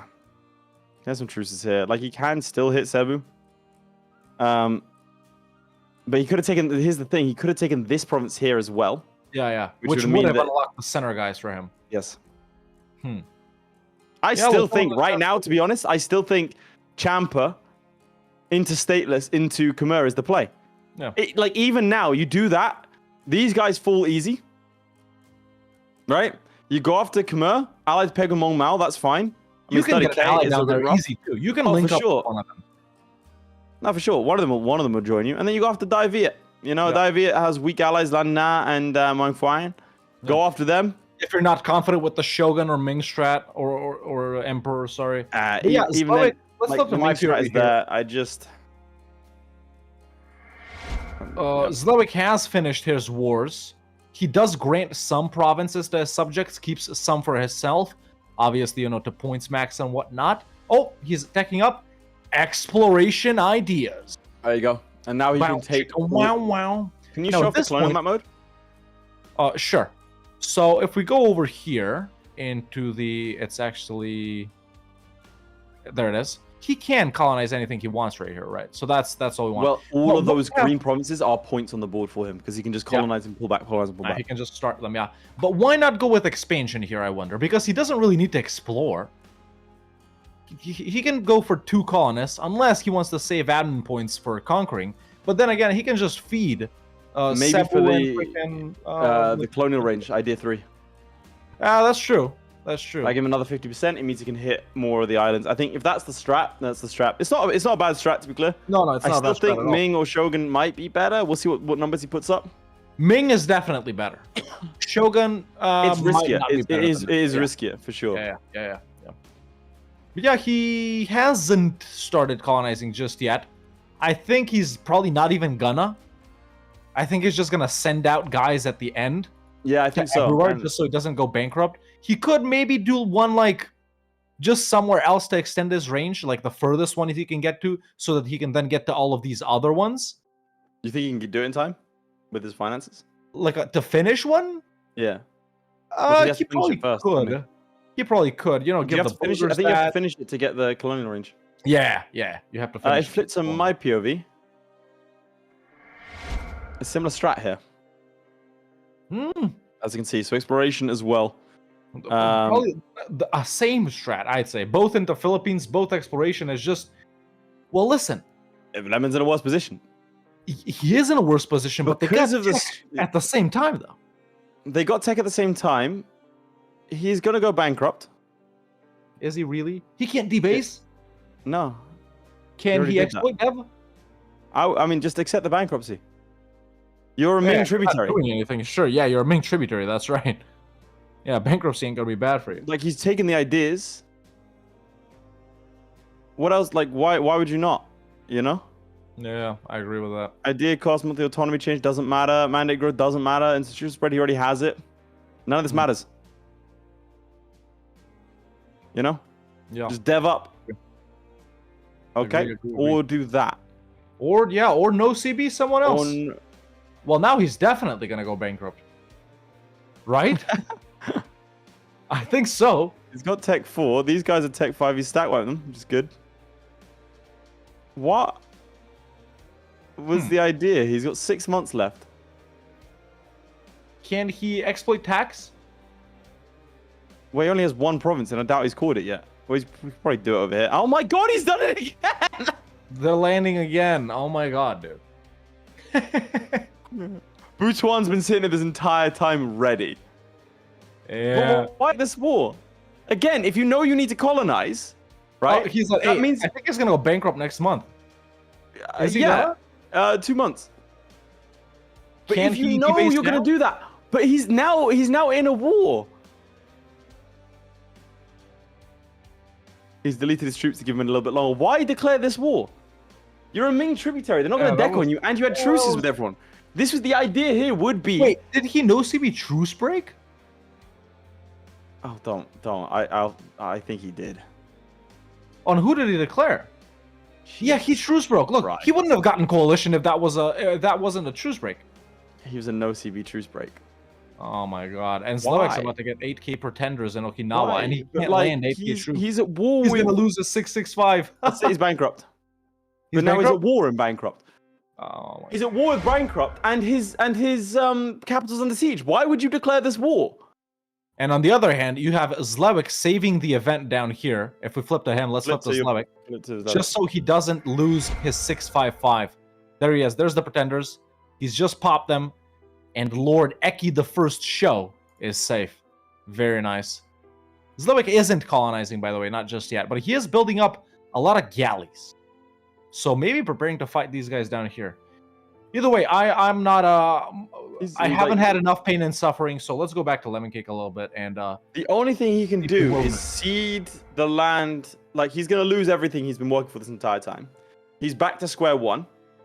He would have been better off speed 5ing and just going for colonization and sitting here. yeah. He's gonna lose. Like, there's no. But then, I don't know, man. This baffles me. This war deck, we have to ask him about it. Like, this war deck is unfathomable. Why would he to know me. CB Truce Break? He knows CB Truce broke when he's on the verge of bankruptcy. Just go bankrupt and sit there, and then in 5 years' time, you're fine. He wasn't even going to lose that many points. He was going to lose 100 points. Not much. He could have spent them on something too, you know? Yeah, he'd have been fine. I don't understand that. Poking Lemoncake, come on, do something. That's not the problem. That meme is incorrect. No, He is doing things, but every decision... He's doing too much. Every decision he's made has been the wrong one, in my opinion. Yeah, that's a Like, good to be clear, Lemoncake is a proficient player. He knows what he's doing. I think he's just panicking. You know? Yeah. I think that is just what's happening here, unfortunately. And really, I still think Ciampa's a better play. This is a seemingly difficult one. And I agree with you. If you're not confident with the Ming strat or the Shogun strat, Southeast Asia and a no blunder Philippine one colonization is better. Well, if you're not confident, that's the key part here. Because if you've never played Ryuki before, can we flip to him directly? I'm confused as to what he's doing. Yeah, let's see. Like again, the lacking the confidence to dive in head first to again, deving the Renaissance and wasting your mill points in a challenge that is centered around conquest, I think was interesting. Unless he was going the route of I need to. Oh my god, that's Zlewikk making lemon. That's Zlewikk milking lemon cake. Technically true though. Don't disrespect him like this. All right, good. Flip to your POV. Let's flip to my POV because a surprise deck, no CB on Ainu. Okay, I like it. Allyless Ainu. I actually like this quite a lot. Does he now feel that he's powerful enough to go into Japan? Probably not. This is just a good, but it's just a decent, comfortable game. You give me the save, I'm having a good time with it. There's nothing broken about it. Easy. Can you check Southeast Asia for me? Sure. So, Khmer, actually really easy to fight here, man. They're only like the Muang Fuan. 20k troops. I would probably no CB Khmer, and then no CB Dino. Because from Ainu, sure, you can jump into like these guys over here. And in fact, checking this, Korchin, I like Ashikaga, that's nasty. But Orochoni, he can take down. Jeonju, he can, no, not Korea. I wouldn't dare, at least. No. Also, to answer one question I saw in chat, the reason you know CB Ciampa is because they're Hindu, and everyone around them is Buddhist. And then the Stateless Society guys are all animists, so you barely get any. And then you can do Daiviet as well. They're Mahayana. Everyone else is Theravada. Yeah. Can you also flip to my POV? I'll take you through why. So, what he's doing now is he's just waiting. The problem is because it's a no CB war, which by the way he declared, even though he borders the people, he could have got a claim because he no CB'd them. Oh, you're right. There's no war goal, meaning that he's just lost. Why did he do that? I don't know. He's right next to them. Yep, he could have gotten a war goal. He didn't. He has taken this. He's annexed one guy from this war, which was his only war score. He's lost stability, but it doesn't matter.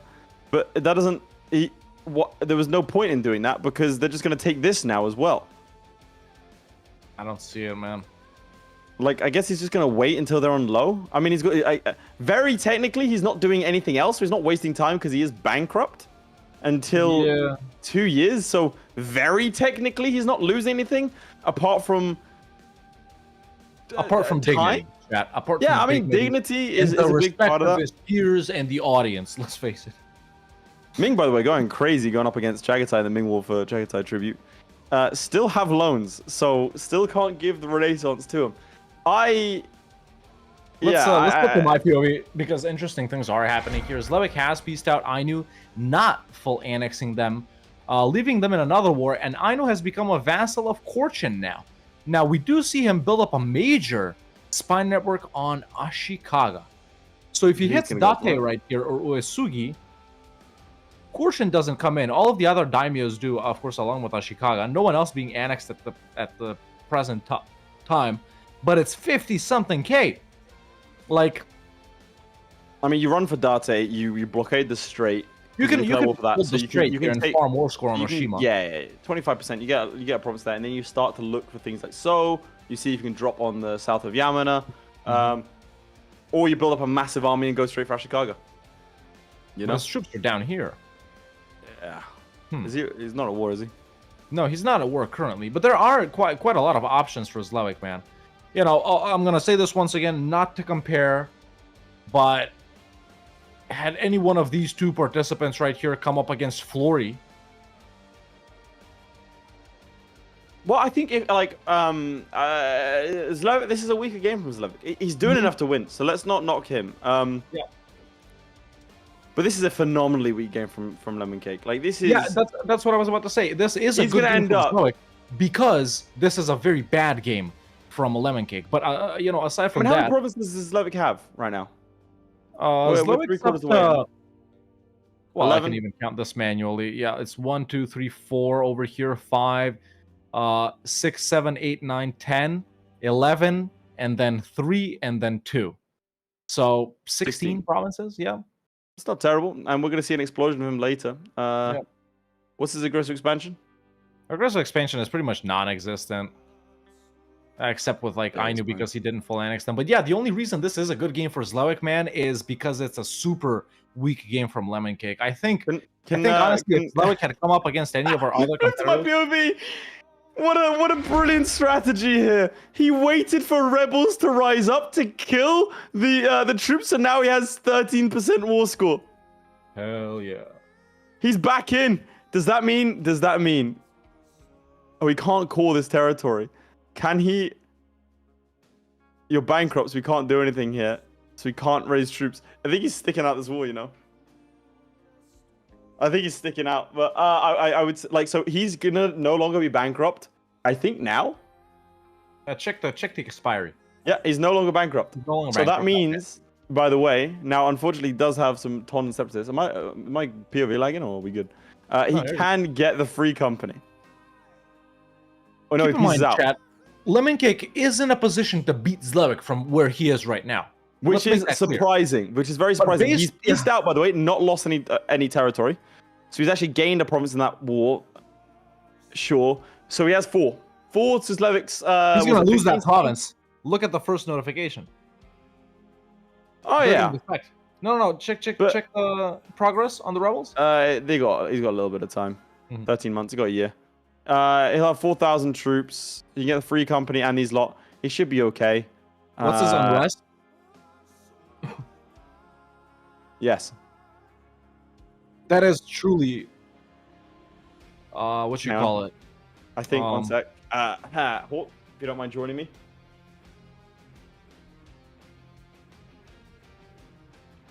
There you go. Screenshot it, chat. Screenshot it, clip it, and ship it. Lemoncake reportedly at 20 war exhaustion, -3 stab, and 22 unrest. Yeah. So he's going to lose that land anyway that he sat there and thought, well, what was the point in that war? What was the point? Baffling behavior. Yeah. Baffling behavior. I got no clue. Building up an assault on Japan. And because of that war, he now has been declared on. The coalition has declared on him. Yeah, Sambas. Just peace out, mate. Look. Yeah. You release a sovereign state. You get to keep 2 of your provinces. Nope, he's unpausing. Now, Fabrizio Romano has texted me as we speak, saying that, you know, IGN is currently writing up an article. Was Lemoncake's win last week? Oh, sorry, first week. What you call it? A fluke. You know? Playmaker played the worst game we've ever seen. Sorry, not Playmaker. Lemoncake. Yeah, but Playmaker played the worst game we've ever seen that week, that first week, which is what Lemoncake is. How Lemoncake. What'd you miss, Florry?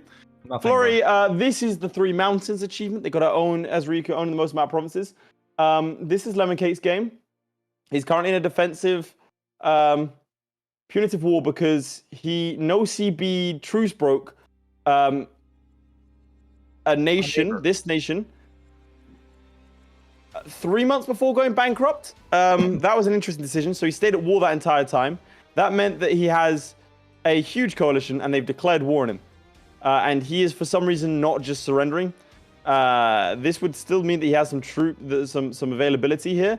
and all these provinces are going to defect. So maybe he's thinking he can't defect the war, but they can.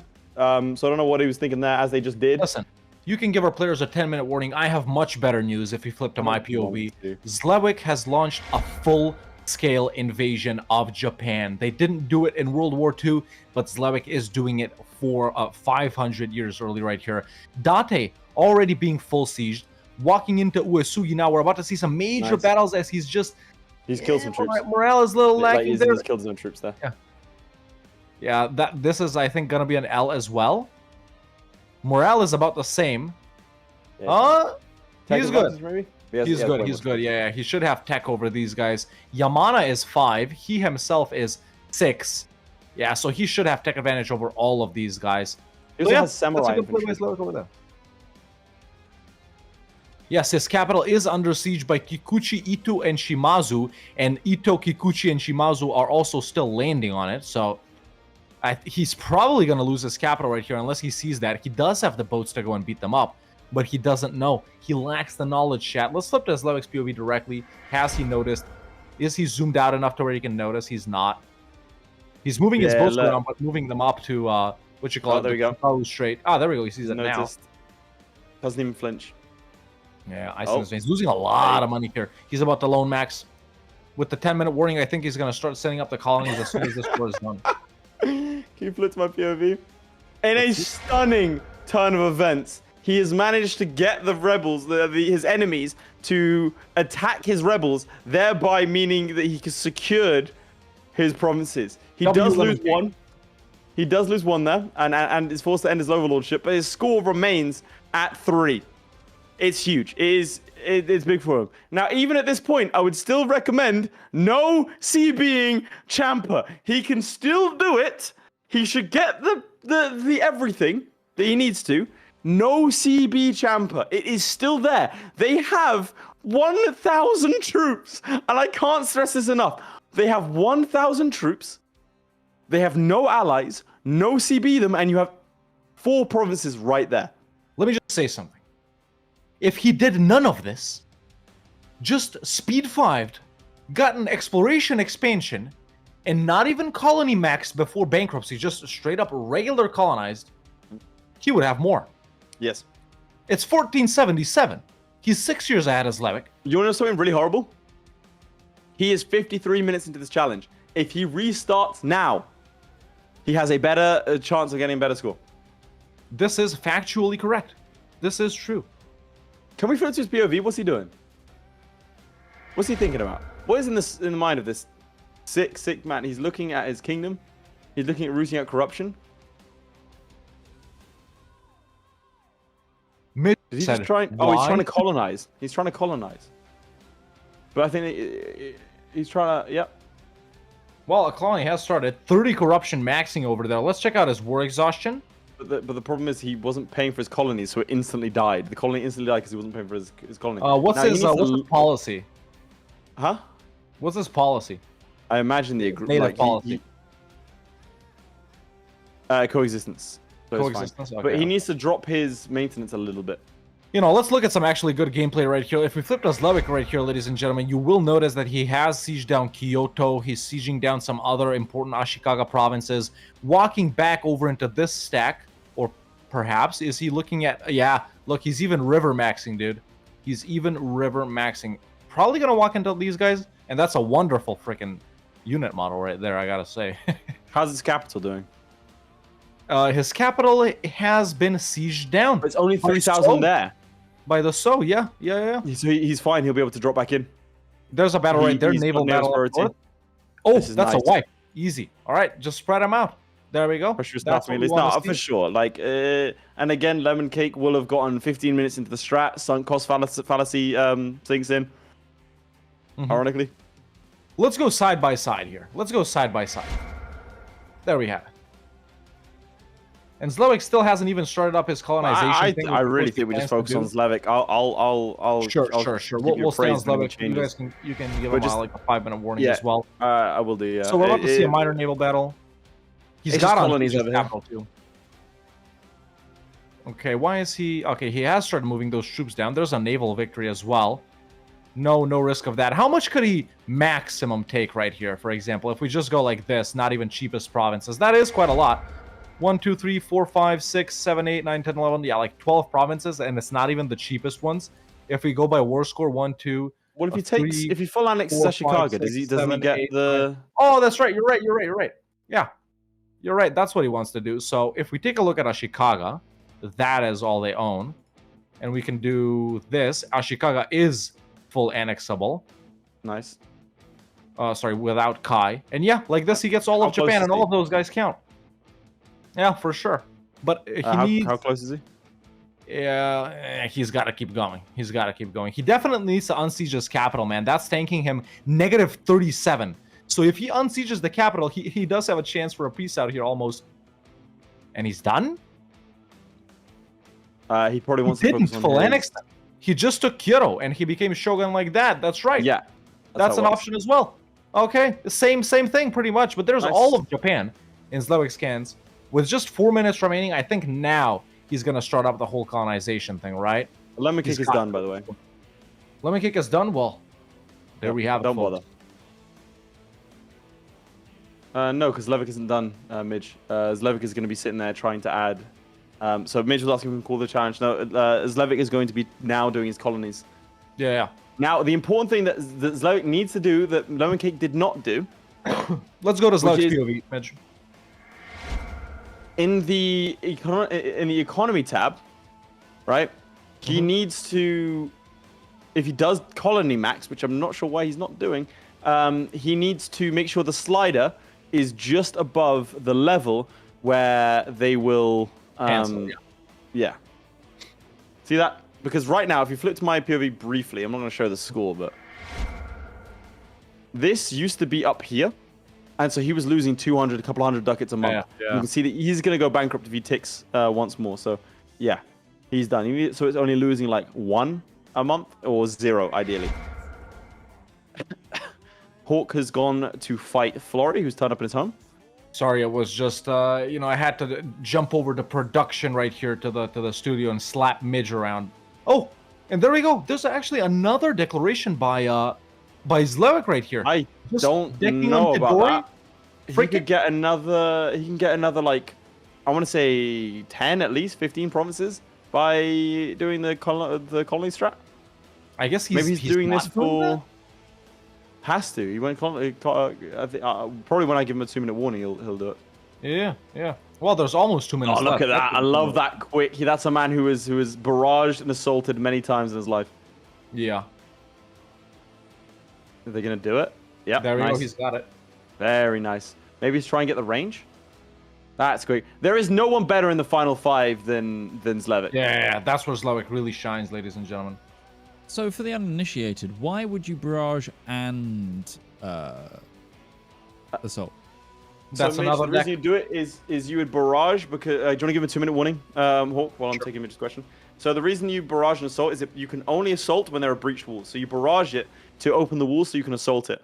Assaulting is incredibly costly in manpower, but it means that you will win a siege instantly instead of, let's say, a year's worth of siege. So because it's the final 5, he doesn't have that long. What he's going to do is assault. That's probably not enough troops, and he's shift consolidating because you take huge amount of losses, right? So you want as many full strength regiments assaulting at once because otherwise their morale will hit 0 and you will stop your assault. Yeah, that's true. He's trying to eliminate one eternity door, so the mission sends out colony fires. I don't know about that, but you can definitely get like 15. But you can get 15 more. Like, I'm sure that's what he's doing. I'm saying I'm not sure about the strat because he can get a ton of colonies right now. 1,400 ducats. Like, yeah. I'm surprised he's not colony maxing. Yeah, I guess he. What's the point of colonial ideas then? I don't know. Maybe. Yeah, maybe he's. Did he forgo? Yeah, maybe he just forgot. Seconds. No, you can't. It'd take 2 minutes. Yeah. Well, because he could definitely get a bunch things, doesn't it? Since Lemoncake did Lemoncake did do the colony strat. And you can reach quite a few provinces. Mm-hmm. Are you saying this challenge isn't done with 20 seconds left? I'm surprised that Zlewikk hasn't done the strat, is all I will say. All right, well, 10, 9, yeah. You I'll can get go ready ahead to and start. yeah. Just 7 seconds left, ladies and gentlemen. And there we go. There's the peace out, and the peace out is valid. That's it. Time. Done. Wow. Final. That. All right. Well, let's count up. Have you counted up? Yes. You do know the score. Yeah. So you go first. Yeah. No, entertain the audience. I don't know the score. Okay, you do the score. Well, you count. can just check the provinces map mode. Well, there's a lot of vassals. Right? Big man, flip to my POV. Okay.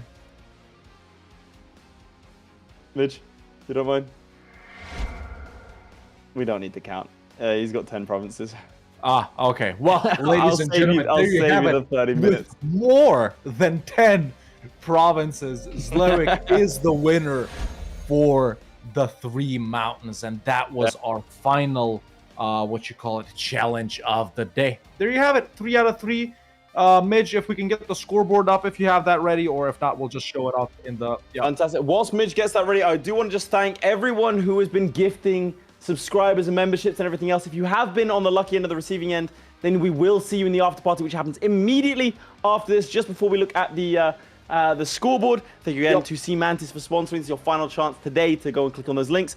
If you would like to access the after party as well as the behind the scenes stuff, then this is your final chance to check if you have a Prime sub to buy a membership on YouTube. If you're on YouTube, don't worry. The after party is going to be a members only video. If you are on Twitch, then make sure to join the Discord and we host something in the Discord. You'll have your role automatically, provided you have your Twitch account connected to your Discord. You'll be absolutely fine. Right. We'll love to see you in there because we're going to discuss these challenges. Just before we do, there you go. Sirius saying, don't let all those gift subs go to waste. Let's have a look at the scoreboard for today. Also, shout out to Don, who is now the top of our clips leaderboard with the most viewed clip. Hell yeah. There you are. Clip it and ship it, Don. Look at Clip that. it and ship it. Post it all in I will Para gift, Bellum. I'm going to gift Dom a membership or subscription if you didn't have it already. There we go. So Zlewikk tops with 6 points. Florry does come second. That's the wrong way around, Midge. Because he did beat the student. Yeah, he did beat the student. Yep. Lemoncake and Playmaker are 4th and 5th respectively, with the Para Bellum audience in last place. Things do stratify now. That does mean it is all to play for, because if the student beats Zlewikk, that means we have a very interesting, and Florry wins, very interesting three-way tie. It is, in fact, a three-way tie. And I have something crazy I'm going to suggest. I'm going to bring it back to us, Midge. I have something insane I'm going to suggest for... You don't have to fix the scoreboard, Midge. It's okay. I have something crazy I'm going to suggest in the after party. So there you go. That's a great scoreboard. Oh, I know what he's going to say. But yeah, let's leave it for the after party. I have something insane to suggest. So yeah, if you want to see that, this is your final chance. Let's have a real quick chat. It's going to be like a literally 30-second chat between with Zlewikk and Lemoncake here. So I'll try to not move if you don't mind pulling us in. All right, chaps, we can confirm with a score of a lot to not very much, Zlewikk does win today. We have time for a very, very, very brief interview, so I'll ask each of you one question. The first thing is, Zlewikk, you are top. Despite the fact you've been poisoned by Florry, how does that feel as we start to get to the business end of the competition? Good. I think that's the floor that needs to be worried to get to the final. Nice. That's a little attrition. Lemoncake, I have a question that's burning. You are 5 months away from bankruptcy, and you decide to declare a no CB truce break. Now, why? On your neighbor. Not much left to do on that point. Unfortunately, the strategy of dev your capital to sell institution to Ming doesn't work if Ming decides to take a loan for the entire goddamn game and do nothing with it. Which obviously means you're fighting military and everything. But I have to rules lawyer very quickly, as you did define the vassals count. But you also said war reps count when I played student, and then war reps didn't count at the final counter. I'm assuming I still lose, but just in case, you did say economy tab counts, and I have 10 provinces in the economy tab. How many very quickly does Zlewikk have in the economy tab? He probably has more than 17. Like 17. Damn it. And he has vassals. Okay, so it's over anyway. Vassals. 17. Because what I realized was 75, that you said vassals count, and then you said the economy tab, which means vassals. So we said the don't economy count. tab in the vassals as well, was what we were adding together. And Leif said that. And that was the clarification after the pre-match interview. He said that. was the economy tab and then the vassals. And the vassals. In that case, it was completely over. But yeah, no, the unfortunate reality was is that not much I could really do. Okay, but you didn't think, let me just ride out the bankruptcy. You thought, let me declare war first. The plan was to, well, not much else to have. I was panicking. I was like, right, last second. No, I understand that. I could. Worst comes to worst, bankruptcy ends, and I still have time to try and get 9 colonies now, etc. To at least get points on the board. Was obviously nowhere near enough. And the reality of the situation is that I went for the safe play of selling institution to Ming, and Ming decided to take 2 loans. Yeah, I'll be honest. The Ming were incredibly aggressive. I don't think I've seen an aggressive Ming like that. Genuinely, in your own defense, I still don't think it would have helped you. But I just have not seen. Would have at least had money to go. Yes, your score would have been a lot better.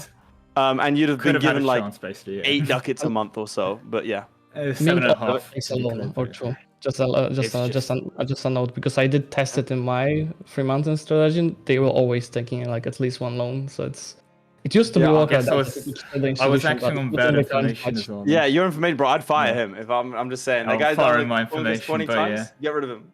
Well, also, you don't need institution for a 60 minutes challenge. Let's be honest. No, I was trying to sell it. Let's be honest. It was not for it was not institution. Wasn't for that, which also meant I fought without tech force. So that's obviously the big mistake. Lemoncake, you're still firmly at this point in the 3rd place playoff, right? True. So it's still to playoff. Mm-hmm.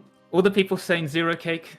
I have 10 points on the board and I have 0 restarts. So that is you have 1 restart. If you're gonna bully me, at least be accurate. You're beating Playmaker, which means in the head-to-head, Playmaker needs you to lose, right? So you are in that sort of 3rd place playoff. You are in the commanding seat there, because you've lost to Zlewikk and Florry at this point. I think it's still mathematically possible, but very unlikely for you to get the final. Yeah. But the 3rd place playoff is there for you to take. I do apologize for dominating, but thank you very much, Zlewikk, again, for the excellent game. Did my best here, and well, what can I say? Well, catch you boys next week, act man. on better Catch you boys next week. Better luck next time. Congrats to Zlewikk. Thank you.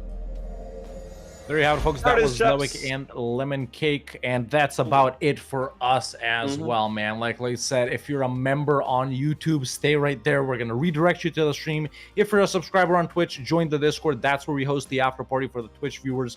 Once again, thank you to everyone who liked, commented, subscribed, became a member, followed and whatnot. Thank you to all the gifted subs, the Oilers and whatnot. And of course, a major thank you to our sponsor, Mantis. Check out Path of Ascension. Links are in the descriptions and pinned in the chats. But yeah, that's been week 3, ladies and gentlemen. Show is heating up. We're sort of starting to see patterns emerge. And I think we're in for a very exciting next couple of weeks. And even harder challenges. Fantastic. Goodbye.